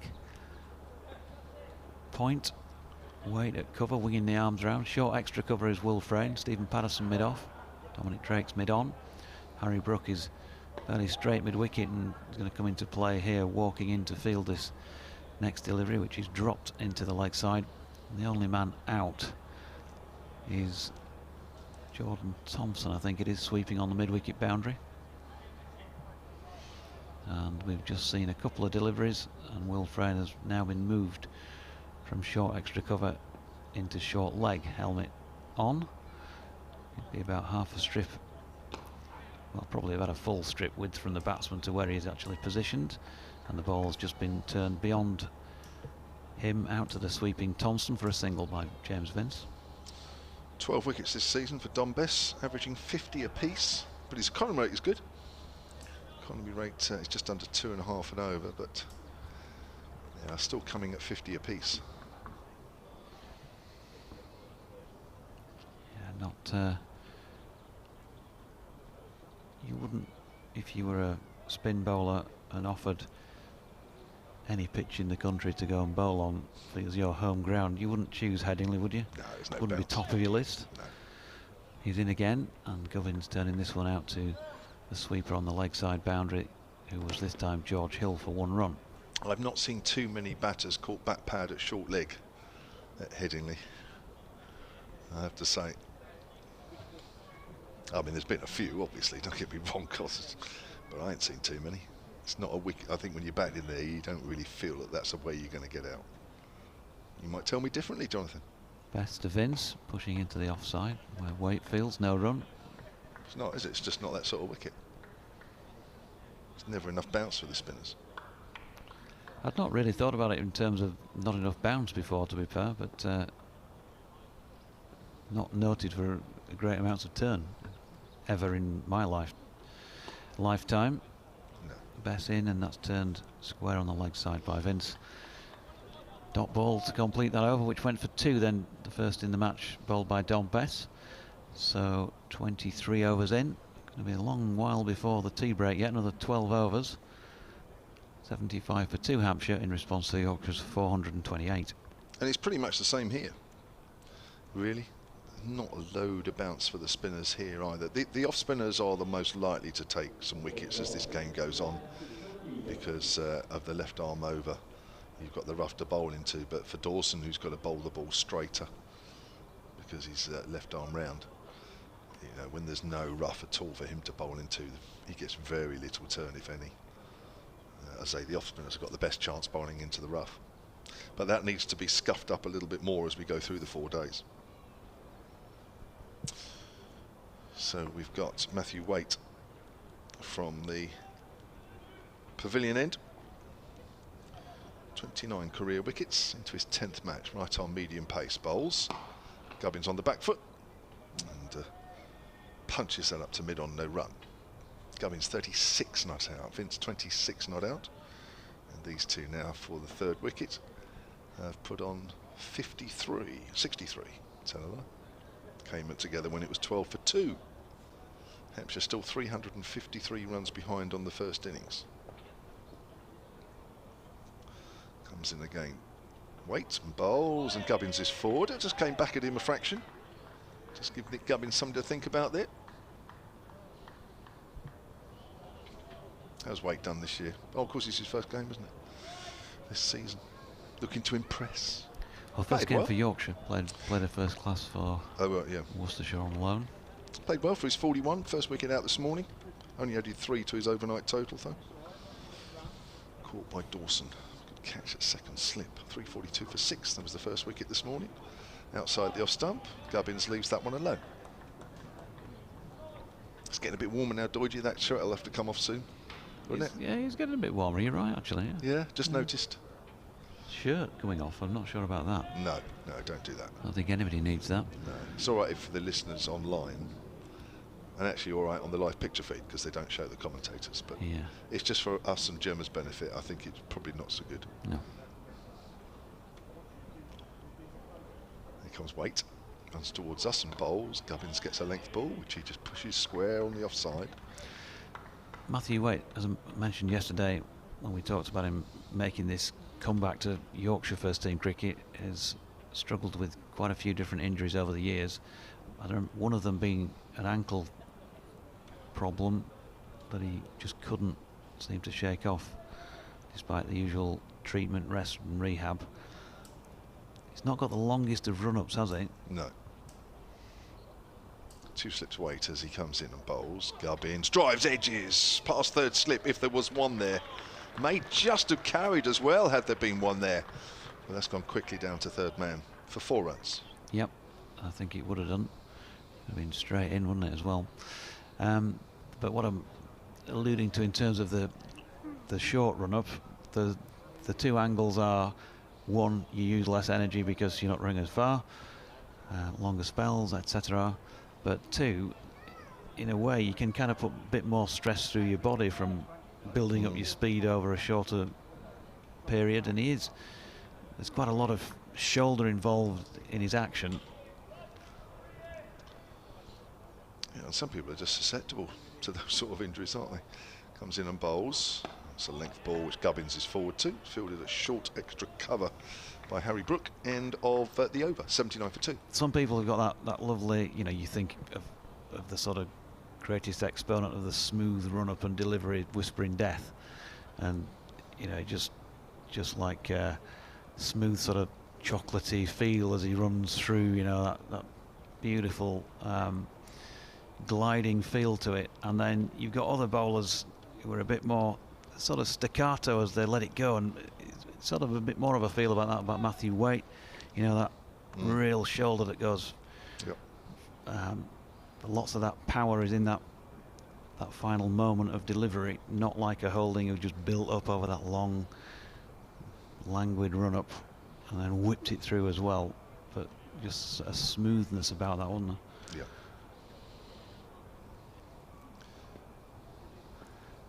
Don Best then from the hotel end again. Throws that up there, just outside off stump with an open face. It's run out to Matthew Waite. Some people just don't have the physical strength sometimes to cope with the action that they bowl. They can do all the weights in the gym and that sort of thing, but if you're susceptible to knees, ankles, backs, it doesn't matter what you do. Here's Best. That's turned just out of the grasp of Will Frayne under the helmet. A short leg, no run. Anybody during your playing days who you played with who just couldn't quite get enough hours on the park between injuries? There's always a few. There's always a few that seem to be more injured than others. Bass again. Just a feeling that he floated this one up a little bit more, and Vince right over the top of it. I think you can help in a lot of ways by strengthening certain areas of your body. Of course you can. But I think, as I say, if you've got sort of weak knees or weak ankles or whatever, that's always going to be the case, isn't it? Yeah. 79 for 2. No Sun just for the moment on the ground, although he's in evidence on the hill at the back as Vince turns this one square on the leg side and picks up a single. Operations help sometimes. Sometimes. Do you have to do any of those during your playing days? Yeah, I've got a couple back. Yeah, one on my back. I think. Yeah, I think that was the only major sort of mechanical one. Never had anything on my knees. So if we look at your career stats, would it be a bit like wicketkeeper batsman, better with the gloves on or off, pre-back and post-back? Ooh, that's an the bowling average. Oh gosh. So my back injury was 91. Best round the wicket to the left-handed Gubbins. He drops it to short leg, no run. So I'd already been playing a few years by then, so I was only playing another 8 years after that. So to be honest, probably not a lot of difference. All it did was just allowed me to play another 8 years.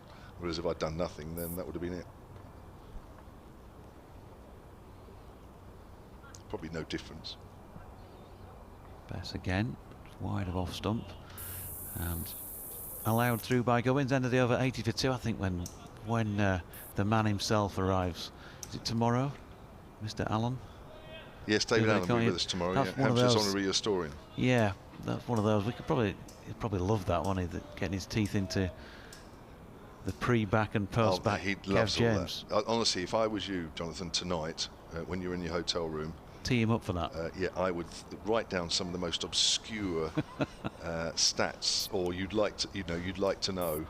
And honestly, when he comes in the morning, just bombard him with it, and he'll spend all day on his computer looking for them. He'll love that, actually. And even into the next day, he'll actually then email you and say, I couldn't do it on the day, but here you are, I did it overnight. He loves all that. 80 for 2. Yes, Dave Allen with us tomorrow. All sorts of stats will come out, very bizarre ones and some very, very interesting ones as well, and interesting and bizarre. That's turned away on the leg side off the pad as a start of a new over from Matthew Waite. It's James Vince facing, and there's no run there. Yeah, so have a think, because sometimes, as you know, sometimes during the day things come up and you think Dave's never going to know that. He always comes back with it. That was the 827,452nd time that a Hampshire batsman's been hit on the thigh pad. Post the Second World War. Dave's good, but I'm not sure he's that good. Waite again, bowls. On the back foot there, Vince, who steers that up to mid-off. No run. Yeah, he's very good. that's why we like him, and that's why just offers you something different, doesn't he? With all sorts of, he loves a stat from back from the 60s and all that sort of stuff. He'll tell you absolutely everything about this 60s county cricket. Nothing T20. He doesn't like the T20 or the 100. Don't ask him any. Don't give him any stats on that, or ask him any stats. Here comes Waite again. That's driven by Vince, but again he finds mid-off. In fact, do that. Actually, ask him about something about the 100. Okay. No, he won't. He won't be so keen. He's not a big fan of the 100. What was Barry Richards' scoring rate in the 100? Oh, that'll cause some real consternation, won't it? Yeah, what would it have been if he played 100? He wouldn't have bothered turning up in that. Ask him anything about Barry Richards, you probably wouldn't have to look it up. Vince works that ball from middle and leg, square, behind square on the leg side. Runs the first one quickly. He's running to the danger end, but it's well judged second. Throw comes in. Duke takes the bails off, but Vince is home. And Hampshire move on to 82 for 2. Vince has moved on to 29, and this partnership is now worth 60. 70 even. 70. Matthew Waite has had a first-class 5 for. 5 for 16. Against? Now Dave would have known that, so he would have straight off rolled off the tongue. Waite comes in with his right arm medium paces. That's good shape. Left alone by Vince outside off stump. So Dave would have had the answer by now, Jonathan. And I'm not feeling any pressure. You will tomorrow. I always do when he's on.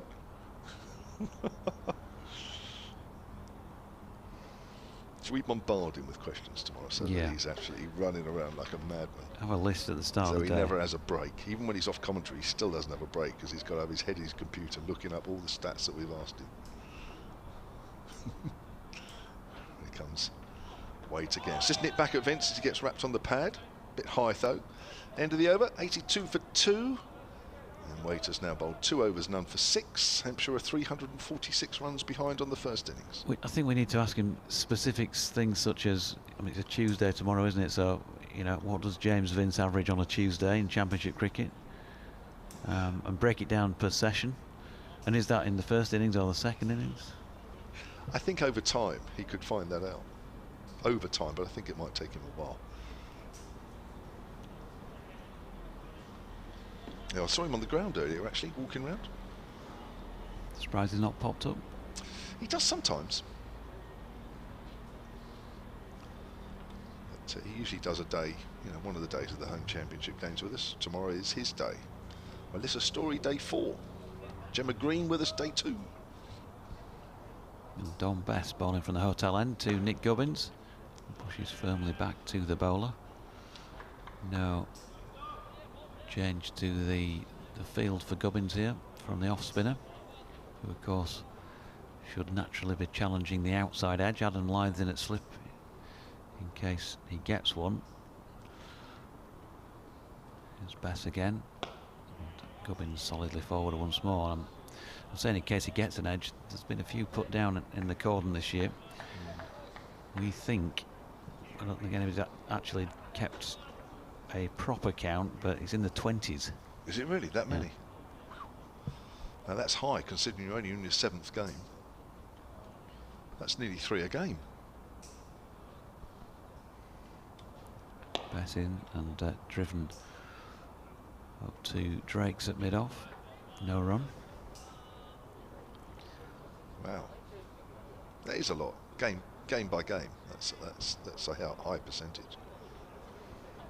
That includes keeper, not just slips. Bess in again, and Gubbins pushing to Harry Brook. Harry will be keeping half an eye, I'm sure, on what's going on up the road at Trent Bridge. Will I get a chance? Are they going to pick me while I'm still scoring runs? They always pick you when you're out of form. Bess floats one up, driven firmly by Gubbins, and that's to the right of Harry Brook. Very similar shot to one he played a little bit earlier. Splits the gap between short extra cover and cover, and picks up 4. Nicely played. It's into Well into the 40s now, 44 off 71. Picks the length well at the moment, doesn't he, really? That's only just slightly fuller than the other balls that he's bowled. Gubbins is onto that quickly. Got a good stride in on the front foot there. And you said he's been playing well this year. He's certainly looking like a player who's got confidence. As Best bowls him one full on about leg stump, and he kind of deals with it. Final ball of the over, 86 for 2 after 27 then, Hampshire. And a reminder, Gubbins was dropped on 31 when the score was on 67 for 2. That was just under half an hour ago. Could prove costly for Yorkshire. Yeah, you're always reluctant, aren't you, to say how well players are playing and make the point too often, because invariably, not so long after that, they're out. But I think the highlight this season, without doubt, was the 100 in each innings against Lancashire here, and the 100 in the first innings when Hampshire were 40 for 5 at one stage in the first session, and the ball was going sideways both ways, batting particularly difficult, and he really had to work hard to get out of that session and beyond. Was exceptional. And Dane Velas, the Lancashire captain, that's a length ball bowled by Waite, start of a new over. Dane Velas said after the game that he thought it's one of the best innings, each innings, a double 100, well, 100 in each innings that he'd seen. And I have to say that he's probably not wrong. Exceptional batting. 86 for 2.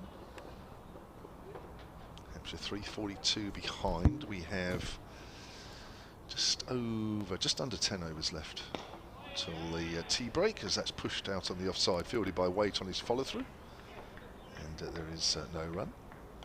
This is on 29 here. Ian Holland without scoring, Felix Organ with 11. The two Hampshire batters who are already outs in this innings. Jordan Thompson picking up both of them, caught behind an LBW respectively.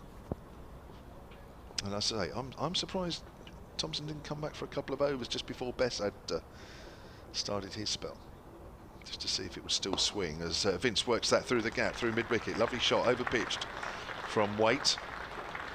Dominic Drakes is after it, picks it up literally just inside the rope, pulls it back, and they run 3.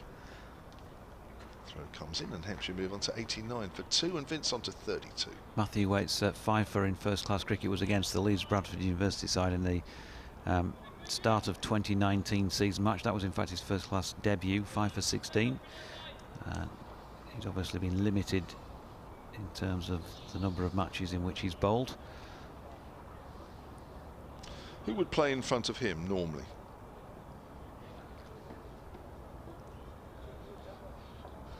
Another one for you. There's Waite bowls, Gubbins forward, out on the offside, and there's no run. Would there be another all-rounder, or would there necessarily be another batter or another bowler playing? If we're talking about his general place in the side, and he, as I mentioned I think yesterday, he was the man in possession of that sort of lower middle order all-rounder spot before getting a bizarre injury on the day before the season in the nets at Durham, which Jordan Thompson then stepped in and then has gone from strength to strength. He already made his debut the year before, but opportunities in that first season were a little limited. Gubbins leaves that alone outside off stump. So Thompson has basically forced his way in. Yeah, so Matthew Waite played 3 first-class games in 2019, that university match when it was first class. He played the first match of the season at Trent Bridge, and he played here, and then he didn't play another first-class game until the one for Worcestershire that he played on loan last month. So this is only his 3rd first-class match against another county for Yorkshire. He's never failed to take at least 1 wicket. That's a pull shot there, and he's down on one knee there, Nick Gubbins. Pulls that away on the onside. A very bizarre-looking shot. I think it was an attempted bouncer by Waite, but it didn't really get up. And Gubbins made a point of getting low. It's a great shot. Moves on to 48. Different, I think. Different. One knee from Nick Gubbins. Struck it well. Going to do a quick 30-second update in a moment. 28 overs gone of this Hampshire reply. End of Waits over. 3 overs, none for 13. Hampshire 93 for 2 as Dom Bess will begin the next over from our commentary end. The northern end, the hotel end here at a sunny Ageas Bowl on the south coast. Bess just about ready, slipping a short leg in currently. Well, Hampshire are 93 for 2 in reply to the Yorkshire all-out total this morning of 428, and a recovery for Hampshire after being at one stage 12 for 2. So these two have put on 81. That's James Vince with 32 and Nick Gubbins with 48, getting Hampshire out of a sticky situation. 335 runs behind. Earlier in that 428 all-out, Brad Wheel picked up the last 4 wickets of the 5 that fell this morning for Yorkshire. He finished with 4 for 59. Hampshire 93 for 2. Welcome back, Gemma Green, former Hampshire women's player. Here's Bess. Bowls, and it's played quietly back to him by Vince, and there is no run. Dominic Bess hasn't played Test cricket since March 21, when England were out in India. You remember watching that series? I do. Was it the same year they were in Sri Lanka when Joe Root was sweeping everything and anything? I think they were before, weren't they? Sri Lanka, then India. And they struggled in India, didn't they? Down the wicket comes Vince, drives handsomely, but only as far as mid-off where Stephen Patterson fields. Yeah. I think, yeah, I remember watching, was it Dom Sibley, I think, played in that? Yes, he did, yeah. I saw him bat a long time, just pushing it onto the leg side, quite uninterestingly. It's interesting how you remember Dom Sibley ahead of a few other players, but I know why, as that's turned away square on the leg side. And that'll be a single for Vince. Moves on to 33, 94 for 2. There's not too many of his innings that are memorable, Dom Sibley, but he works hard, to be fair to him. He works hard, doesn't he? And I think last winter, did he turn down an A tour to work on his game during the winter? I think he did, actually. I think they went to Australia, didn't they, before Christmas? He turned it down. Okay. Said, no, I'm working on my game all winter. So good luck for him, and well done to him. As Bess switches to round the wicket to the left-hander Nick Gubbins. Gubbins pushes that forward on the offside, and Bess fields on his follow-through. Yeah, I remember watching a bit more of that Indian series because it was on free-to-air TV, so I could watch it. Yeah, and it was, I think we were in periods of lockdown as well, so... Yes, even more reason to watch a bit of cricket. Not that you need a reason, but there was no other distractions. Bess bowls. It's a low-fall toss, and it's half-stopped at mid-wicket. And probably should have been put away by Nick Gubbins, but it wasn't. Good piece of fielding there by Dominic Leach, who's on as a substitute fielder. Again, he's been on once or twice. 94 for 2, Hampshire, trail by 334. Yeah, Bess has been a little bit more effective than Liam Dawson was. Different type of bowler, obviously, but in terms of how they took on our spin, they're in a slightly different position. They had a few more runs on the board, but Bess has kept it fairly quiet at the minute, just going at 2 and over as he's getting into his spell. Yeah. No turn from him out there, though. He's relying on that dip that he has, isn't he? Slight subtle changes of pace, but no turn as yet. Now, we're going to get another ball change here. We've already had one. We had the ball changed at 28 for 2, and the umpires are having another look at this one. Oh dear. Whatever batch of balls that were delivered here, when they were quickly dispatched around the counties prior to the last round of fixtures about 3.5 weeks ago. No, the umpires have decided that it's fine. Because they've not had a lot of tap, these balls. Hampshire 94 off 29 overs. This is the second ball we've had, so it's not as if they've been flying out the ground and hitting bits of concrete and things like that. So no. Yeah, like you say, it must be a slight problem with the batch as weight comes in to Vince. And that's it was outside off stump. It was driven a little inside edge up to Dukes at mid-on for no run. Quite interesting. I spoke to James Vince after the game at Somerset, which Hampshire won in just under 3 days, and that was the first week, the first round of games with the new batch. And he said, well, it's difficult to tell. He said, because it was a non-abrasive surface they played on at Somerset. He said, I said I wouldn't take this game as any indication as to how the balls are. Maybe we're finding out a little bit more here. As Waite comes in with that same ball, been denied a change, and that's pitched up, that's wrapped on the pads. There's a big shout there, and it's given. That's it looks straight. Big shout from Waite. We're looking at it on the replay. Possibly looks a bit leg stumpish, maybe going down, but umpire's given him out, and Vince has to go for 33 off 74 deliveries. What do you think, Kev? Didn't look as straight as I thought it did naturally on the replay. I've seen some of those given, and I've seen some of those given not out. It's very leg stumpish. I don't think anybody will deny that. If you're watching on the live picture feed, you will have already seen a replay of that one. I know James Vince looks at dismal. Here it comes again. And I mean, could have been clipping umpire's call yeah. had there been a review system, but that's all irrelevant anyway. He's been given out, and Hampshire are 94 for 3. That's a good breakthrough from Yorkshire. Gubbins and Vince were just putting on a nice partnership there of is it 82? Yeah. And that brings in Hampshire's Liam Dawson. So a bit of a blow. I'm sure James Vince is going to go back in the pavilion and have a look at that on the replay. As I say, I think I think in the context of the game so far, you know, I think on balance that's not a bad decision. But I think I think Vince and the Hampshire players will say, look, okay, if there's going to be decisions like that, then I think there's going to be some close decisions throughout the rest of the game, and maybe some ones that you think, well, that's borderline, that probably now should be given. Yeah, like you say, it's by no means a howler, which is what the DRS and that when it's available is brought in to do. It's just one of those that looked a little bit on the replay like it was possibly going down leg stump, but Liam Dawson comes to the crease. He's Hampshire's highest scorer this season with 171, and he's just getting himself set up, marking his guard. And that 171 came. Gemma, I've stuffed you out of sight there, and that's really naughty of me.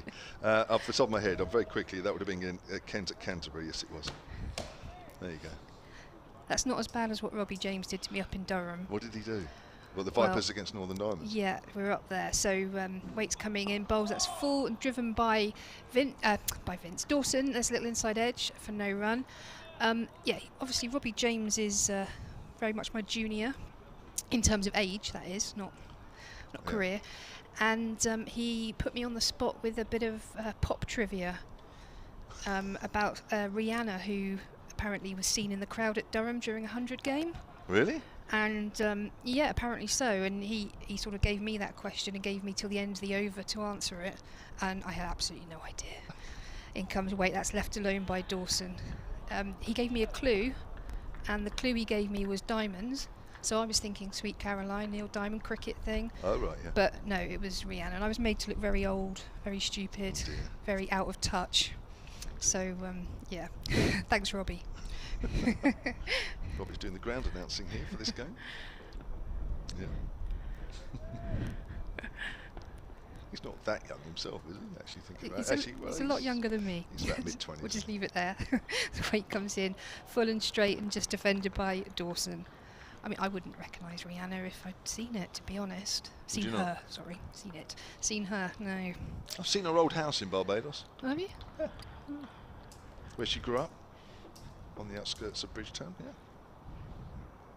I mean, I'd recognise her if she was on a stage singing Umbrella or something, but I don't think I'd pick her out of a crowd at a cricket match. No, I don't think I would either. Yeah, there's a little sort of plaque at the end of the street to say this is okay. Rihanna. Waite into Dawson again, full and straight, just fended back to him. That completes a great over, a wicket maiden in fact, for Waite. Got the breakthrough of James Vince. Hampshire are 94 for 3. And Waite has taken 1 wicket for 13 of his 4 overs. I think, I mean, I'm guessing a little bit, but I reckon there are more people that have been to Barbados and wouldn't know that that was there, or even if they did, than you know, people that have gone. I don't think there's that many people that would have actually done that. We got taken there because the taxi driver was really nice, and it was something that happened earlier on in the evening, and the previous taxi driver took us the wrong route to this place where we were meeting some friends, and the taxi that took us back at the end of the evening was related. The driver was related to the person that took us there. As best bowls, and that's driven by Gubbins back to the bowl, no run. And we didn't sort of make a fuss, you know, the fact that we thought, oh, sure, we're going the wrong way here. And then it was actually the taxi driver said, am I going the right way? And I don't know it, I don't know the places that well, but I thought we were going slightly the wrong way. And I said, well, I think so. So they turned around and we got there eventually. Here comes Bess. I'll get there eventually as well. So let's put it out on the offside. Anyway, so this person was late, and then as we met, I said, well, it's very nice of you, you know, you could have, you know, been a bit more, you know, about it. And I said, well, no, that's just the way it is. And they said, well, look, I'll tell you what, on the way back to your hotel, would you like to make a slight detour and see where Rihanna grew up? And so we did. Yeah, it was quite nice. It's just a little thing, but it was quite nice. It's just about worth going to, a little bit. It's just nice to see. Rihanna knowledge far outweighs mine. Yeah, well, there you go. It's just my little bit of Rihanna trivia there. At 94 for 3, here's Bess. He's got a short leg in still. He's got a slip, and there's Gubbins driving to extra cover. There is a man on the drive, but it's beaten him, and it's gone out to the deeper of the two on the offside. Got an email here from Tim Street, silentcricket@gmail.com, who says, hi. He says, Felix Organ and Ian Holland are far too inconsistent to open the innings, in my opinion. Well, of course, he could have been Joe Weatherly, but he wasn't selected for this one. Also, I have no idea why Dawson is batting above Donald at number 5. And Tim Street says, this is my number 6. It is Gubbins opening, Donald number 2, Weatherly number 3, Vince 4, Organ at 5, and Ben Brown at 6. And he says, any thoughts on that? Well, it's a different view. I'm not sure I would have Aaron Donald opening in the championship. I quite like him at number 7, as proved against Somerset, where when he came in, injects some pace into the innings, and I think at a time when the opposition are looking to sort of finish off the innings, he comes in and took the game away from them. Certainly there. He got 57, got 89 in the second innings against Gloucestershire innings against Gloucestershire here. I think it's a good position to have somebody who looks to attack come in. As Bess is round the wicket. Gubbins on the back foot, steers that out on the offside. He's probably yet to find his role at Hampshire. He came to us a couple of years ago, but he's been injured, and in the start of the T20 campaign this year they opened with him, but he was soon sort of knocked down and down the order. So I think probably in all the formats, because of the injury and what have you, I don't think he's really found his role, his groove within Hampshire yet. Yeah, I think you're right. Wait to see him coming a little later, but Gubbins is pushing that out on the offside. Hopefully he's not coming in too soon. Gubbins is 48 not out here. Hampshire 94 for 3. We've got just over 6 overs left until tea. 3:34 behind the home side as Bess comes in again, and Gubbins just pushes out square on the offside, and there is no run. That's the end of Dominic Bess's 5th over. He has none for 8. Slightly more economical than Liam Dawson. As I have to say, I wouldn't say he was targeted, but there were some nice shots down the ground from Hill. 6s in one over, wasn't there? Yeah, Hill and Harry Brook, and they were happy to go aerial as well, and they were well struck. Bess doesn't seem to be quite under the same pressure, and they talk about scoreboard pressure, and that's the situation that Hampshire find themselves here. I imagine Matt Waite's going to continue after that wicket maiden from the pavilion end.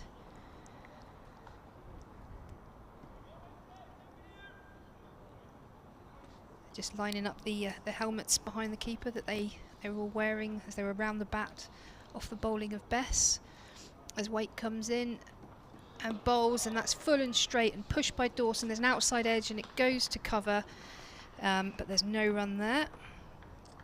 Yeah, Dawson's averaging 30 this season, including that big innings of 171. What's that? I was going to say who's shirt number for 41. I have no idea. That's just who fielded that ball. Must be another substitute fielder. Yeah.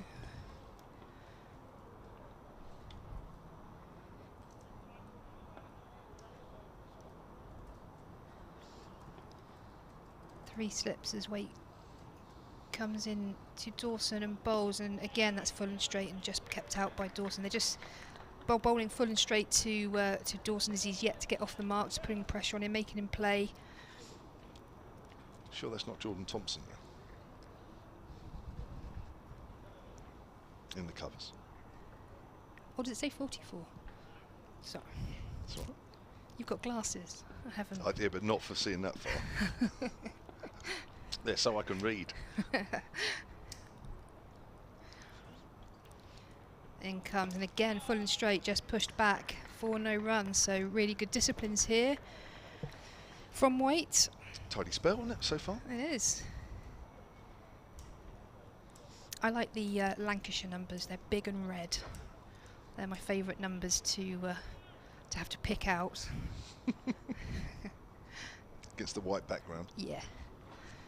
They're big and bold. These aren't too bad. At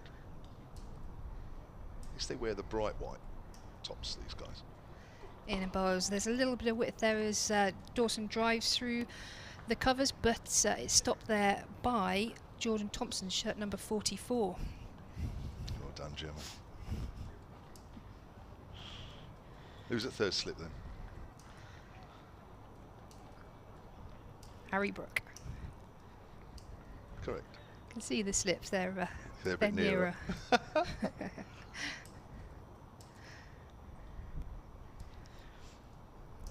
White comes in, and again, full and straight, just push back to him. So another good over to back up the wicket maiden.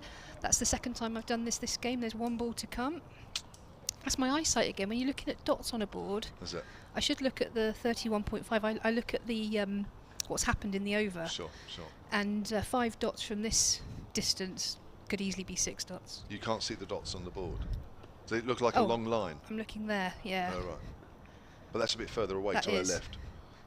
Sorry, everybody on online, she was looking to the left. That's a great tip. I'll look right as he comes in, and that's a dot ball. Just Right. preempted it, maiden over to follow up the wicket maiden. Good stuff from Matt Waite. Really, really tidy over there. So is that right? So the line of dots on the board to the left, does it look like just a straight line? Well, it does for me, but Does it obviously, really? obviously my Gosh. eyesight's going. Is it a little bit? No, it doesn't look like a straight line, but because they're just dots, it's hard to count them. Sure, sure. For That's interesting. I didn't know that of you before. When we've worked together before, I didn't know that. what, my eyesight? Yeah. Well, I'm older I mean, now. I'm actually standing over here, not where you're looking. Over here. I don't know who Rihanna is, and I can't see anything. I'm that age. 94 for 3 here at the Ageas Bowl. We have 5 overs until tea. Hampshire are 334 runs behind on the first innings. Yorkshire bowled out at, a few minutes before lunch for 4:28. Here's Bess bowling to the left-hander Gubbins. Quite an interesting field on the offside. He split the 2 catchers who were on the drive, actually, as it goes. It allows the extra cover to go deeper, actually, and that's exactly where he is. So the 2 guys on the drive are just in front of square and at extra cover. They'll cut off the singles, so that allows Matthew Revis to be a little deeper at extra cover, where he wouldn't be saving the single. Here's Best bowls, and that's driven straight to one of those 2 on the drive at extra cover this time. There is a mid-wicket, there is a mid-on and a mid-off. There is a slip-in for Gubbins as well, who's on 48. Having a fine season for Hampshire, Nick Gubbins, 28-year-old. Comes in and bowls Bess, and that's just pushed to short extra cover. And there is no run there.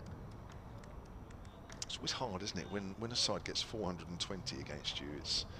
There's no room for mistakes early on, and Hampshire would have been worried at 12 for 2. The ball was moving around a bit. They've worked hard to get out of that situation, as Gubbins finds the ball hit the bottom of the bat as he's driving out on the offside, and there is no run. Especially like we said earlier, it didn't look an easy 400. Yorkshire had to work for those runs, so yeah, being 2 down in Hampshire's reply, they would have had felt a little bit of pressure, felt the wobble. Yeah. Well, it's quite interesting this morning as Gubbins just pushes forward, because Yorkshire resumed on 324 for 5, but actually lost their last 5 wickets for 104. So Yeah. I know we are starting to get, lower the order and into the tail end, but in Waite and Don Bess did bat well, 51 not out in the end, although he was dropped an 8. They might have hoped to have done a little better than that. Gubbins is forward, and That's out towards extra cover, and there is no run. 4 to do till tea. 94 for 3. Gubbins 48. Dawson, yes, to get off the mark, having faced 10 deliveries. So I think they'll be a little disappointed that Brad Wheel benefited. The last 4 wickets that he took meant that he finished with figures of 4 for 59, and that backed up by his figures of 5 for 38 in the T20 last Friday. So good that he's back in the first team, and good that he's started to take wickets again like he did last year.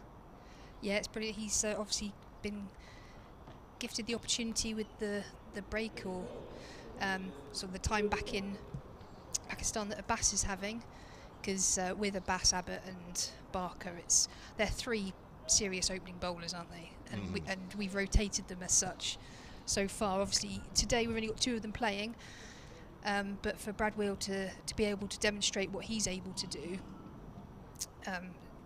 you know, aside from those 3, it's a really good opportunity for him. And that's why it comes in to Dawson. Bowls, that's a shorter, bit of a quicker delivery, but just pushed onto the leg side for no run. Change of bowling. Oh, sorry, Jordan Thompson. That's why it was a bit quicker. Changing ends. Shirt number 44. There you go. 5 overs, 2 for 22. His opening spell from this commentary end.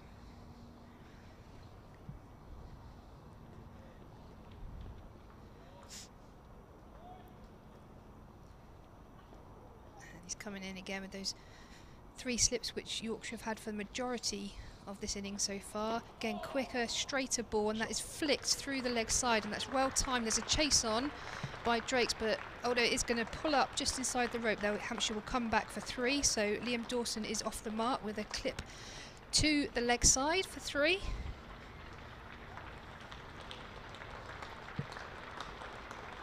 That was a good shot. It almost sort of took the pace off it, the shot, didn't it? Yeah, it did, yeah. Like, came in quite quick and then sort of deadened it, even though it was quite well timed. It sounds a strange thing to say, but it just sort of started slowing down quite quickly. There was an announcement there and applause, and if I'm honest, I have absolutely no idea for what reason.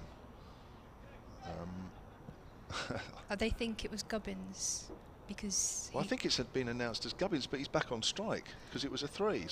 Well, Gubbins is on 48, and I think they assumed he just hit the 3 because he's highlighted on the board. So what was Robbie's announcement then?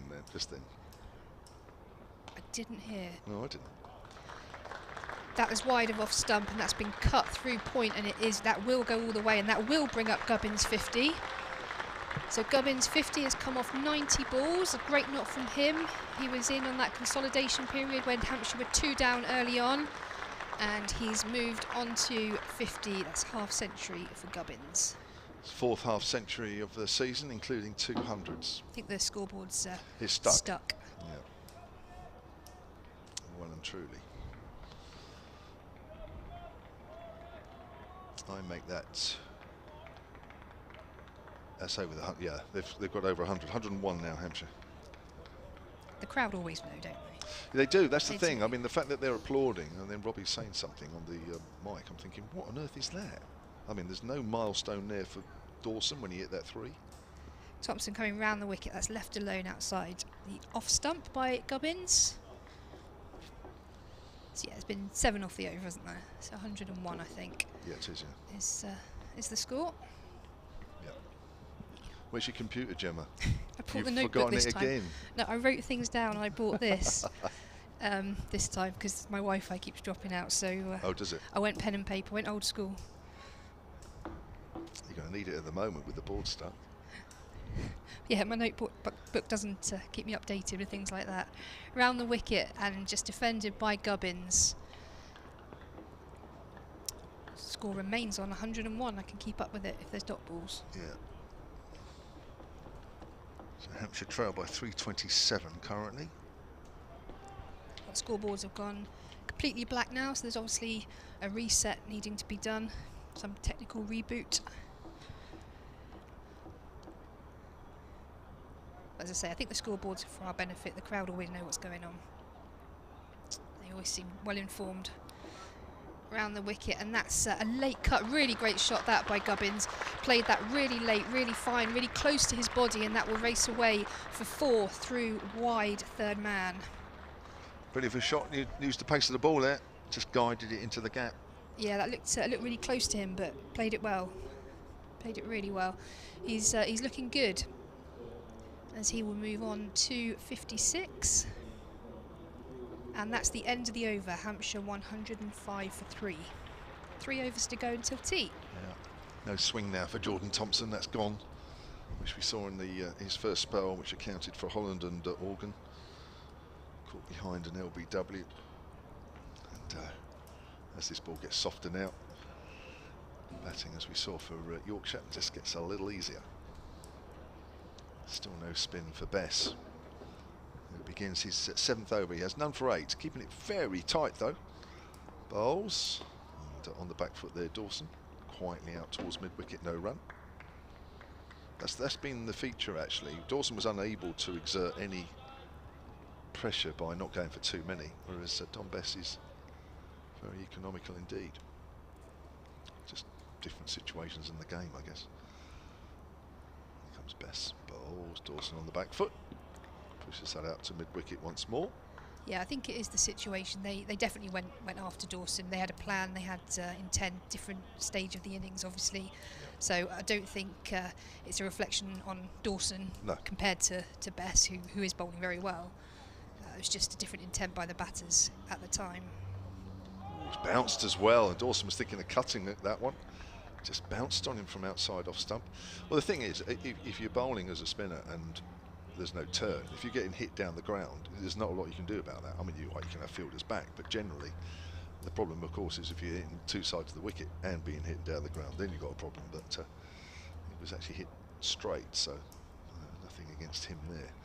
Dawson gets a fuller delivery, which he hits up towards mid-on, fielded by Drakes. And the crowd not quite as many as we had yesterday. Quite a few hundred here yesterday. It's a little bit down today. But, it's all right. It's still creating a decent atmosphere. There's always a few that are below us as Dawson gets a good stride in and pushes that out on the offside. Always lots of crowd just either side of the sight screen below us here in the hotel. You can always hear them. Yeah, like to get behind the bowler's arm. Yeah, they do, don't they? They're always in early in the morning. Yeah, because you can't at the other end unless you're a member. No. Dawson on the back foot there, plays that out square on the offside. That'll be the end of the over. Hampshire here are 105 for 3. And 2 overs, I think it is now, before tea, because the scoreboard is still off. And Dawson has 3, and Nick Gubbins is 56 not out. Digging Hampshire out of a hole once more. Shared a partnership of 82 with James Vince to the 3rd wicket. It's getting warmer as the day goes on as well. It wasn't cold this morning, but it was overcast a bit. Certainly the temperature was a couple of degrees down, but I think about this stage now is about where we were at yesterday, and it was a lovely afternoon and evening. In comes Thompson, round the wicket to Gubbins, left alone, straight through to the keeper. Yeah, this feels nice conditions to play cricket in. Perfect. Perfect. Have you played a few games this year? A few, yeah. For Hursley ladies? For Hursley ladies, I have, yeah. Been over to the Isle of Wight. Have you? We played have. Over there? Ryde have entered the Hampshire League. This is for the first time, which is great. Cricket's getting going over on the island. As Waite comes in and bowls, and that's just fended by Gubbins. It was brilliant. We had a 12-year-old playing for us, first senior game. She plays a lot of junior stuff, and she didn't bat, but she is a bowler, and I was gonna give her a little spell, and in her first over she took 4 and 4 and finished the game. Really? So yeah, that was her first taste of adult cricket. Izzy Prendergast, so yeah, great day for her, but yeah, she only bowled 5 balls. Wow. In comes Waite round the wicket, and Gubbins drives at that, but it's not brilliantly timed and doesn't go anywhere really, just into the covers. So there's not been a lot of women's cricket over on the island. So you say Ryde are the first club to enter a league, proper league? Yeah, there's in the past there's been a few players out there that have come over to play for us. So they got the Red Jet every Sunday to come and play for Hursley Park. But one of them now who lives there has decided to set up cricket on the island, which is absolutely fantastic. She's doing a great job as Isle of Wight and also Ryde and age groups and everything else. And for the first time, we've played them in a few friendlies, but for the first time they've entered the league. A little round of applause there in the crowd as the scoreboards are back up and running, and that's left alone by Gubbins. It was more actually the fact that they suddenly put up Gubbins' 50, so I think, and now they've suddenly put up Bess's maiden over, so they're a little bit behind. We're going to have to catch up, yeah. But far more interesting, of course, is how women's cricket is going on the Isle of Wight. So it's improving. It's going to get there. Yeah, it's never easy setting up something from the start, but yeah, good stuff doing. They just need teams to go over there to play. A lot of teams don't like travelling to the island, not just women, men as well. They don't like the travel, the commitment. We had an absolutely fantastic day. Weight comes in and that slash through backward point. No, it stopped at backward point. That's a great bit of work there by George Hill. He's been brilliant in the field today. Good stop there.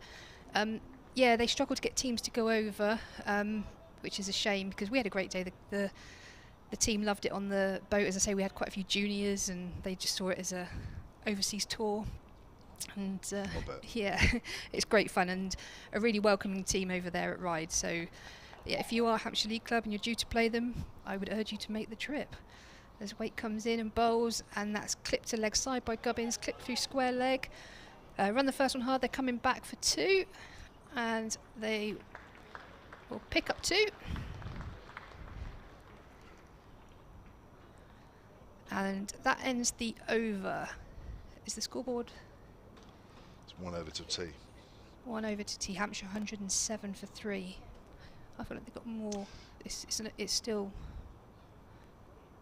Is that the right score? I thought it was 105, and there was a 4 in that over, and then the 2 at the end.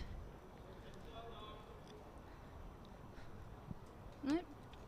Well, I'll trust the scoreboard. 107 for 3. Yeah, maybe it might change at tea time. I think as we're 1 over from tea, I think everybody's just letting it go. 107 for 3 then. Gubbins has 58, but it's Dawson to face, who's on 3. It's done best to bowl the last over until the break. Dawson forward. And let's hit back to the bowler. And there is no runs. We're going to be doing overtime again tonight. I think we finished around about 20 past 6 last night. The last 10 or 12 overs seem to take ages. So Hampshire were bowling quite quickly. They were getting through it not too bad, yeah. But I don't know, just seemed to drag on towards the end. Dawson's on the back foot, steers that out to point, no run. But yeah, it looked like we were going to finish about 10 past, but for some reason it just went on. They were the first to finish the Div 1 games because I was monitoring them all in my other role. Oh, right. Yeah, they were first. Oh, I shouldn't complain then. No, I was very happy. But we're close on 25, between 25 minutes and 30 over here at the moment. Team normally at 20 to 4, of course, as Dawson pushes that into the gap on the offside. He's timed that nicely. Just a push forward defensive, really, and it almost goes all the way to the rope. And they'll come through for 3. Lovely bit of time in there from Liam Dawson. And that'll be 6 to him now. 110 for 3, the scoreboard is showing. 3 balls until tea. Time, slightly over pitch there from Dominic Bess, who's still employing those 2 men on the drive on the offside for Nick Gubbins. He's hoping that Gubbins just drives at one and maybe just finds, or Bess just tries to find one that just bounces in the bowler's rough outside Gubbins' start. We won't find any rough there as that's a little too short as Gubbins on the back foot hits it out in the covers. Didn't time that shot, didn't place it either. Finds the extra cover fielder. 2 balls until Tina. Deficit of 318 on the first innings currently. Sides that were 2nd and 3rd coming into this game. That's a quicker ball and Gubbins plays it away on the onside. Dawson was coming down the wicket, got sent back. Throw comes in at Dawson's end, not surprisingly. Slight miscommunication out there. Dawson wanted the single. It actually wasn't Gubbins' call, it was actually Dawson's call, but I think Gubbins probably called right there. Yeah, you don't want those risks just before tea. when you're 110 for 3. It's all those risks anyway. But you're right. Not this close. This is the last ball then. As best bowls, fly tee. Let's turn down the rough. And they're asking for a stumping now to the umpire who's actually on the offside. Gubbins has still got his back leg, I guess, behind the line because he's given not out, and that will be tee. Well, the last couple of balls were fairly dramatic. 110 for 3 then. Dawson is 6, but Nick Gubbins has played well once more for Hampshire. He's 58 not out. And Bess has bowled 8 overs, none for 11. Jordan Thompson, 7 overs, 2 for 35. Hampshire are 318 behind. Felix Organ and well, Ian Holland and Felix Organ, the 2 men out for 0 and 11 respectively. Jordan Thompson picked up both of those, and Gubbins has already had a life on 31. Thank you very much, Gemma. Thank you to Jonathan. We'll be back with you just after the or just before the end of the tea break. If you're listening to us BBC online, we'll take a break, of course, as we will do on the live picture feed as well.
Away the evening session on day 2 of this County Championship Division 1 match between Hampshire and Yorkshire. The good news amongst anything is that the sun is still shining and it is still warm, and the state of play is that Hampshire, replying to that Yorkshire all-out total this morning of 428, are 110 for 3, so they trail by 318. The not-out batters coming out to the middle behind the Yorkshire team are Nick Gubbins, who's 58 not out, and Liam Dawson is 6 not out. So the 3 batters out so far for Hampshire. Ian Holland for no score, it was 7 for 1 then. Felix Organ for 11, that was 12 for 2. Hampshire in a spot of bother. And then we had a partnership of 82 between Gubbins and James Vince, before James Vince was LBW to the medium pace of Matthew Waite for 33. Jordan Thompson picked up the first 2 wickets. So that's where we are in the state of play. Your commentary team to take you through the evening session a little later. In fact, in a few minutes you'll hear from Jonathan Doidge from BBC Leeds and all the Yorkshire stations. But I will take you through a little while, but doing a very quick stint next to me, I'm Kevin James, is Gemma Green, former Hampshire women's player. Gemma, so we've had 20 minutes off, time to reflect on the situation in the game. Hampshire still got a lot of work to do. Yeah, they have. From that 12 for 2, they've rebuilt nicely, got the 3 figures on the board. Gubbins is very well set on 58. Dawson with him, joined him recently on 6. You've given me 5 minutes on, and you told me to do my best, so hopefully that'll be one. Hopefully not a wicket. Hopefully. No, don't in that 5 minutes, otherwise you'll be whisked straight off. I will. So we're about to get underway then. Here we go. It's the captain, Stephen Patterson, with his right-arm medium pace from the pavilion end, and he bowls to Liam Dawson, who works that to mid-wicket, and the evening session is underway. So 318 behind Hampshire are here, with Dawson looking to get his innings underway and start another decent partnership with Nick Gubbins, who has had a particularly good season so far for Hampshire. A couple of hundreds already in the 1 game against Lancashire. First and second innings. Here's Patterson, bowls, Dawson forward, plays it up to mid-wicket, and there is no run. I'll be doing a very quick 30-second update in a moment. Try to get everything that's happened today in 30 seconds. What do you rate, Gemma? Give it a go. I will give it a go. Whether it's right or not will be a different matter. Do it in the form of rap. That's a very quick quick way of getting words across. I wouldn't even know how to do that. You could teach me. I'd love to do that one time. Just break out and do that. Yeah, my last day at work, I would probably try it. Patterson bowls is Dawson, turns that away on the leg side, and that'll be a single. And we're in the first over after tea here. Hampshire have moved on to 111 for 3 in their first innings. They trail by 317 after Yorkshire were bowled out earlier for 428. They were in trouble, Hampshire. This afternoon they were 12 for 2 at one stage, and then a partnership for the 3rd wicket between Gubbins and James Vince realised 82. Vince has gone though, he's 33, but Nick Gubbins is still there. He is 58 not out. He's been joined by Liam Dawson, who's on 7. Hampshire 111 for 3, trail by 317. Cheers, Kev. Thank you very much indeed. Live online commentary of that game via the BBC Sport website and app. Regard years and years now. Here comes Patterson round the wicket to the left-hander. Gubbins, and does he edge that through to the keeper? He has, and he's got to go. He goes for 58, and it's 111 for 4 now. Yeah, that looked a good ball. Just got him playing at the ball, shaped up, and easy catch through to Duke, the keeper. Did it actually move at all? And when we are not quite in line, you've watched it on the replay there, Gemma. Did you detect any movement off the seam or in the air? I didn't see any movement. It just looked in that, well, to paraphrase yesterday, that gill of uncertainty. See, I was listening. You were. Yeah, Gubbins just sort of pushed forward at it, really, and that's tea break brings a wicket, and there was one in my 5-minute stint, so hopefully I'm making way soon. You're putting a good bid not to come back on commentary, aren't you? Well played Nick Gubbins though, 58 that he made off 104 deliveries, and Patterson picks up his first wicket of the innings. He has 1 for 28, and that should bring Ben Brown to the crease for Hampshire. Yes, it is. I can see them swapping over at the far end of the ground. Ben Brown signed from Sussex during the winter, a signing which caused Lewis McManus to go out on loan to Northampton, which he is doing, which he's straight there, still there by the way. And Ben Brown, he's got 100 to his name already this season. That was also in that game against Kent that Liam Dawson got his high score of 171. Ben Brown has 374 runs, averaging 46, and he is a player who over his career, and he's 33 years of age now, does actually average 40. And I think any player walking to the crease, whether they are just a batter or they have another string to their bow like Ben Brown does, you average 40 in first class cricket over a long period, you can play. Yeah, that's the number, isn't it? That's the guideline. When you said you could see them swapping and they were just next to each other, I thought you were going to say bats. You know, like when you're at school and, you know, someone's got the best bat, so whoever's coming off has that one. It's got the best, it's got a grip on it or something, out of the PE cupboard. The old kit bag. I remember those days. Do you have a kit bag at Hursley Park? No. I mean, everybody has their own kit. Yeah. Which I suppose is pretty much the norm now, isn't it? I think so, yeah. But, yeah, you used to have like 4 or 5 bats of different degrees of wear. Ben Brown to face Patterson then. It's a full delivery. Ben Brown's forward. It's gone out towards extra cover, and there's no run. Jonathan Doidge will come at the end of this over. We've got to get Gemma off here, Jonathan, because in the short time she's been on, there's been a wicket fall already. So I need to get Jonathan back on, because there tends to be nothing happen when Jonathan comes on.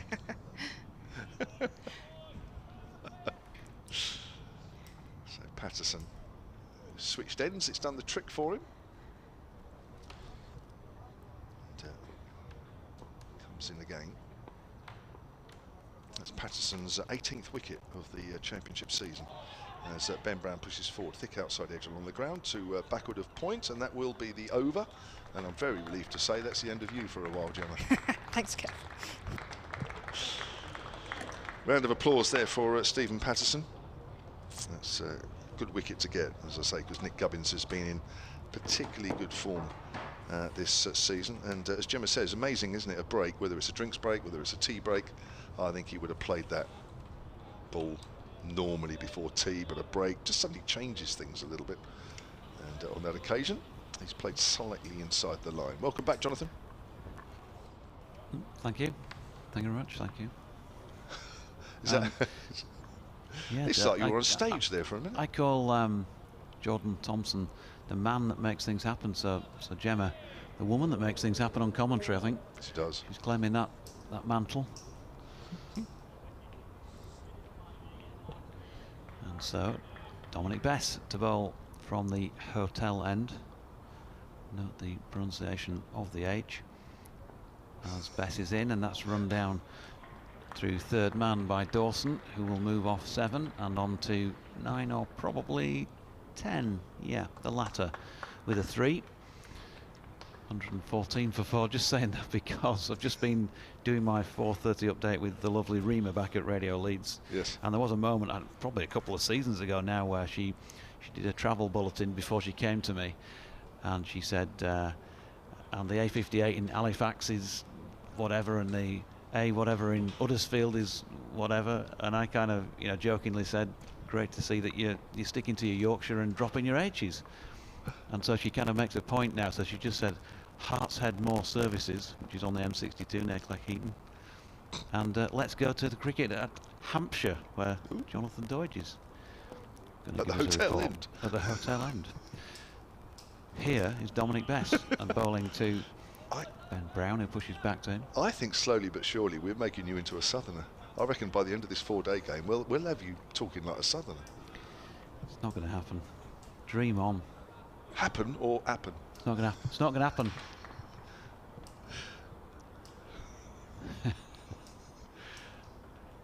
Bess in and bowling to Brown. The best cricketing word that is clearly proper Yorkshire and was invented by a Yorkshireman, I'm sure, is how's that? True. Did you How's that? Did you turn around to the umpire and say, "How's that, Dickie?" When HD Bird was standing at your end as the latest delivery is pushed back by I Brown. probably said something like, "How was that, Mr. Bird?"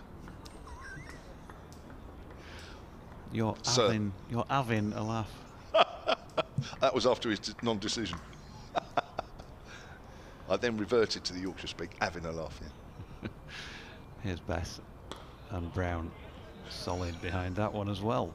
He thought it was the end of the over, did the bowler, but he's got one left. He's lost count after 5. I always thought it was good when you were appealing for an LBW always to say to the umpire, "Sir."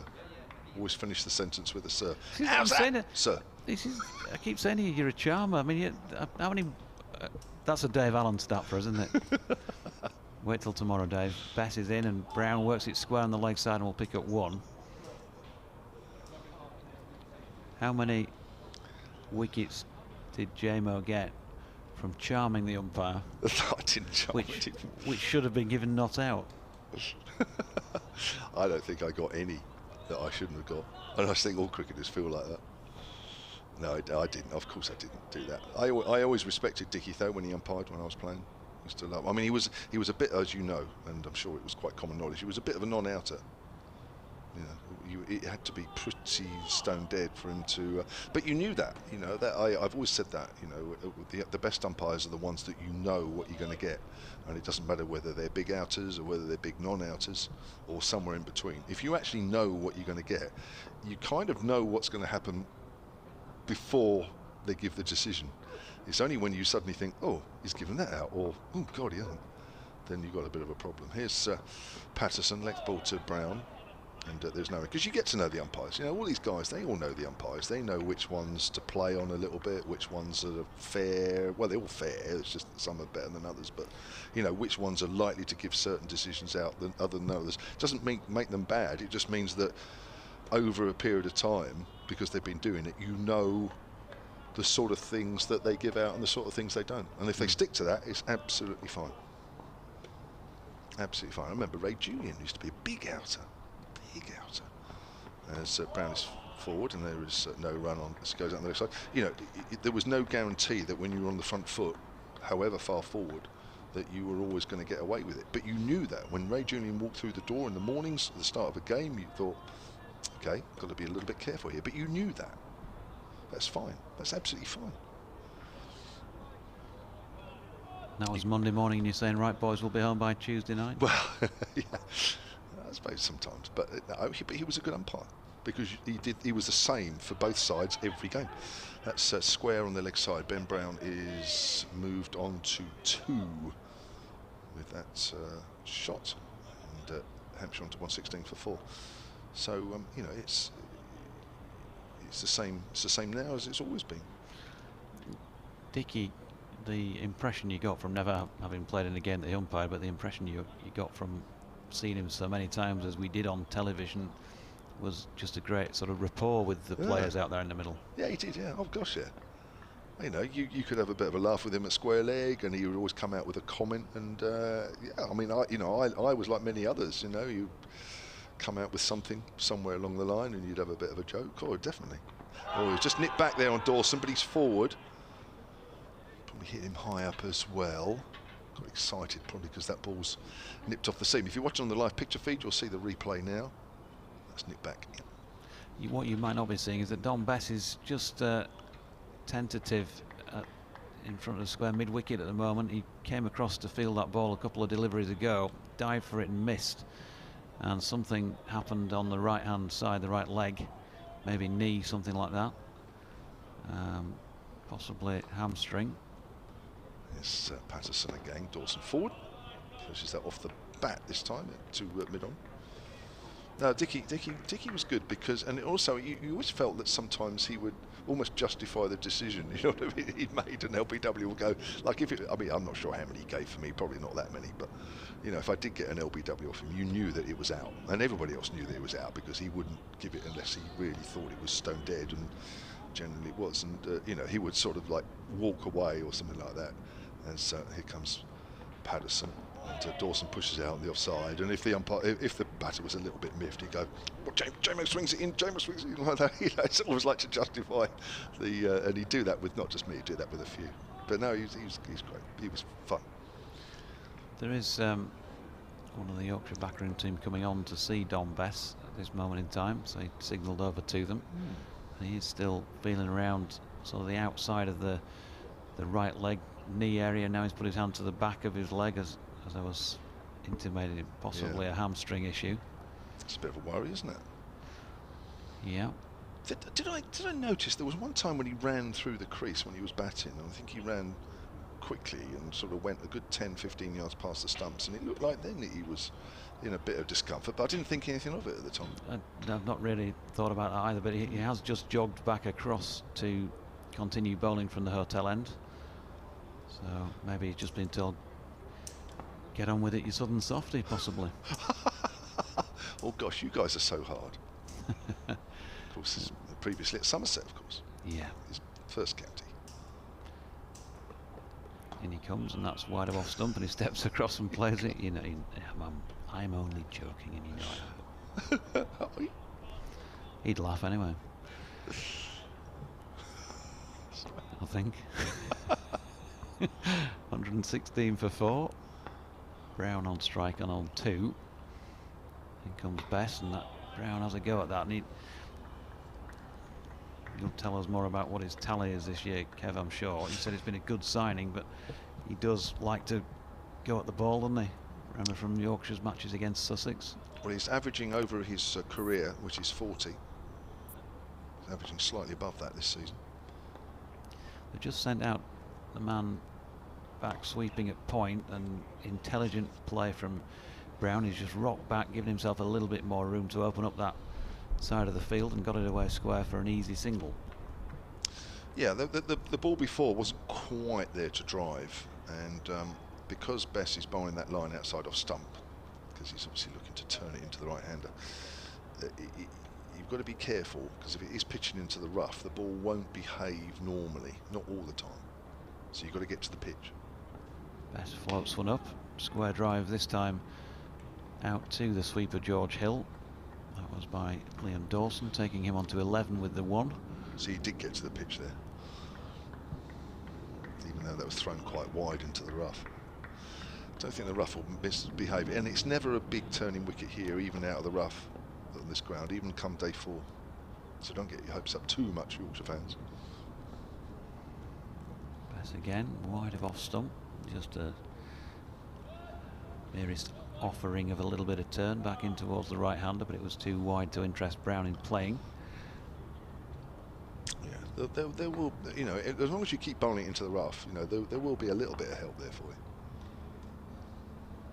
Here he comes again, final delivery of the over, and again, good play by Brown, who just eases himself back towards the leg side to open up the off and pushes a little single out to the sweeper. So 3 from the over, 119 for 4. Lindsay O'Regan says, I was pleased enough for Matthew Waite to be selected, but now he's made a decent score and taken a wicket. I'm absolutely made up for him. Fingers crossed he remains injury free for a lengthy period. Another good first innings spell by Don Bess, by the way, compares very favourably with Liam Dawson in Yorkshire's first innings, he says. Yeah, couldn't agree more. I think 10 overs for 18. Yeah, and listen, Bess is a good bowler, of course he is. But I think the match situation, you know, in a way, has dictated the way you play him as well. Here comes Patterson from the pavilion end, driving Ben Brown. It goes up to the stumps, but Dawson has his bat behind the line anyway.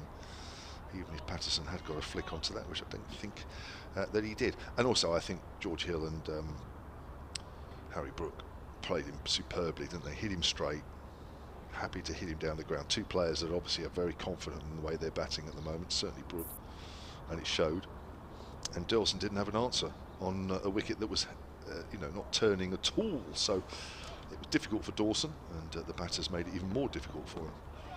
As Brown works that on the leg side, no run, as it goes out to square leg. And they are two players who pick up the length really quickly, which, when you're playing against that sort of bowling, is a significant advantage, isn't it? If you can get down there, use the feet.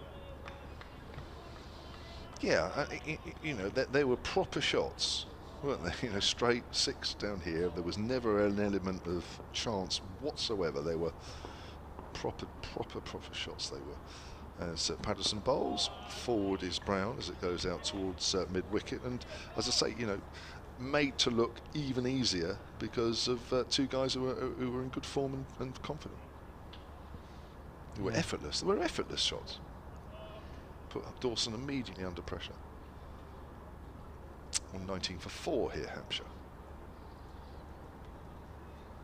Brown on 4, Dawson on 11. That 1 wicket that's fallen since T. Gubbins for 58 to the man bowling now, Patterson.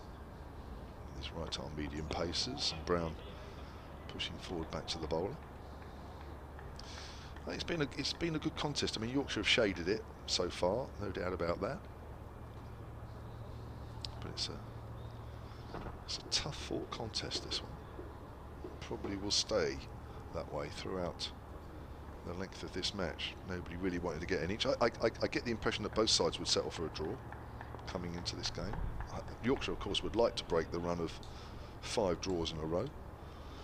I think Hampshire would be okay with a draw here, especially after conceding 428 on the first innings. Brown drives, not timed, as it's off an inside edge, thick inside edge, goes out to mid-wicket. That's 3 in the over that he's played somewhere else but the leg side, but the ball's gone leg side. Patterson might be just getting a little bit of shape in, maybe, Yep. just a fraction. Suggests that, doesn't it? Yeah. It does, yeah.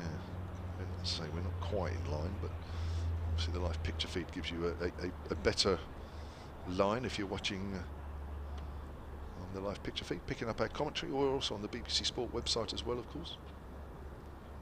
Myself, Kevin James, Jonathan Doidge and Gemma Green with you. Gemma with us, back with us soon. There's not another wicket when she comes back, as that's pushed up towards mid-off by Ben Brown. End of the over, maiden over for Patterson. 9 overs, 2 maidens, 1 for 29. Yep, he's sort of pulled it back round as he getting it down towards 3 and over, and that's more like the Stephen Patterson we know wasn't getting it right from this hotel end earlier on for whatever reason. Just didn't find a rhythm, and usually he's so good at dropping into a rhythm straight away. Meanwhile, England are giving themselves a chance of winning the Test match.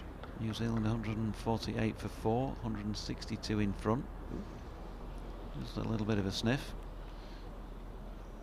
It's day 4 there, isn't it? Yep.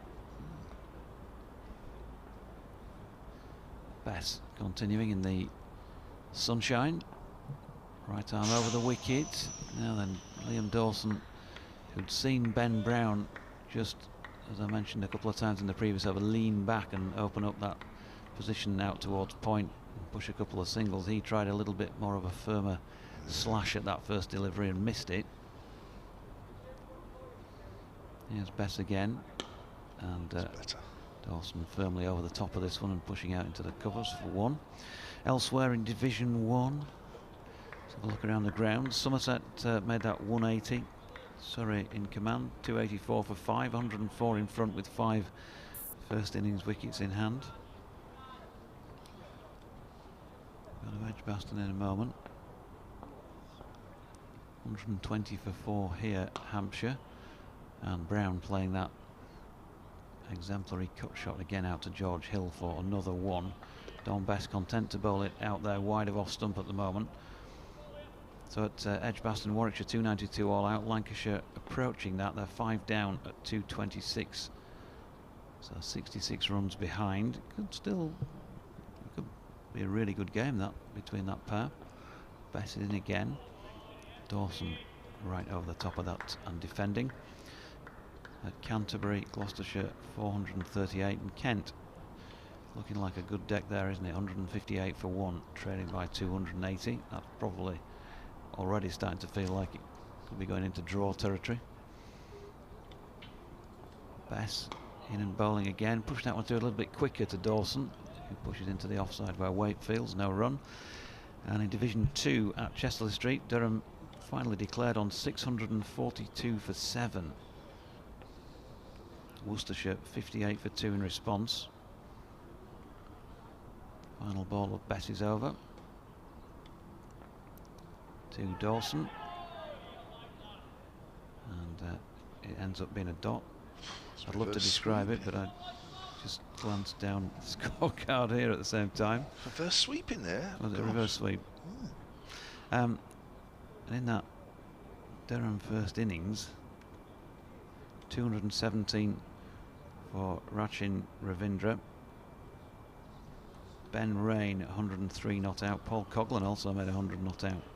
96 for Scott Borthwick. Cashing in there. Yeah. Elsewhere in Division 2, what have we got? We have Middlesex batting for the second time already. 251 they made. Well, Derbyshire for 229. Have a lead of 77 now at 55 for one second time around. Glamorgan 201 for just the one, trailing by 175 against Sussex, who made 376. Patterson to Ben Brown. Brown, ooh, that's close to the off stump. Well left that one. And at Grace Road, Leicester's 440 was first up. Nottinghamshire 240 for just two. So 200 behind. It's a very comprehensive roundup of Division 2 there, Jonathan. Some new names to me there. And I mean the counties. Here comes Stephen Patterson. Counties I've mentioned this season. It's Brown off the back foot, steers out to the covers, and there's no run. There'll be one or two supporters from those counties, might be. There will be. The odd ones tuned in going, I can't wait for Hampshire to go down now. Cannot wait for the wilderness of Division 2. To quote a certain BBC commentator, not us. 121 for 4. I've forgotten what it's like in Division 2. It's been a while. Here comes Patterson. Bowls. Another good length delivery, which Brown quietly plays up to mid-off. I know, I do joke about it. It's quite fun, actually, because it does wind one or two people up, which actually makes it even more fun. John in Rounday tweets, there's Southern Softies hard, and Brian Close v West Indies hard. Oh, no, that's just stupid.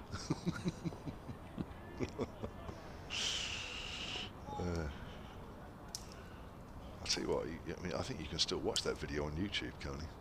Of him facing holding. That's turned away by Ben Brown down towards fine leg. I think we'll come back for 2.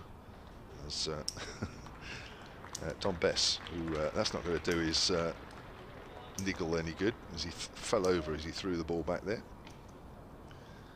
123 for 4. Yeah, gosh, it's still scary even watching it now. And how many years ago was that? It was 70s, wasn't it? Still scary 56. watching it now, 50 years on. A bit disappointed that Sean in Rounday put an H on the front end of each hard there, though. He knows. He's including me in that message, so that I'll understand it. So he's thinking about both commentators there, Jonathan, not just one. Brown's forward. I think he's got an inside edge as it hit him on the pad. I think that got him out of jail, otherwise that was pretty close. I never thought about that before. So obviously we pronounce and our H's, whereas the further north you go, the H becomes almost disappears. I never knew that. I never really thought about that before. Yeah, there's a lot of, I mean, a bit like some of Yorkshire's fielding in the cordon this year. There's been a lot of catch dropping. There's a lot of H dropping in Yorkshire. Here comes Patterson again then. Oh, Brown behind that. Just pushes that literally just in front of him. And there is no run. 123 for 4 here at Hampshire. Trail by 305. Dawson has 12 and Ben Brown has 7. I'll do another over, and then in alongside Jonathan will be Gemma Green. No H's in Gemma Green. She's as southern as they come, Jonathan. Any more southern, you'd be in the Solent. You see, probably Green was spelled at some stage with an H in the middle, G-R-E-H-E-N, and it just gradually morphed into being 2 E's. Well, we've had people on telling us about the development of language, so I'm sure that's probably a case. Here's Bess bowling to Dawson, who's beaten by one that just offers us a little bit of turn from outside off stump. Just gripped outside the rough, didn't it?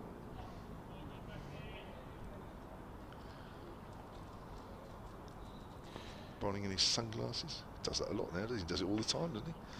I can't believe he wears sunglasses up at Headingley, though. Here he is again. And stepping back this time, Dawson pushes up the pitch. There's no run. I'd be wearing glasses that make the light brighter. Where's Headingley? Head. See, Headingley with an H. There you are. Not Headingley. Where's Headingley? It's Headingley. Here's Bess. It's pushed out into the offside again by Dawson. There's no run. It's Edinli. Do you say Headingley without even thinking? See, if you'd said that to me, I wouldn't. I'd think we were at a different ground. Bess to Dawson again. Pushes that one through a bit quicker. Whitefield's in the offside, no run. I don't know now. Now you ask me. I mean, somebody last week said, "Are you at Headingley next week?" I said, "No, we're down here." But they actually said Headingley down this way. They all do. Bess to Dawson, steps back and cuts. And George Ill feels that out at point. There is a single. Do you say George Ill without thinking? Do you go George Ill? I probably, if I'm speaking to somebody local, I probably would. Yeah, it's what we do. Yeah. Here's Bess, and that's pushed back up the pitch by Brown, and dot ball to finish the over. 124 for 4. Yeah, I think it's just what you kind of do, but then to enable you to understand what I'm saying, I have to, Hampshire, not Hampshire, which is obviously an electric atmosphere at a cricket ground. That's right, I guess. Yeah, there's no such place as Hampshire.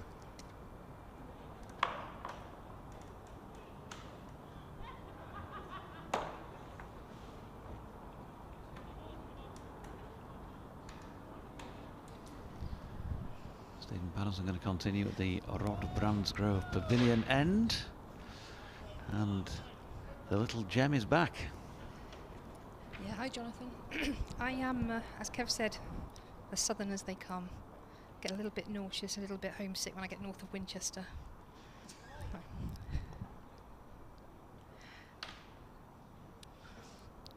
In comes bowls to Dawson. That's just pushed on the leg side for no run. I struggle south of Barnsley, I've got to say. I've got a question with the dropped H's then, because I know that's what you guys do. We had in my team once an Anna and a Hannah. Oh, dear me. So how would you differentiate? You see, the problem that you have when you drop your H's, and if you hear Yorkshire commentators, you will get what I'm saying. Patterson into Dawson, and that's just pushed into the offside. They're going to take... Oh, no, they're not. Dawson set off for a quick run then. Looked a little bit risky, and Drakes was straight in on that, and no run in the end. When you hear it might be more just a northern thing, but certainly a Yorkshire commentator speaking, their natural inclination, if they've just been brought up in the local area and not gone to a school that does elocution lessons, shall we say, would be to drop an H. And Patterson in, bowls full, and there's an edge there from Dawson. It squirts down to fine leg. They get a run for that. He didn't know a lot about that, did Liam Dawson? Well bowled from Patterson, found that inside edge. 1 run to Hampshire. So you're saying you have to go to a special school to say an H in Yorkshire? Well, you know what I'm saying, that if that's not kind of put in front of you by your parents, and that's, it's the people that you see all the time when you're growing up that you learn how to speak from. That's how we get our accents, isn't it? So what you're exposed to, how you hear it, and then you repeat.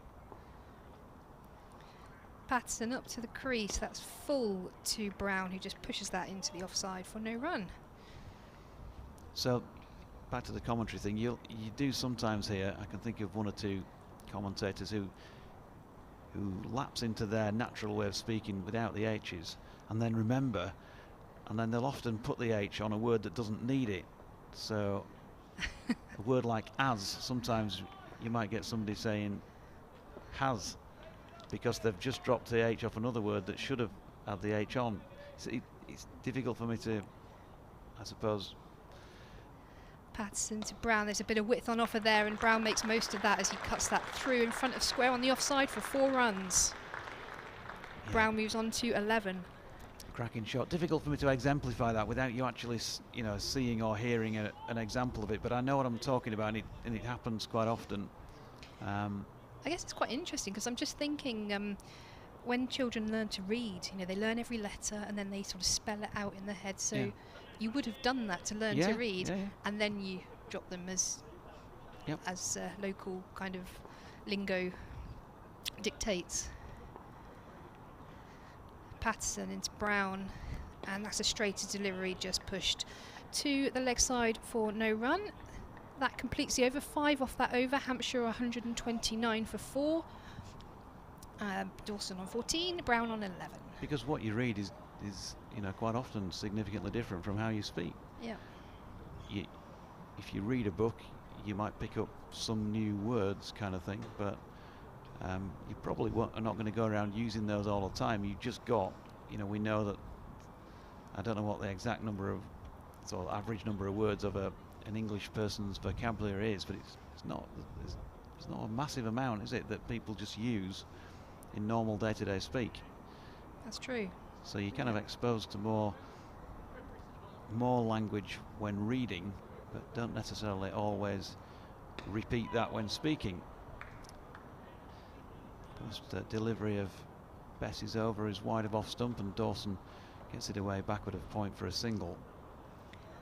And also then there's the other, I'm saying, I'm talking to you about that, talking about pronunciation of H's. There's an obvious thing as well about people speaking differently to adapt themselves to whoever it is they're speaking to. Brown pushes into the offside, and Waitfield's no run. Yeah? Absolutely. You ever felt that? Telephone manner. Yeah, all those sorts of things, yeah. If her Madge happened to walk on the balcony now, would you speak to her in a different way to what you would do normally as Bess beats Brown? Was that a missed-stumping opportunity? I think it was. He looked a long way down. Let's have a look on the replay. Yeah, definitely. Oh dear. Definitely. He'd taken a couple of skips down. He did try to get back, but I don't think he would have been in time. Had Duke successfully whipped the bails off. Good delivery by Bess.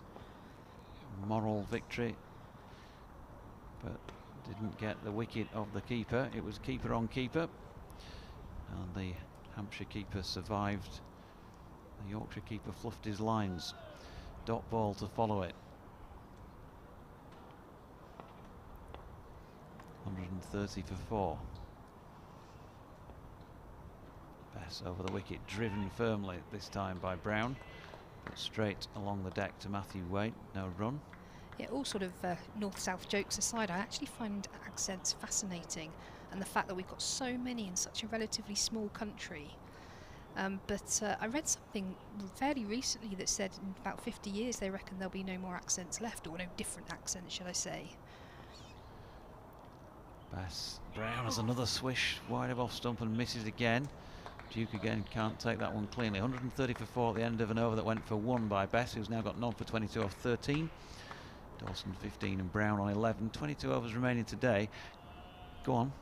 Yeah, because obviously people move around more, not just in this country, but globally. And we hear more on TV, radio, social media and such like. And they reckon in sort of 50, 70 years' time, we'll just have one generic accent. I don't know what that will sound like, but I think it's really nice when you can hear a proper accent from the region like it's supposed to be. I think, but hopefully that won't die out too soon. But that's what the experts say. There are experts in everything, accents being one of them. I'd wholeheartedly agree with that. Wholeheartedly.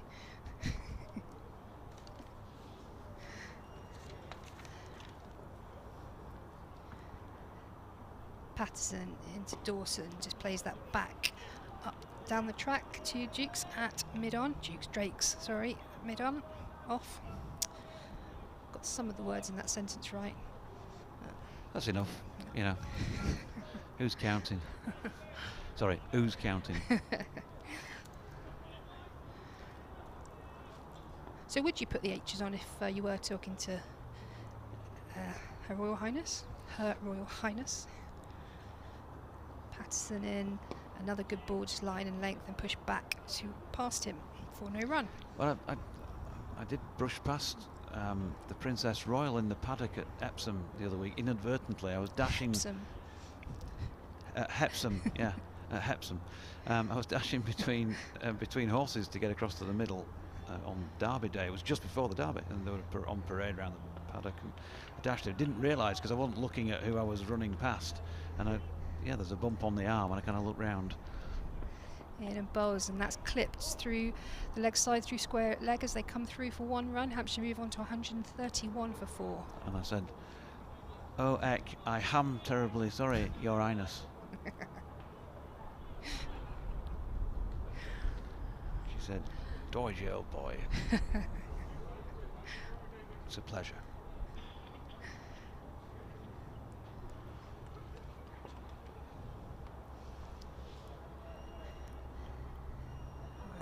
Patterson striding in again past the umpire to Brown, who again just pushed that back to the bowler for no run. Good disciplines here from Patterson, just the one run off this over so far. Not given either batsman any width. It'll be something like, a commentator would say something like, "He hisn't." Get the H's the wrong way around because they realise. Got to put them in somewhere. Yeah.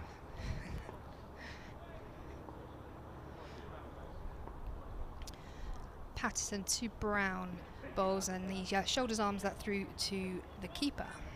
I can't think of specific examples, but one who did that sort of thing, who used to commentate on Sky Sports on Rugby League, was Mike Stevenson.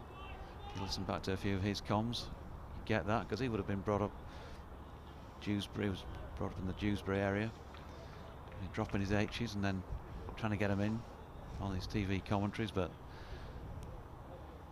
there you go, just like me really. Patterson in and bowls, and that's full and straight, and again just pushed down the track for no run. So that ends a good over from Patterson, just the one off at Hampshire 131 for 4 off 48. That hen's a good over, is that right?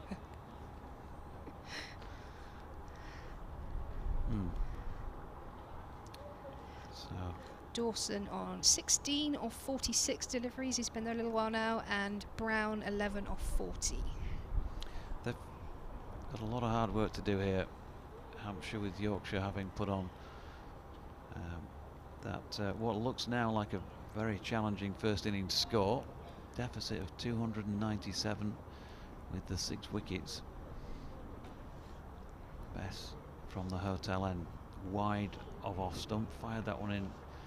Again, he seems to throw in a quicker one and over. That was misdirected.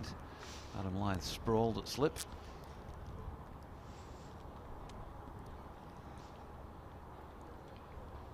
Can he make a breakthrough here? 13 overs for 22. Floats one up. Bit of width this time. That's a beautiful shot by Dawson. Lovely, lovely cover drive. And Bess with the double teapot stands and stares down the pitch. Yeah, Hampshire just happy to take any width on offer at here and not take any risks for anything a bit straighter or a good length as they are consolidating. But that was a little bit wide, a little bit full, and executed well by Dawson.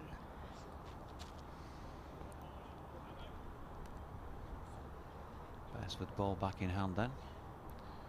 Coming in past umpire Kettleborough, this time respectful defensive push by Dawson. Sean in round A, good afternoon to you. He says, "I lived in Andover for 5 years, so I'm fluid in Hampshire.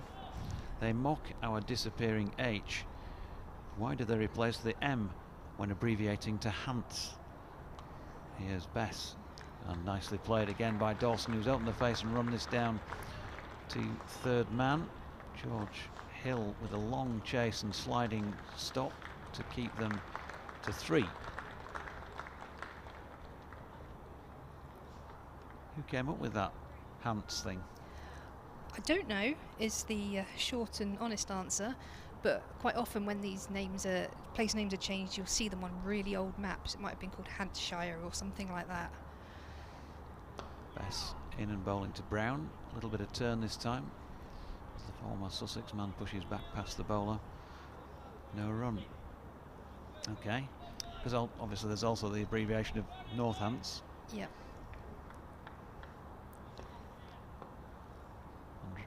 138 for 4 as Bess comes in for the final delivery of this over, which has cost 7 so far. Again, a little bit of turn. And Brown doesn't fully control his defensive push, but end of the over.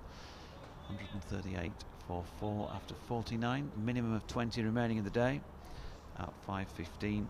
Sally McCoomson says, born in southwest London and lived there until I was 9. Lived in Harrogate until I was 18. 4 years in Edinburgh.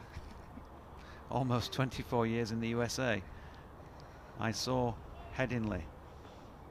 No G. Sally now in Western New York. Well-travelled Sally. Way to go. And Malcolm says, hi Dodgy, I don't think we're all that well known for dropping our H's, but I do remember on a school speech day our school governor saying, and after Hedward the Eighth had abdicated amid great amusement. Patterson to Dawson, just worked off his hips onto the leg side for no run. And that's typical of what I'm saying. It's people who are just not used to pronouncing their H's and then try and get them in. But there's always a word in there somewhere where they still get it the wrong way around. He says he goes on, and I always was castigated for saying thee and thou by me mum. That was in Donny. I'm just going to have to pop off and do an update for BBC Tees. Okay, we've got Patterson coming in to Liam Dawson, who bowls full and straight. Again, Hampshire not looking to score off anything straight at the moment. Just happy to push that into the offside for no run.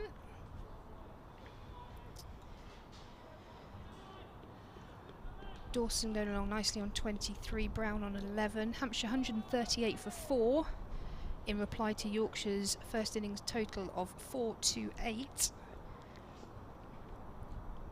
Patterson, top of his run-up, coming in for the third ball. Bowls, and that's a straight ball. There's a half appeal for an LBW there, but I think they all pulled out of the appeal before the umpire had to make a decision there. And it's another dot ball. Yeah, it looked on the replay, it looked pretty high. And I say they realised that before they went through with the appeal.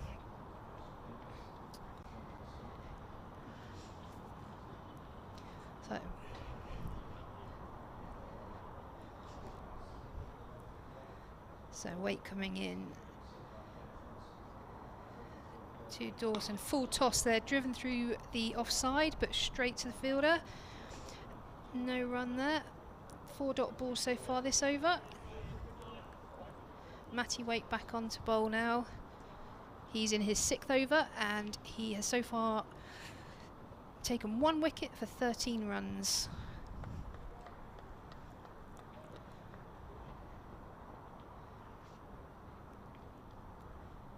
In comes Waite, 2 slips and a straight ball, and there's a little outside edge there by Liam Dawson, but it's safe enough just into that offside vacant area before the ring fielders. Don't have a ring obviously in this cricket, but that's the term we go by when the discs are out in the white ball format.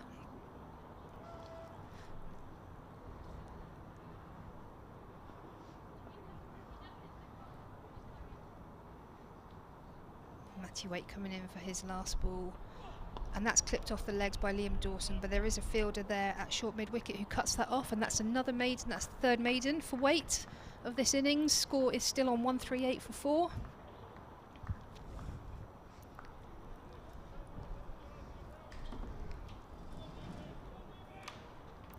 Got to change it, see if Don Bess is going to continue. He is walking towards the bowler's end. Yep, he's going to continue. Sunglasses, Don Bess.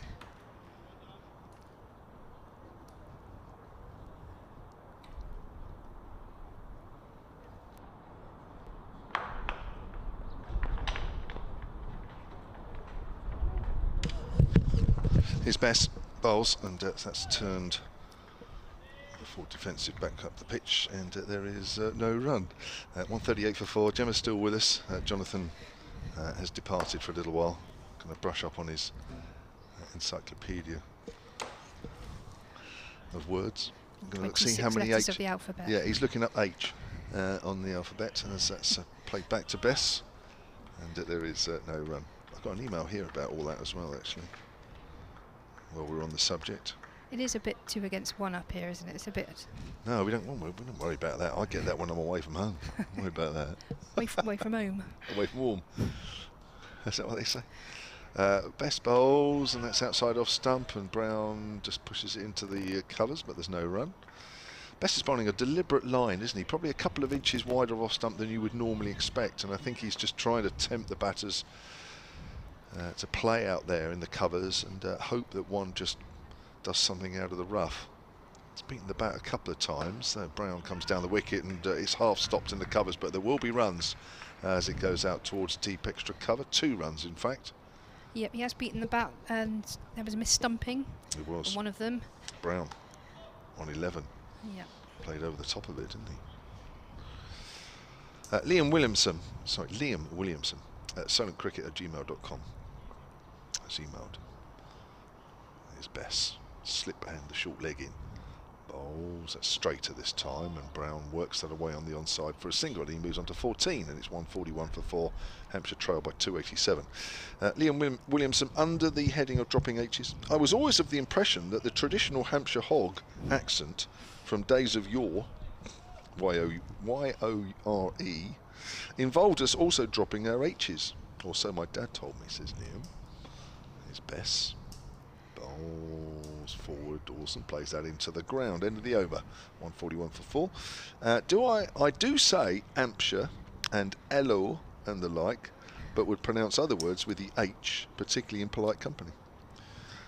Elo, I mean, that's more of a West Country accent, that, isn't it? It is. He's right. The Hampshire sort of hog is a bit more West Country, and they do say Hampshire. Yeah. You see them chant it here, don't you, when they've had a few beers, and the loud cheer of the elongated Hampshire doesn't have an H at the front. You're true, they do actually. You're right. But no, we generally pronounce our H's. I'm going to listen out for it now, Gemma. Matty Waite to continue from the pavilion end, the Rod Bransgrove pavilion end.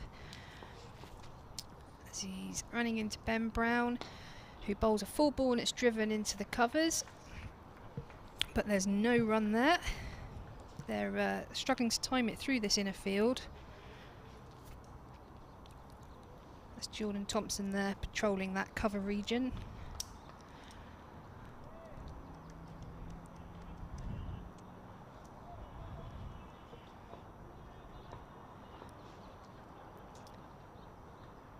So Ben Brown currently on 14. Comes in, and that's a good ball, just fended straight back to him. Just that 1 wicket since tea, Nick Gubbins, 58. Yep, straight after tea. On 11 for 4 the score was then. He was out at 4:30, that literally was a couple of minutes after tea on the resumption.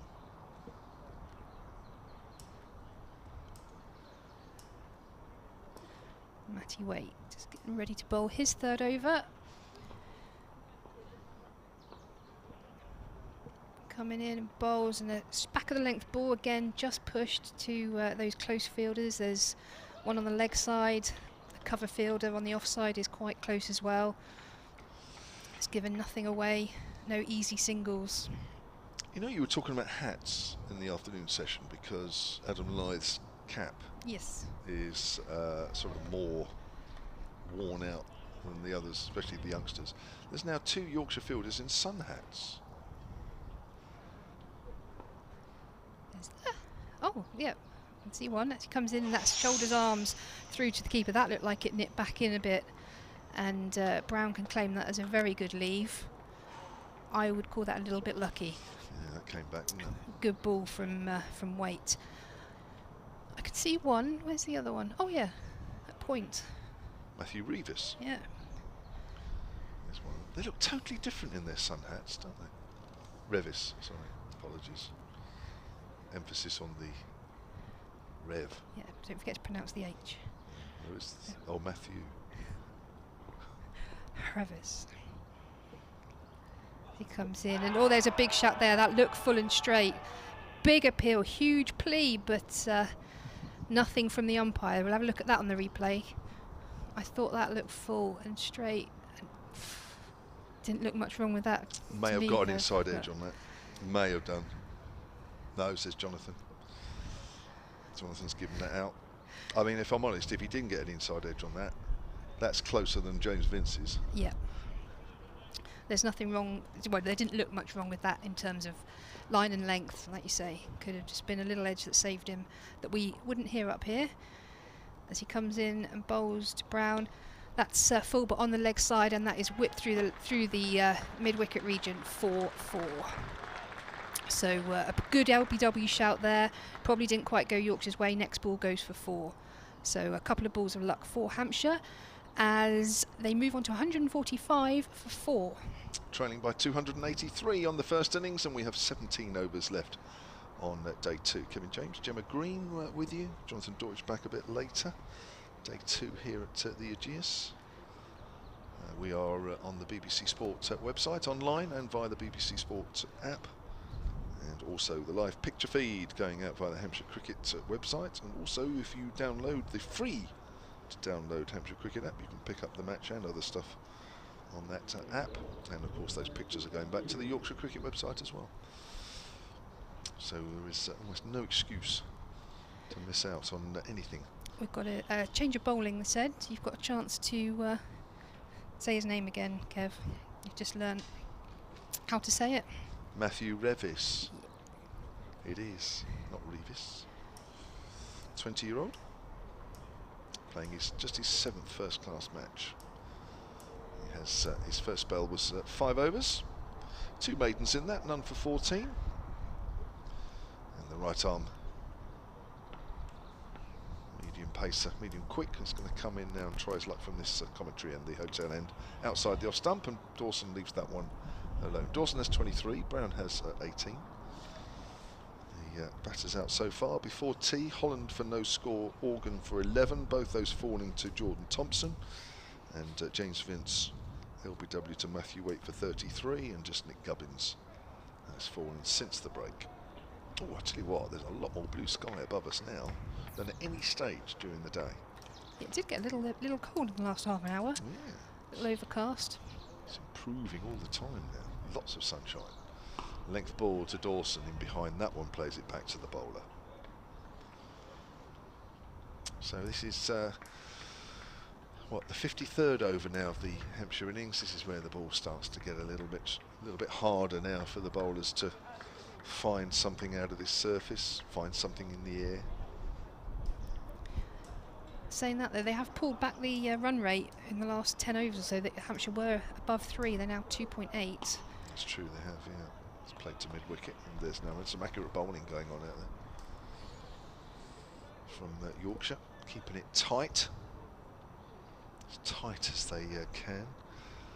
Just looking at some of the bowling figures for Yorkshire. Patterson, 12 overs, 1 for 37, 3 and over. That's a bit more than normal for him. He's normally even more economic. We only had 6 overs of Dominic Drake's, which is quite interesting. There's a nice drive out to point. Is it your over or mine? I can't remember. That's yours. It is, yeah. Driven out to point by Dawson. Yeah, he bowled well up front, didn't he? Yeah, he had. Yeah, he did actually. Bess has been particularly economical. 15 overs, none for 32. Waite 7 overs, 1 for 17. Jordan Thompson, 7 overs, 2 for 35. The most expensive, going at 5 and over, but he did pick up those 2 early wickets. Here's Revis and bowls. That's pulled away by Dawson, but there is a man out at deep square leg. It's all along the ground. Dawson moves on to 24, 146 for 4. In that game at Taunton, Surrey are currently 329 for 5. Amla hasn't come back in yet, but obviously can if he's fit and able and well enough to do so.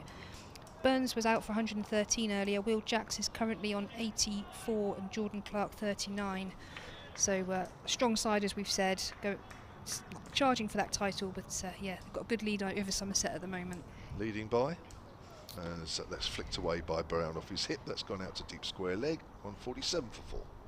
Leading by 150. That's a good position to be in. 16 overs left in the day now at the end of that. Revis over, 6 overs, none for 16 for the 20-year-old. Test match? Well, you're there? Oh, shall I have a look? Yeah, go on, you go for it. I'll do the test match. It's always interesting because that looks as though I thought that was going for a draw, but there's half a chance, as Jonathan said earlier. Yep, New Zealand are currently 170 for 4, so 184 ahead in the match. Mitchell is still in on 21, and Blundell's with him on 19. A wicket for Anderson, Leach, and Potts, and there was a run out as well earlier on. Will Young for 56. So, yeah, New Zealand leading by 184 with 6 wickets in hand. Need a couple of wickets tonight, really, to make that interesting. Certainly one. In comes, and that's driven. That's sort of driven and backwards of point for 4 runs by Ben Brown off the bowling of Waite. I'll do a quick 30-second summarisation of the day. Did you say summarisation? I think I've got that wrong last. 150 up for Hampshire in the 54th. You can just say summary. Summary, that's what I should say. Summary of the day, that's right. 30 seconds. It gets harder as the day goes on.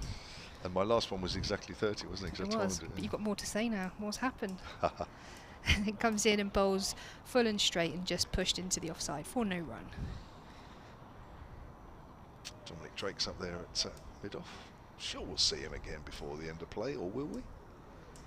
Quite a pacey left-arm seamer, wasn't he? Yeah, I would have thought he'd come back. I say he looked good, looked sharp up front. Something a little bit different. Had a lot of right arm seam. As the right arm Matthew Waite comes in. To Brown bowls, and that's just turned onto the leg side. There's no fielder there at square leg, so the keeper Duke has to make the run, and Hampshire come through for a run. Hampshire building again after that wicket of Nick Gubbins since tea. These two have now put on 40.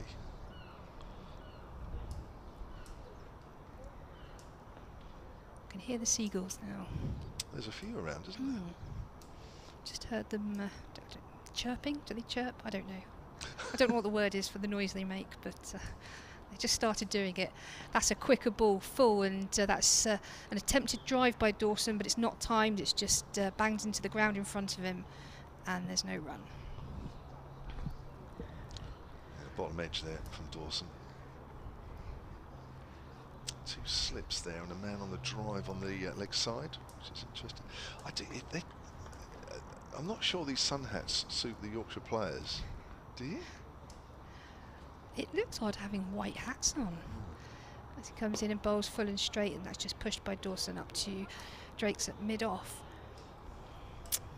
I don't know, perhaps we got so used to the caps, and all of a sudden these white sun hats look, well, they are different. I've always thought they'll be hard to field in. I know Stuart Broad's always been a fan, you know, he's often worn one for days on end playing for England, but yeah, they don't seem as sort of aerodynamic as the caps. No, Waite coming in, he's bounced Dawson there, who did attempt to pull, but it was down the leg side, play and miss, no run. That's the end of the over. Hampshire are 152 for 4. 15 overs left on day 2, still 276.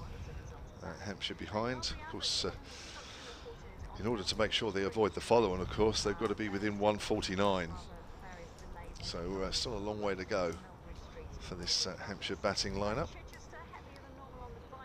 The sun just disappears behind, well, there's not many white fluffy clouds in the sky, but it's disappeared behind one of them. That's avoiding the follow-on concept. It's something you always talk about, you always think about, but it's so very infrequently enforced these days, unless you've got 600 very quickly on the board. Yeah. It's very rarely enforced. I agree. And also I think it depends on how long you've been in the field for. Now they're having a look at the ball again here, so a slight break in play while the umpires have a look. I'm not sure. Oh, it might get a change.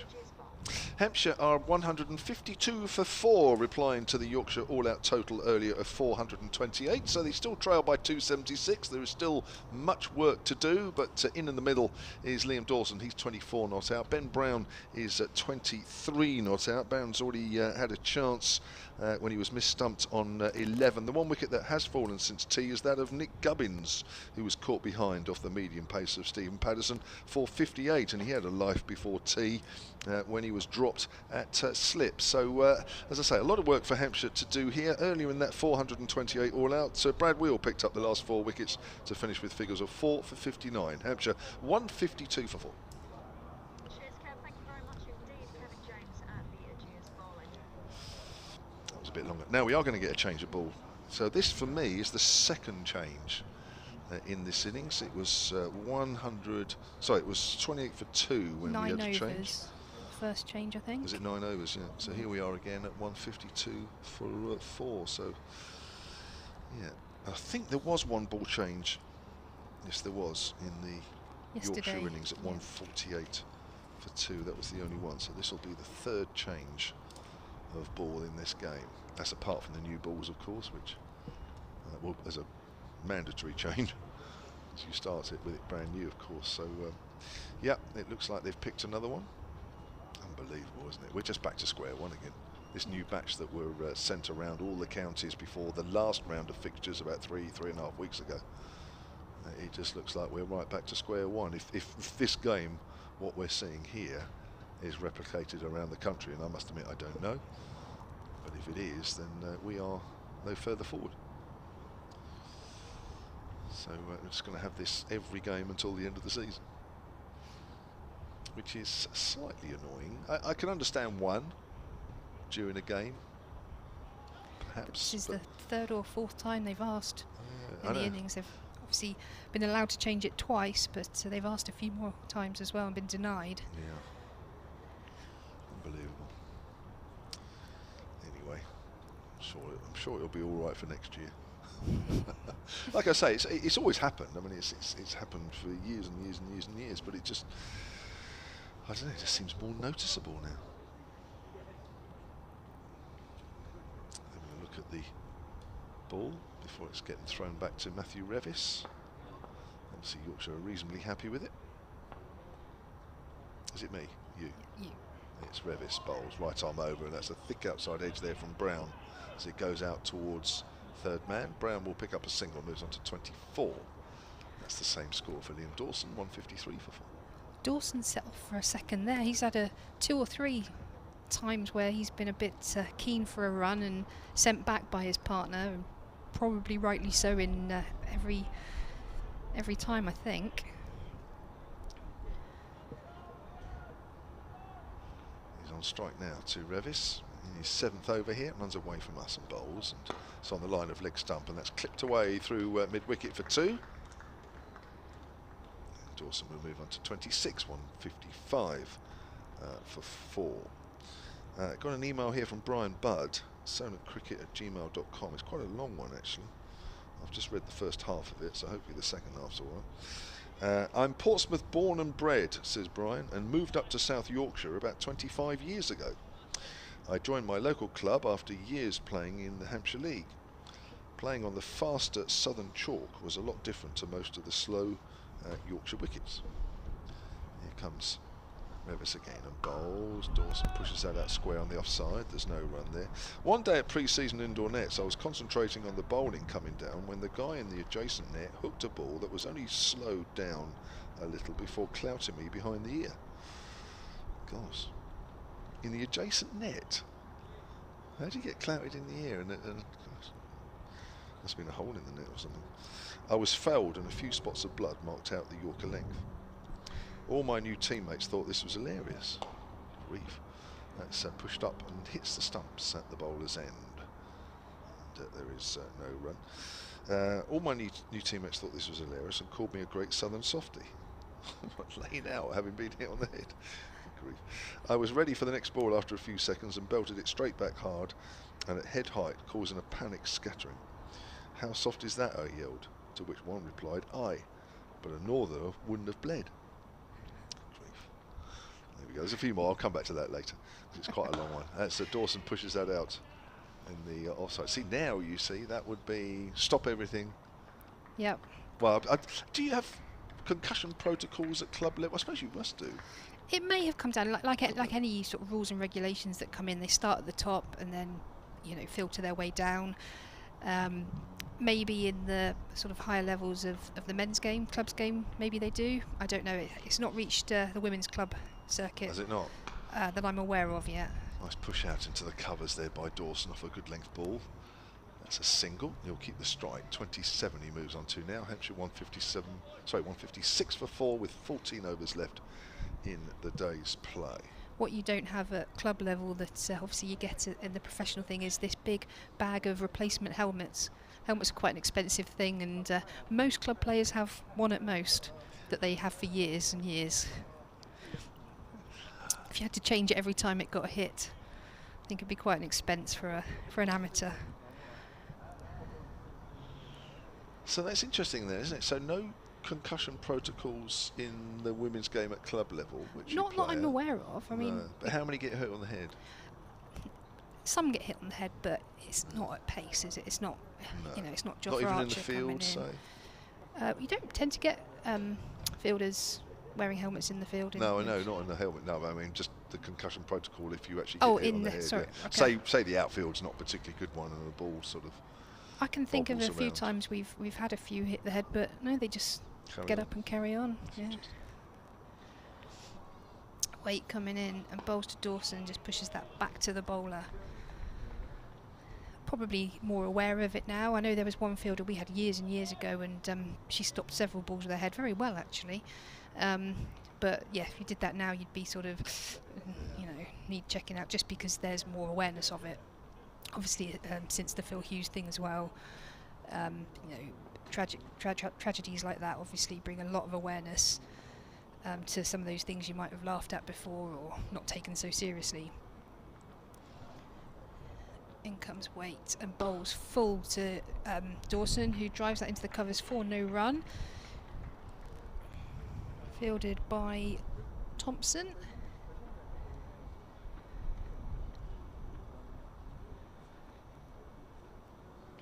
I've never been hit well with a helmet. No, I have. I've had my teeth knocked out. Have you really? a couple of seasons ago, actually. My front two. Really? Yeah. What happened there?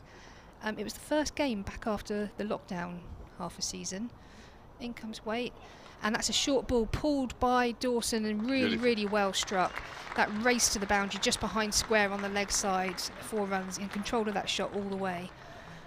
Yeah, first game after lockdown, so everyone's chomping at the bit to get out on the field and play. And we were warming up to field, and it was just a regulation fielding drill, balls being thrown at me. I didn't have my helmet on, and it just went through my gloves. Nothing wrong with the throw, hard and flat where you want it as a keeper. Hadn't caught a ball for months, just went through my gloves and knocked my 2 teeth out. And so I missed that first game. I wouldn't have, but we did have a 12th man, so... And comes and bowls, and that's a fuller length and just pushed up to mid-on. So yeah, I got hit in the face there, but that was in a warm-up, and then I've been hit in the face by a hockey ball.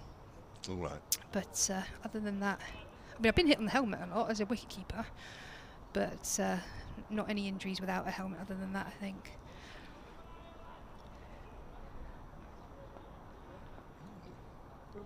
Dangerous sport. But it's funny what the chap said in that email about his teammates laughing at him, because as Waite comes in and Dawson pushes up into offside, looks for a quick single, but it's not available. Because, yeah, my teammates sort of rallied round me, I'll say, but one came straight over, but I bled on her brand new boots, which she wasn't happy about.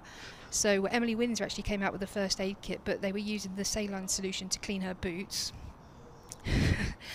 And then because my teeth were set back, I couldn't say S's properly.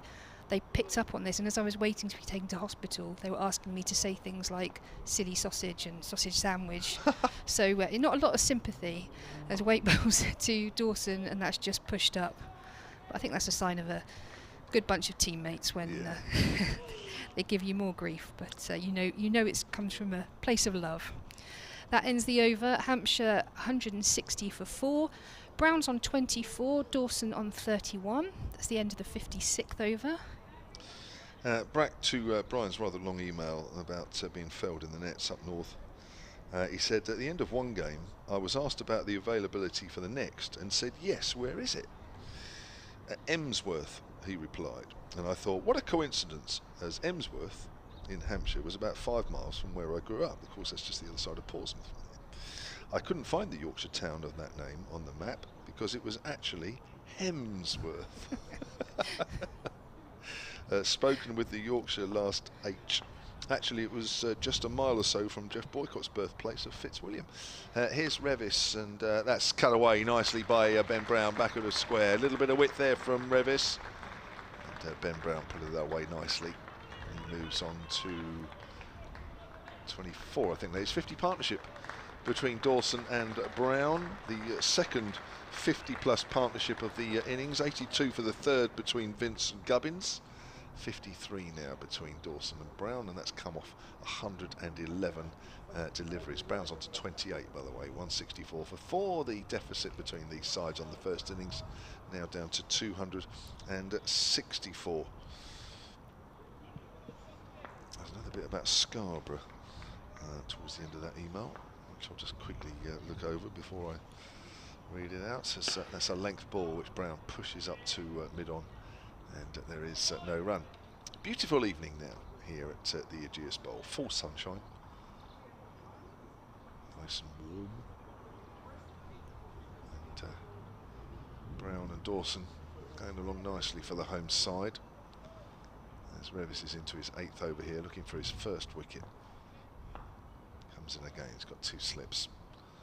Oh, he was just about to bowl and Brown just pulled out there. I'm not quite sure what happened, whether Brown wasn't quite ready. Revis was already running in.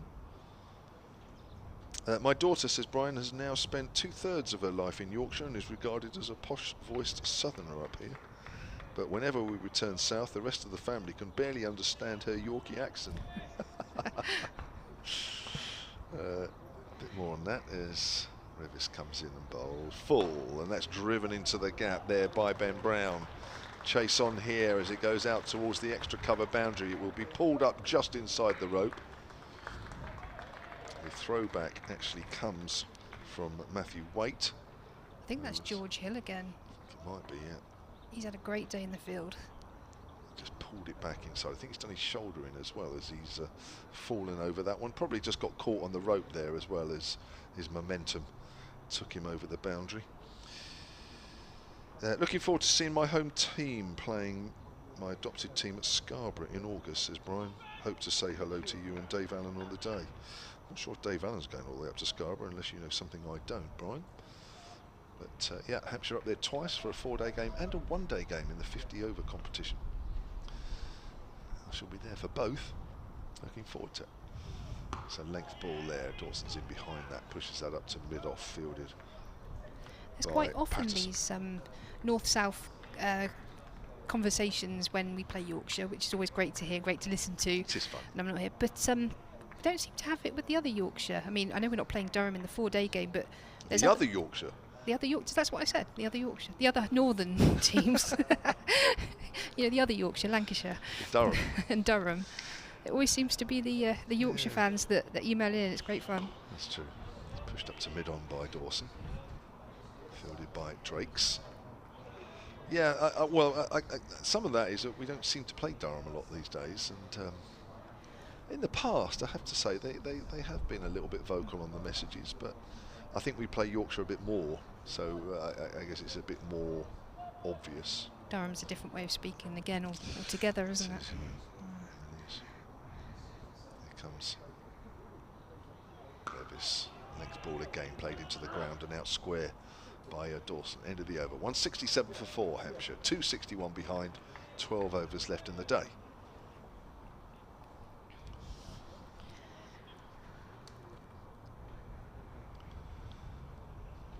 Revis just looking at his front foot there. Let's see, umpires just had a little word with him just to say, make sure you keep behind that line, youngster. We are going to see Dominic Drakes back into the attack. Yeah, I didn't think it would be long. Thought he'd have a little spell before the end. Has been sparingly used so far, just the 6 overs. Out of the seamers, that's the least bowled so far in this innings. Good pace, isn't he? He has good pace. Left arm coming over the wicket from the pavilion end. Ben Brown is on strike for Hampshire.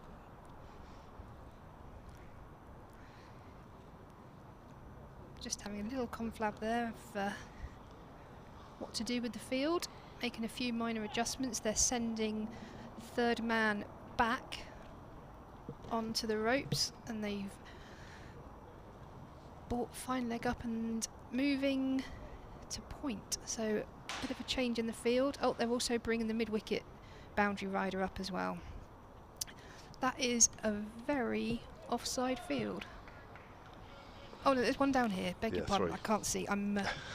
Yeah, you're not tall enough. I'm not. I'm taller than Charlotte Taylor, but still not tall enough. As he comes in and tickles that round to that fielder I couldn't see. I can now. He's charging in. That is George Hill, who's been fantastic in the field today. Single to Ben Brown. 6-3 off leg side field, isn't it? It is. I thought it was 2, but. Oh, actually, no. There's 4 on the offside. There was 4. 5-4. Oh, hang on. No, hang on a minute. Hang on. Let's get this right. So it's 1, 2, 3.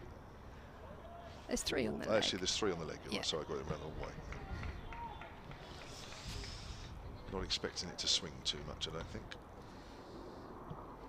Drakes comes in, left arm over to Dawson, who shoulders arms. No run. Brian Budd's back on the emails. That story about him in the nets and that being felled. He says, sonandcricket@gmail.com. He says, I wasn't soft enough to wear a helmet. This incident was in the late 90s.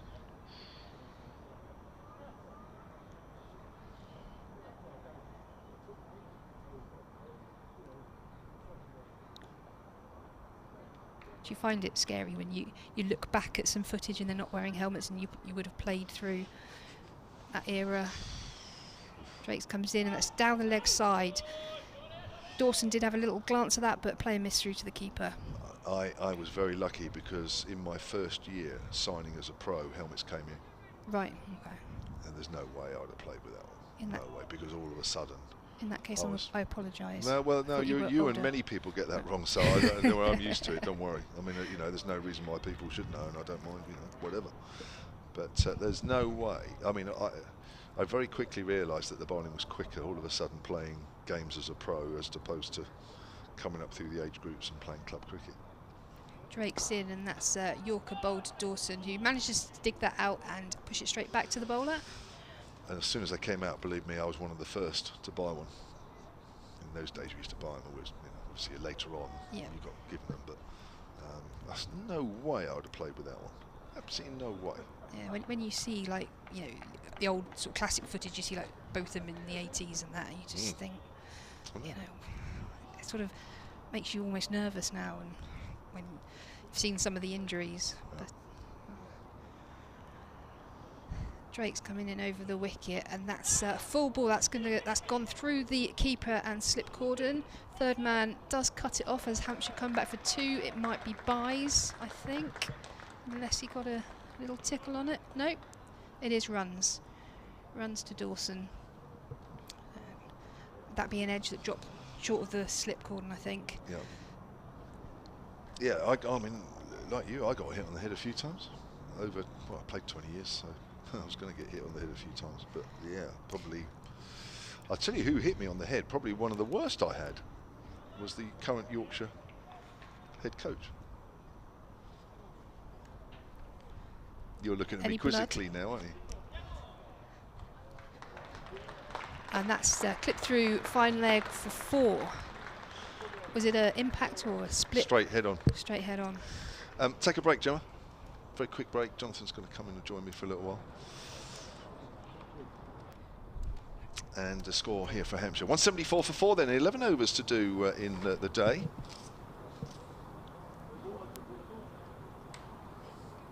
Jonathan's doing quite a few updates for the Northern Yorkshire station, so Gemma's just going to take a bit of a break here.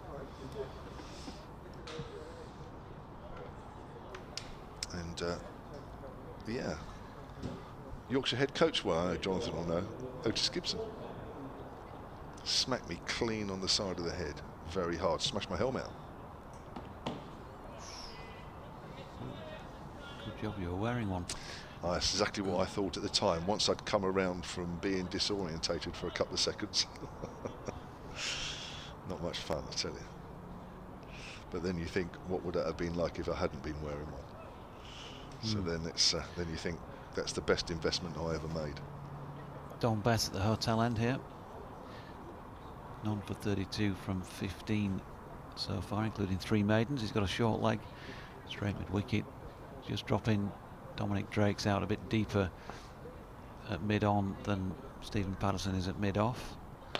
And in he comes and bowls. Firmly struck by Brown out into the covers for a single, moving on to 31. Oh, sorry, 33 even. Sally McCoomson messages in again from New York saying, P.S. Here in the USA, parsley is an herb, apostrophe ERB, because herb is a person, short for Herbert, I presume. Bess in, that's turned to short leg by Frayne Fields, no run. Yorkshire and Cockney would probably have it the other way around. Sorry, it's McCombs, sorry, she says as well, as in McCombson, okay. Not Coombe, but Combe. Now then, there's a flurry of activity as this latest delivery is pushed out into the offside by Dawson. Ben Brown was nearly having a chat with him at the batter's end. Matthew Waite turned and tried to throw down the wickets, but I think Brown had probably just about got back. And the throw missed anyway. 3 gone in the over. Bess in again, and this time Dawson steps back, and there was a bit of an edgy feel about that when he was trying to play it down to third man, and he has got 4 for it. Just popped up in the air slightly as if it came off the outside edge. 179 for 4, he goes into the 40s. 68 these two have put on for the 5th wicket.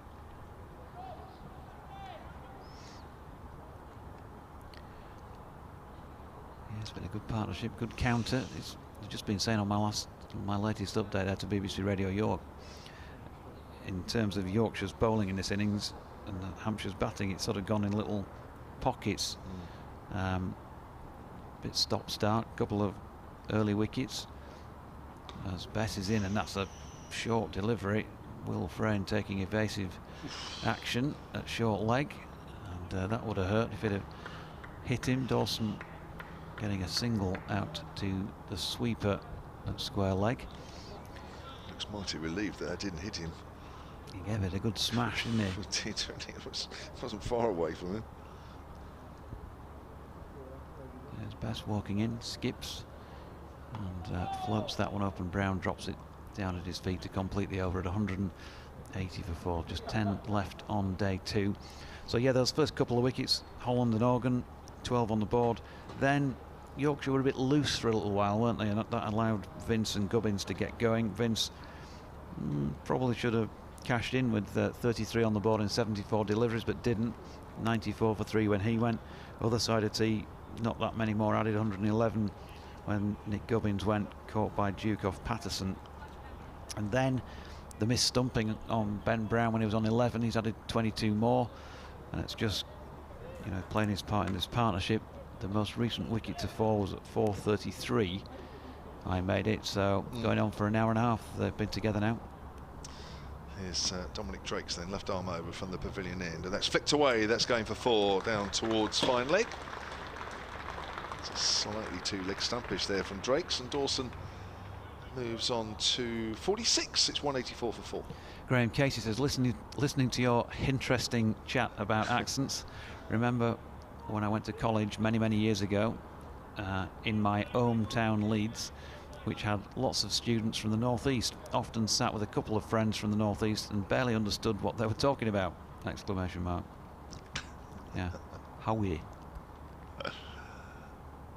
comes Drakes and Bowls, and Dawson gets a length ball, which he pushes up towards extra cover.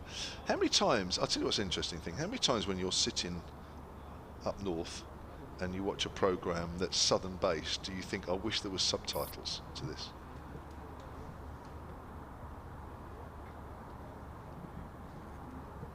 You can answer if you want. Never. I don't know. No. I don't. To be fair, I don't watch much television. I don't have time. Well, there you go. A man of your calibre. Yes, I suppose I should have known. Here comes Drakes and Bowls. Dawson cuts that away. 4 runs through point. Bit of width. There's no swing there for Drakes. He's got to keep that line tight. And Dawson moves on to 50. Second time he's passed 50 this season. The other time was at Kent when he got 170. And that's come off 91 balls with 6 fours. Popular 50. Listening to that, because that applause makes it feel like there's a few more in the ground than there actually is. That was a decent round of applause there. Quite a lot of the crowd sitting below us as well. I mean, funny enough, I never watch a programme that has a lot of northern accents and think, I wish there were subtitles. I never think that. Are you suggesting that northerners want EastEnders to have subtitles? He swishes to round the wicket here, Drakes. Bowls. Dawson gets a length ball, pushes that towards mid-wicket, and there is no run. No, I was just interested. Maybe I should find somebody who does watch a bit more TV and see which programmes they think there should be some subtitles to. Maybe EastEnders is one, yeah.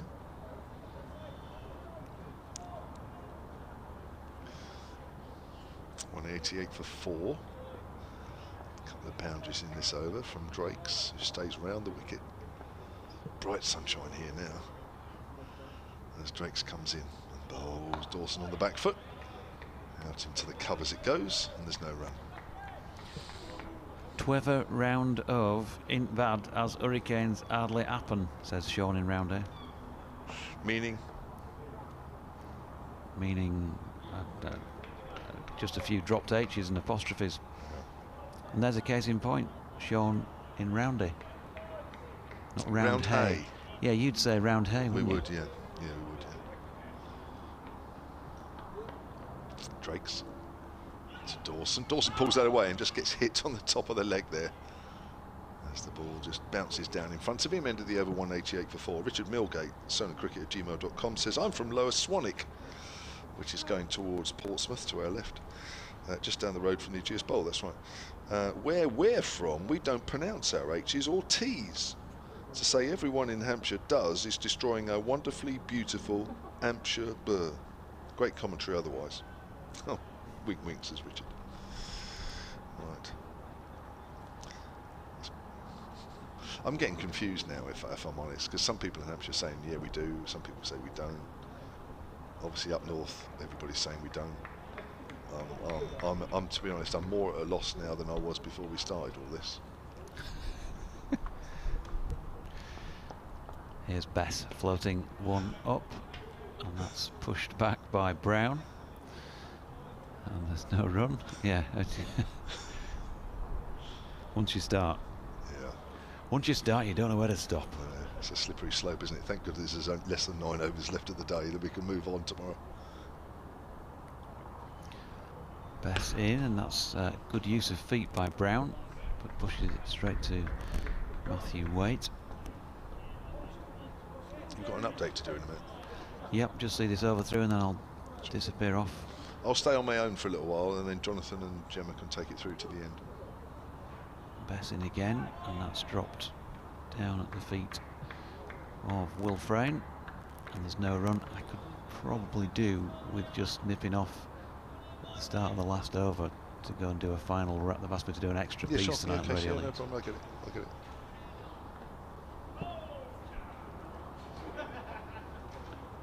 Bess over the wicket, another one floated up wide of off stump, and another nice square drive by Ben Brown. He's going to pick up a single out to George Hill on the sweep.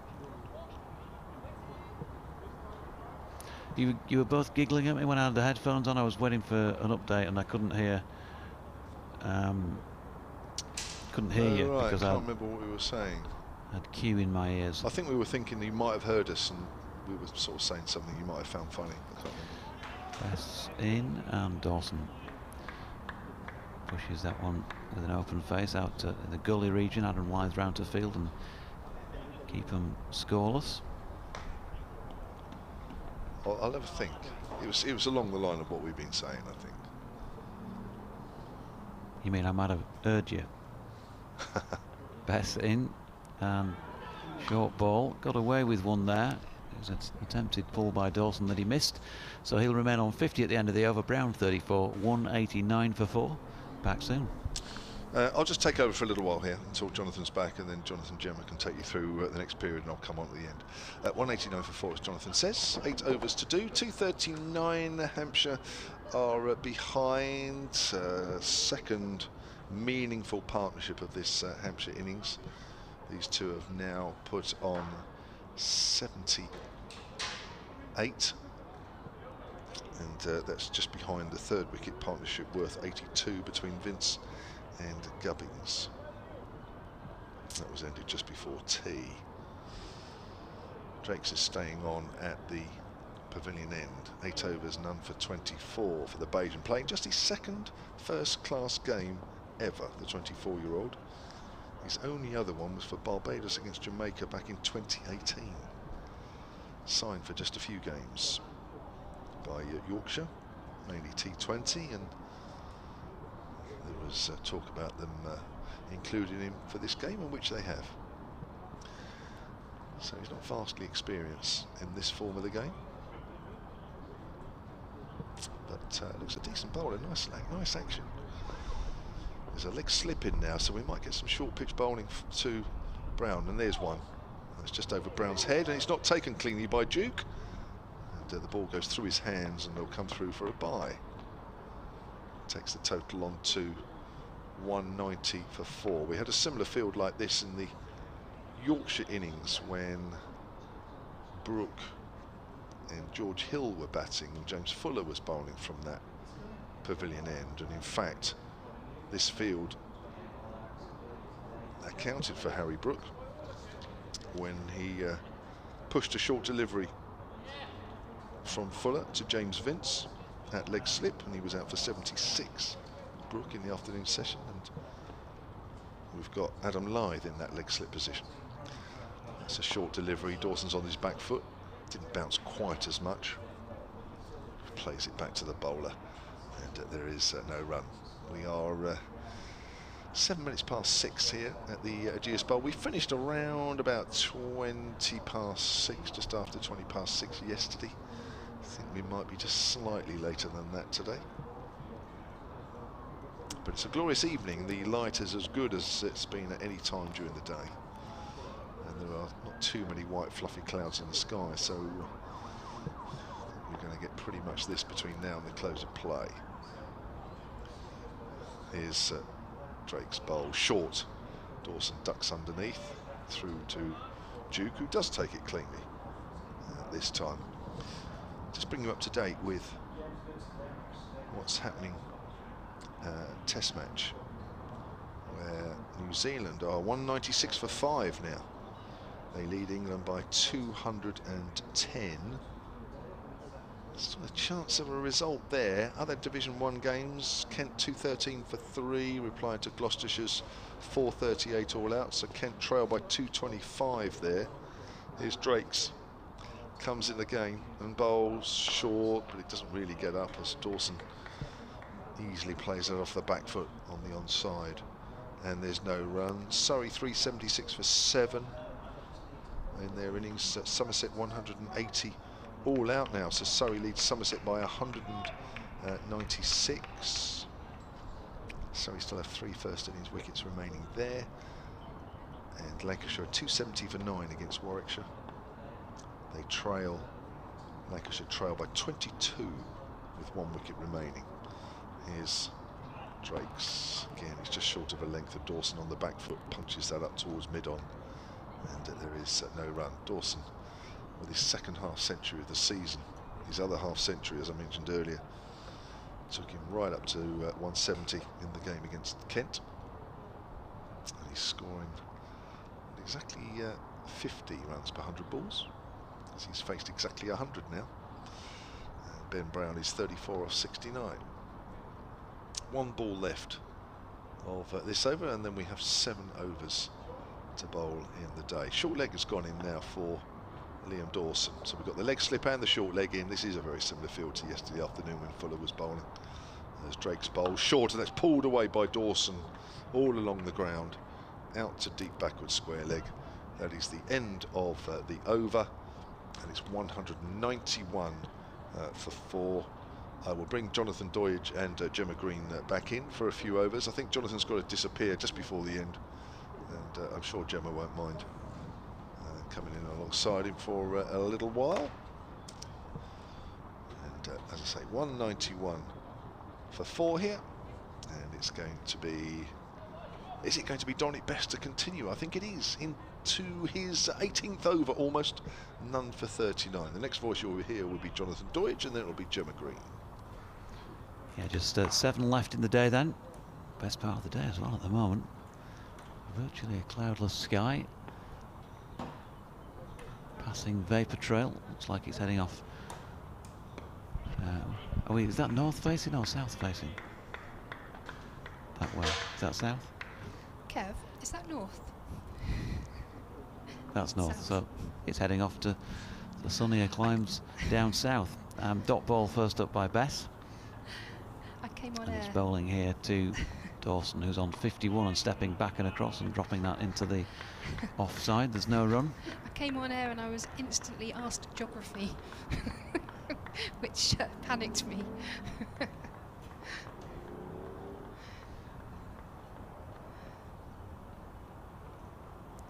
comes Bess again. Nice and warm up here now on the shelf. 3rd floor, as that's pushed back by Dawson to the bowler. There could be an element of playing for day 3 from this Hampshire pair. Now we're closing in on the end of the day. We shall see. Can Yorkshire find another breakthrough? Take an extra one with them before they head for the showers. Dawson pushing into the offside once again, and another dot. 4 of them so far. Curtis Gibson having a lap away to our left. Yorkshire head coach, and he's going to field this delivery because that's a cracking shot by Liam Dawson through the covers. Tom Best just giving him a bit of width to work with, and gratefully accepted. 195 for 4. Dawson moving on to 55. Best walking in, a little customary skip, bowls that sidearm slingy delivery that he does. Thrown that one in this time, and it's also been dispatched out into the covers, this time by Dawson for a couple. Well, it would be by Dawson, wasn't it, because he was on strike after the 4.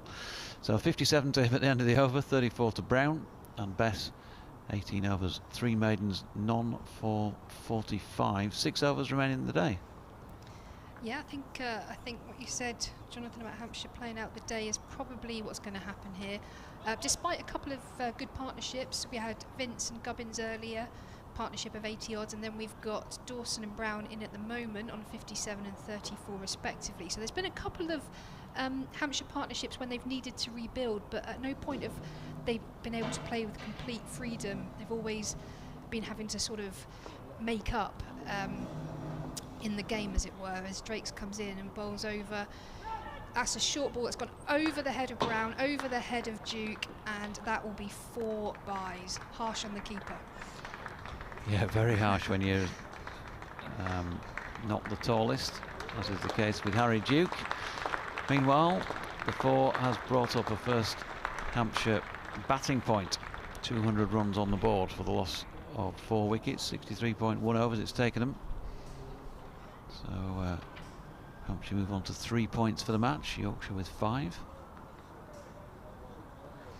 Mike Frayne says, can you translate? I haven't a clue what your co-commentator's saying. Dukes comes in and another short ball, but this one doesn't get up as high, and that's into the gloves of Duke.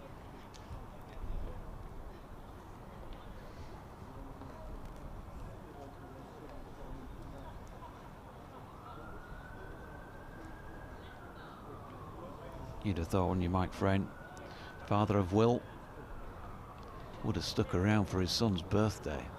Took him out last night, he's gone home. Didn't like the southern prices, maybe. As Drakes comes in and bowls another short ball. Again, Ben Brown just ducks that. No intent to play that delivery at this stage of the day, and into the gloves of the Yorkshire keeper, Duke. Yeah, pretty sharp that. Certainly got a bit of pace about him, Dominic Drakes.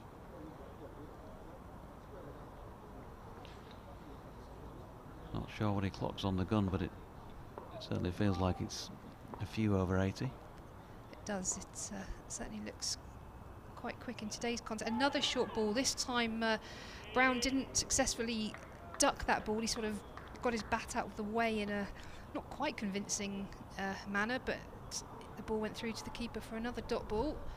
So far this over, we've had the 4 byes that flew over the keeper's head, and then we've had another 3 short balls that have all gone through to the keeper as well for dot balls. So 4 out of 4 in terms of short balls from Drakes here. Lily says that she pronounces her H's properly. Drakes in, and that's a 4 ball. That's a Yorker length outside off stump, and Ben Brown just gets enough on that to dig it out into the offside for a dot ball. Hi, I'm delighted to hear it. No, hi, I'm delighted to hear it. I just love how people are messaging in, defending their regional dialect. Very proud from wherever they come from. As Drakes comes in, and that's down the leg side. Play and miss through to the keeper. So maiden over, 4 byes from it. Maiden over for the bowler, and Hampshire are 201 for 4. And Gary Longhorn asks, is it right, JD, that Kev James used to bowl left-handed and throw right-handed? He's putting his thumb up. How does that work, he says? Just go like that. There you go. Hopefully you got that, Gary. You just go like that and you go like that. Liam Dawson does that, who's on the field now. Bowls his left arm spin, but he throws right-handed as well. There's a few of them out there, not out there today, but out in the cricketing world that do. I suppose in Yorkshire, there's best bowls here to the sweeping Dawson, and that's cracked Frayne on the left ankle, and he's hopping around a little bit as a result. They got a single. I suppose in Yorkshire we'd call that Hampshire hexcentricity.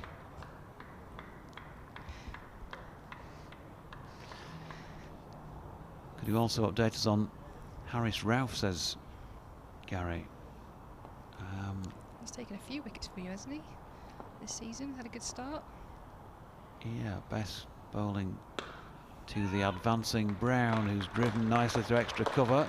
Stephen Patterson will not be a happy man. He's having to chase this and can't reel it in for runs, and well worth it for the shot.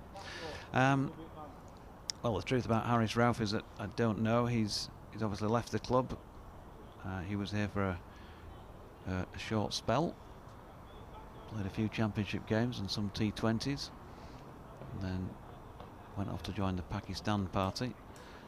And there was never a plan in place, a deal, if you like, for him to return. So whether we'll see him again in Yorkshire colours or not remains to be seen. Ben Brown pushing one back to Bess. So 1 for Dot in this over so far, and 206 for 4 the score. Brown stepping into another one that Bess has thrown up there wide of off stump. George Hill chasing it down.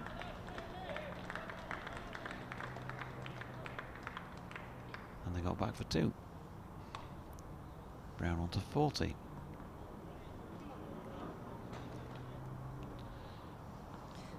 Just 4 overs left, minimum 4 overs left in the day after this over.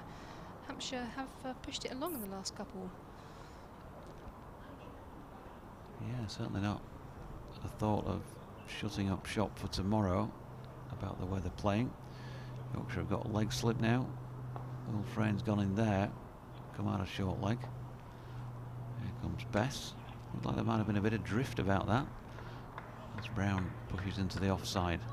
And there's no run. Edward Harland says the classic dropped H's is in Cockney. My Fair Lady, Eliza Doolittle, in front of the gas flame.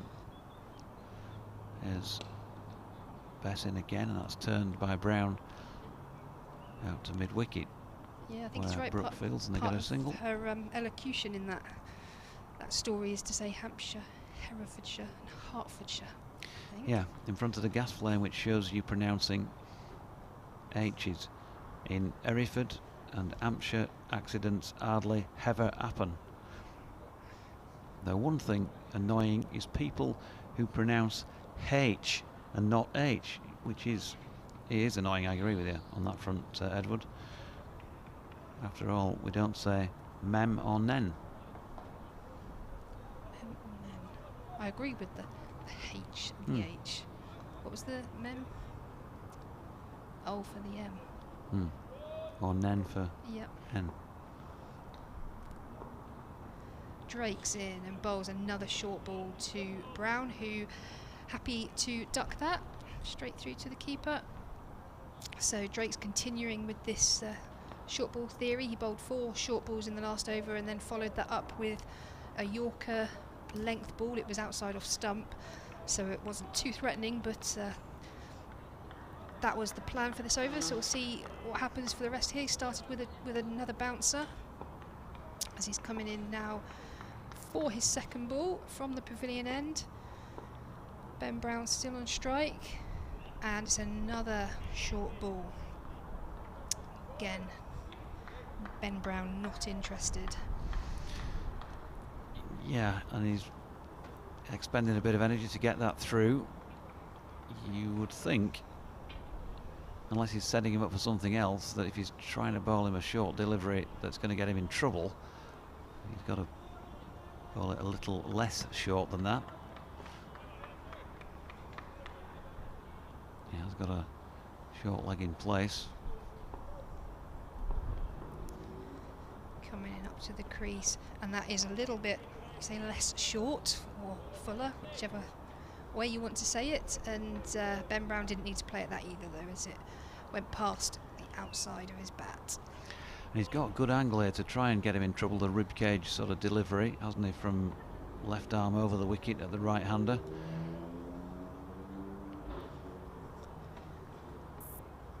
He's just asking question of his captain, maybe, or his bowler, where he should be standing. He's got lives in at regulation first slip, and then there's a leg slip where we saw James Vince take a catch yesterday in that position. Drakes comes in, and another short ball. Like Jonathan said, he's pulled that length up a bit. It's not quite as short as he was bowling at the start, but again, no interaction from Ben Brown. But that's better, isn't it? He had to take evasive action this time, so the ball was going to hit him, whereas not the case with some of the others in the over. Yeah. So just keeping Ben Brown on his toes. That's 4 short balls, 4 dot balls. Let's see if he's bowling in a similar pattern, and if this one's going to be the fuller ball. But I'd imagine Ben Brown will be expecting that, so it might be another short ball, another back of a length, and it is. That one is shorter, and Ben Brown can duck under that one. But like you say, it's a lot of energy to expend at this stage of the day. If he's not getting them on the money. Hampshire on 209 for 4. Dawson's at the other end watching this this short stuff play out. He's on 58. Ben Brown has been facing it or ducking it and evading it and is on 41. As Drake's steams in for his last one of the over, another short ball. So an over of short stuff. Oh, that one's been called a no ball. That one has been called a no ball. There's a bit of a cheer from the crowd who, yeah, Drake's is questioning that. I'm not sure what you question at this point, but it's been given a no ball and he will have to re-bowl the last delivery of this over.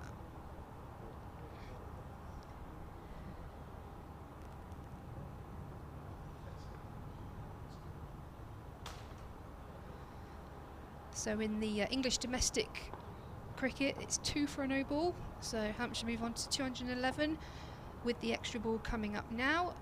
That's bowled and it's short back of the length, and Brown does play at this. He clips it off his legs down to fine leg for a single to end the over. Hampshire move on to 212. Dawson on 58. Brown on 42. Yeah, Don Bess, by the looks of things, he's going to continue, or is he? No. He's been changed. It's going to be Jordan Thompson coming back in to the attack. He was slightly obscured by the fence in front of me, actually. I saw the umpire with a sweater in hand, and that's what gave me the idea that there might be a change, especially when Don Bess appeared to have his on. So 212 for 4. Dawson on 58, Brown on 42. Can the man that makes things happen do just that inside the final 18 deliveries of day 2? Belting evening now, isn't it? Gonna get the deck chair out, I think. Might even go sit on the balcony. Kev might. Is your room facing the ground? Yeah, it's just lovely. down. Oh, look, how lucky are you? Very.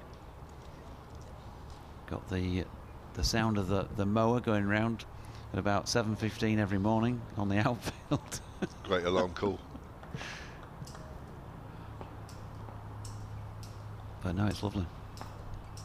Here's Jordan Thompson, right arm over the wicket then, bowling to Ben Brown, who drops that out into the offside, and there's no run. Interesting last over. Yep. Right. Yep, meaning what? Yeah, it was, wasn't it? Short, shorter, and shortest, really. Here's Jordan Thompson. Straightens things up, and Brown tucks one knee up and punches it square, and Bess runs a long way to do a sliding stop, keep him to 2. There's been some really good fielding. I know Yorkshire have put a chance down. There's been that missed stumping as well, but the outfielding's been very good. And I reckon they've probably saved, what would you say, a dozen runs or something like that today. Been enthusiastic, haven't they? Yeah. Stayed enthusiastic. Thompson again. Brown solidly behind it. There's no run. Jordan's got a couple of slips in place. There's no gully. Instead of that, there's a point. George Hill, Matthew Waite in the covers. Harry Brook just turning his arm over to get the ball back to Patterson, who's at mid-off. Brook is at short extra cover catching position. Matthew Revis opposite him in the white floppy. Something similar at straight mid-wicket. And this one has been picked up firmly off his legs by Brown, and this time Bess can't get there. So Jordan Thompson bowling straight, and been picked off to leg at the moment. .2, .4 in the over so far. The boundary takes Brown on to 48 from 91. And this partnership now worth 107.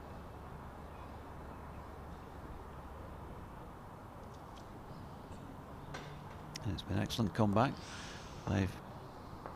They're past the halfway point towards what Yorkshire put on the boards, but still 200 tend to rub off. Good delivery this time by Jordan Thompson. That was better both of line and length, and tempted Brown to have a little flick at it. It was on the rise as it went past him. Good delivery that, just straightened on Brown. This is where I go back to, I know when Don Best started his spell, and to be fair, I think he's bowled very well, but I just thought Jordan Clark, having taken those 2 early wickets, just could have come back for a couple. And, you know, I mean, there, you know, he's produced a ball there, you know, 67th over. Jordan Thompson, meanwhile, is No, bowling, and that's Clark, pushed back to him by Brown. End of the over. 8 overs, no maidens, 2 for 41 for Jordan Thompson. Took the first 2 wickets of the Hampshire innings. And it's 218 for 4 with 12 balls in the day to go. Dominic Drake's then to bowl the penultimate over. No, I quite enjoyed that last over. I think the trouble is, you see, there are very few bowlers around that actually can bowl, sustainably bowl short balls like that and make it look effortless first and foremost. And actually, you know, the batters just do not face that on a regular basis anymore. You know, you go back to 80s and, you know, and a bit in the 90s with all the quick bowlers around. Batters just don't face that, and they just change. You know, all of a sudden they look, you know, they look comfortable putting together a partnership, and all of a sudden somebody's digging it in regularly that can bowl with a bit of pace. And it totally changed the batter's rhythm. Here's Drake's, and he's bowling to Dawson. Short, and Dawson cuts that one, uppercuts that one down to third man. I think even if there was a gully there, it would have been high over his head. It was quite a deliberate shot there from Dawson. But, you know, again, it just creates something different. And I think it was a little bit disappointing towards the end of the over, because quite clearly there'd been too many short balls in that over to start querying the fact that should it have been called no ball or not. Well, I mean, I think that's a bit silly. You know, it's one thing to be doing it, and it's I mean, I quite enjoy watching this sort of stuff, because you know, seeing batters being taken out of their comfort zone, it's a totally different ball game. But if you bowl too many short ones, you get called a no ball. Just get on with it. Here comes Drake's round the wicket, bowls to Brown. It's way outside the off stump, and that's left alone. Javier Voigt-Hill tweeted a little moment ago at Sun Sports saying, talk about being hit on the head, which we were a little while ago. Back at school, I got one in the right eye whilst first 11 scorer. That's a bit unlucky. During the innings break, a fielding drill took place a bit too close to the open window. Slight concussion, but thankfully the hospital trip saved me from the next game. Wow. Scorer, that's a bit unlucky, isn't it? Getting concussion as a scorer. Here's Drake's bowls. Length ball, that's quite close to the off stump. Left alone by Brown. Ball just died a little bit as it went through to Duke. I understand players getting a concussion, but poor old scorer. Consider yourself to be unlucky. I don't think there's too many scorers around the country, whatever level they've been scoring, that can say that during their scoring career they've been subject to the concussion problem. That is very, very unlucky indeed.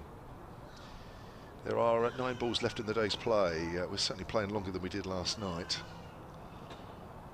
As Drake staying round the wicket to Ben Brown, who's on 48 as bowls. That's short, and it hits Ben Brown, who's taking the bat away. The ball just followed him. Dawson's coming down the wicket. The throw coming at the bowler's end.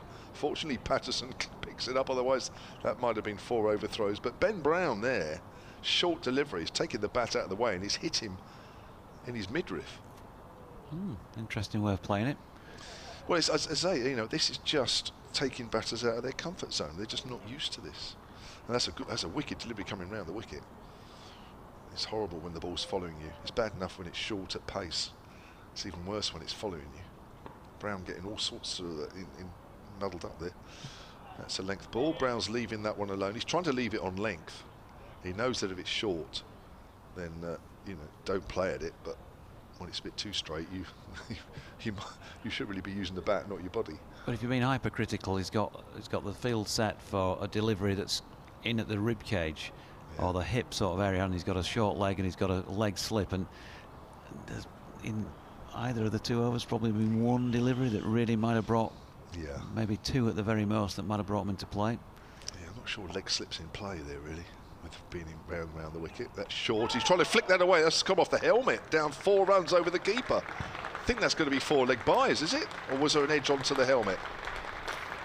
That's the Clouder a clap in his half century. It has been given 4 runs. I think it may just have clipped the top edge as it went through. I'm sure there was a helmet there somewhere, Jonathan.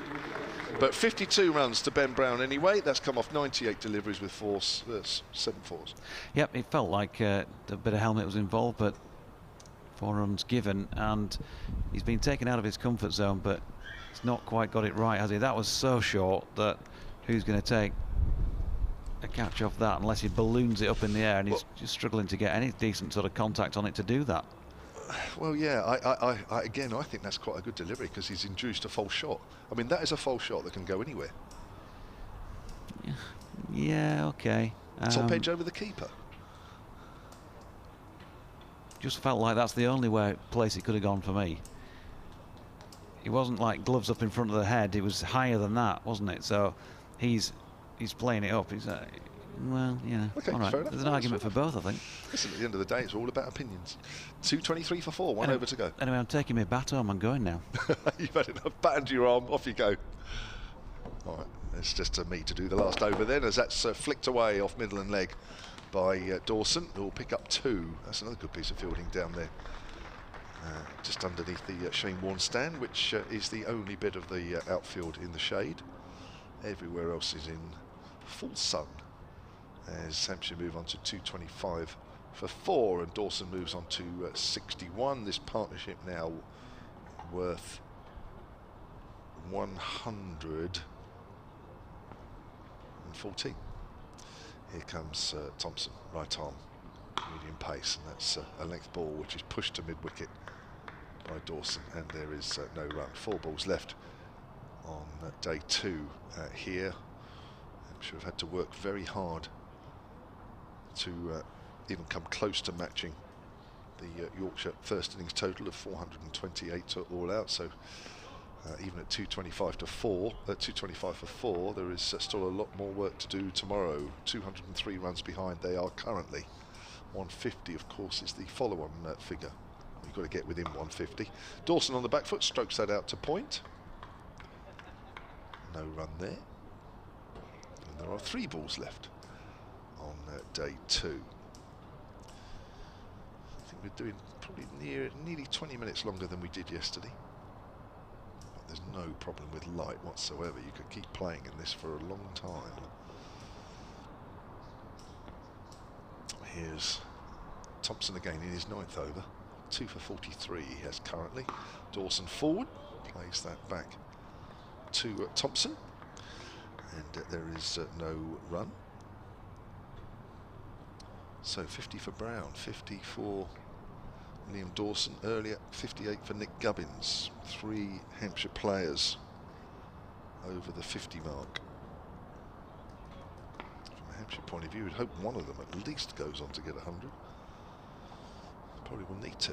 Here's Thompson again outside the off stump. Dawson plays that out into the covers, and there is no run.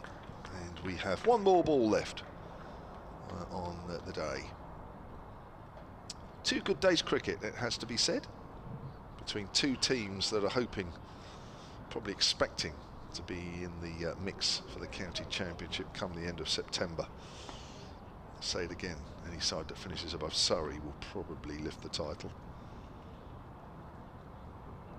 Here comes Thompson, and that's played towards mid-wicket, and the crowd applaud, and I'm sure because they've witnessed another good day's cricket here. 225 for 4. Hampshire trail by 203 with Ben Brown 52 not out. Liam Dawson is at 61 not out, and Thompson finishes with 2 for 43 from his 9 overs to date.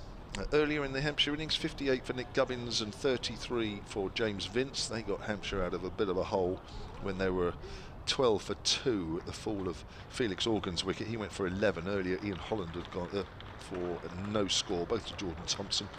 Vince LBW to Matthew Waite for 33. Edgy two-man partnership between him and Gubbins.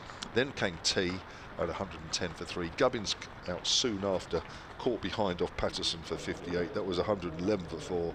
And Dawson and Brown have taken Hampshire through to 225 for 4 at stumps. The other wicket takers for Yorkshire, Stephen Patterson 1 for 37 from 12. And Matthew Waite 1 for 25 from 9. Hope you've enjoyed the commentary. Myself, Kevin James, Jonathan Doidge and Gemma Green. We will be back with you at just before 11 o'clock tomorrow morning.